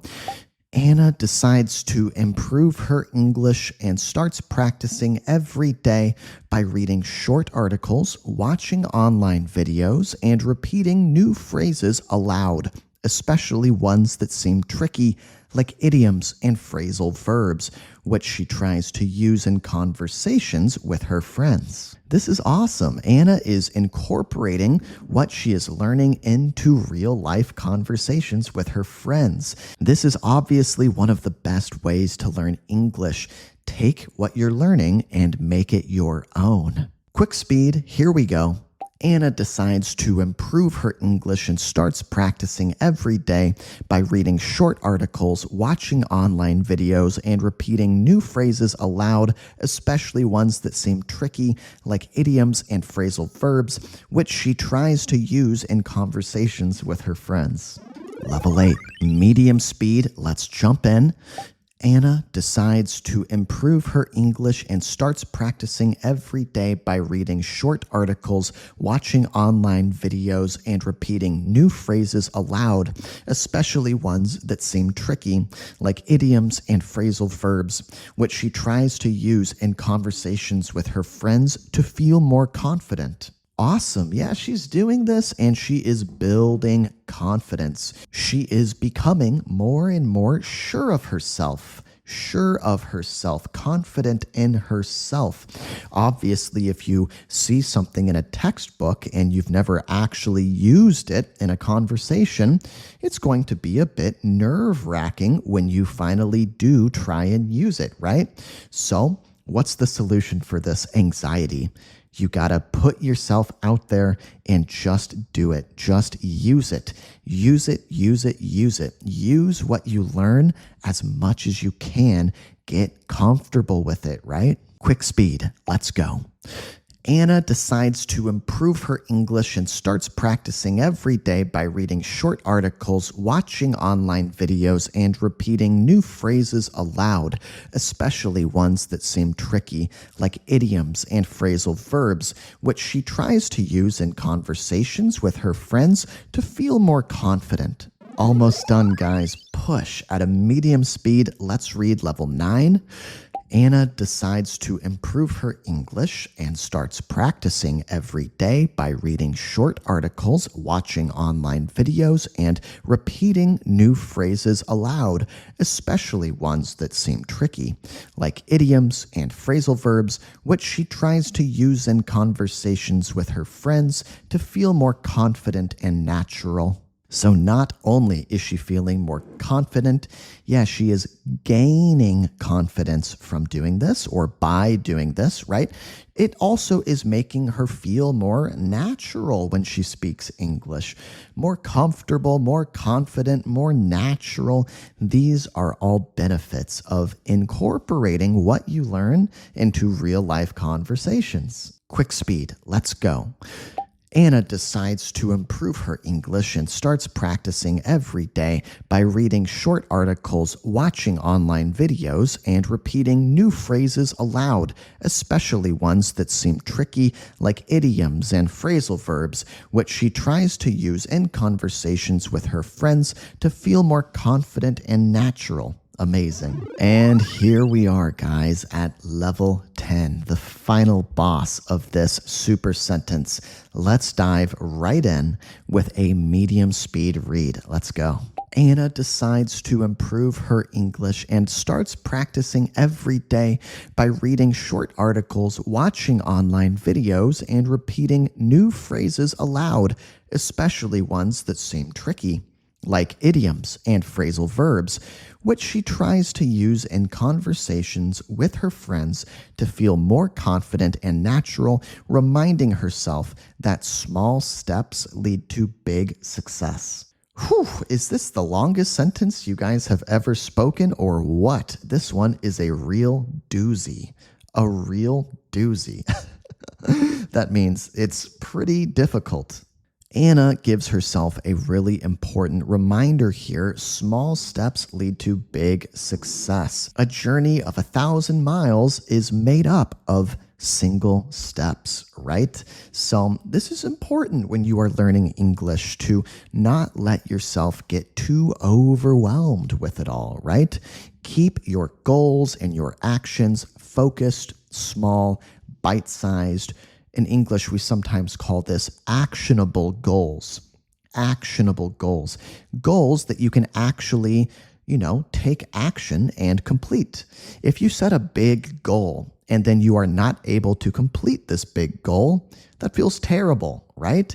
And it's discouraging and it will feel like a setback. But if you set a smaller goal and then you actually accomplish it, that is a big boost to your confidence. One more time, quick speed, let's go. Anna decides to improve her English and starts practicing every day by reading short articles, watching online videos, and repeating new phrases aloud, especially ones that seem tricky, like idioms and phrasal verbs, which she tries to use in conversations with her friends to feel more confident and natural, reminding herself that small steps lead to big success.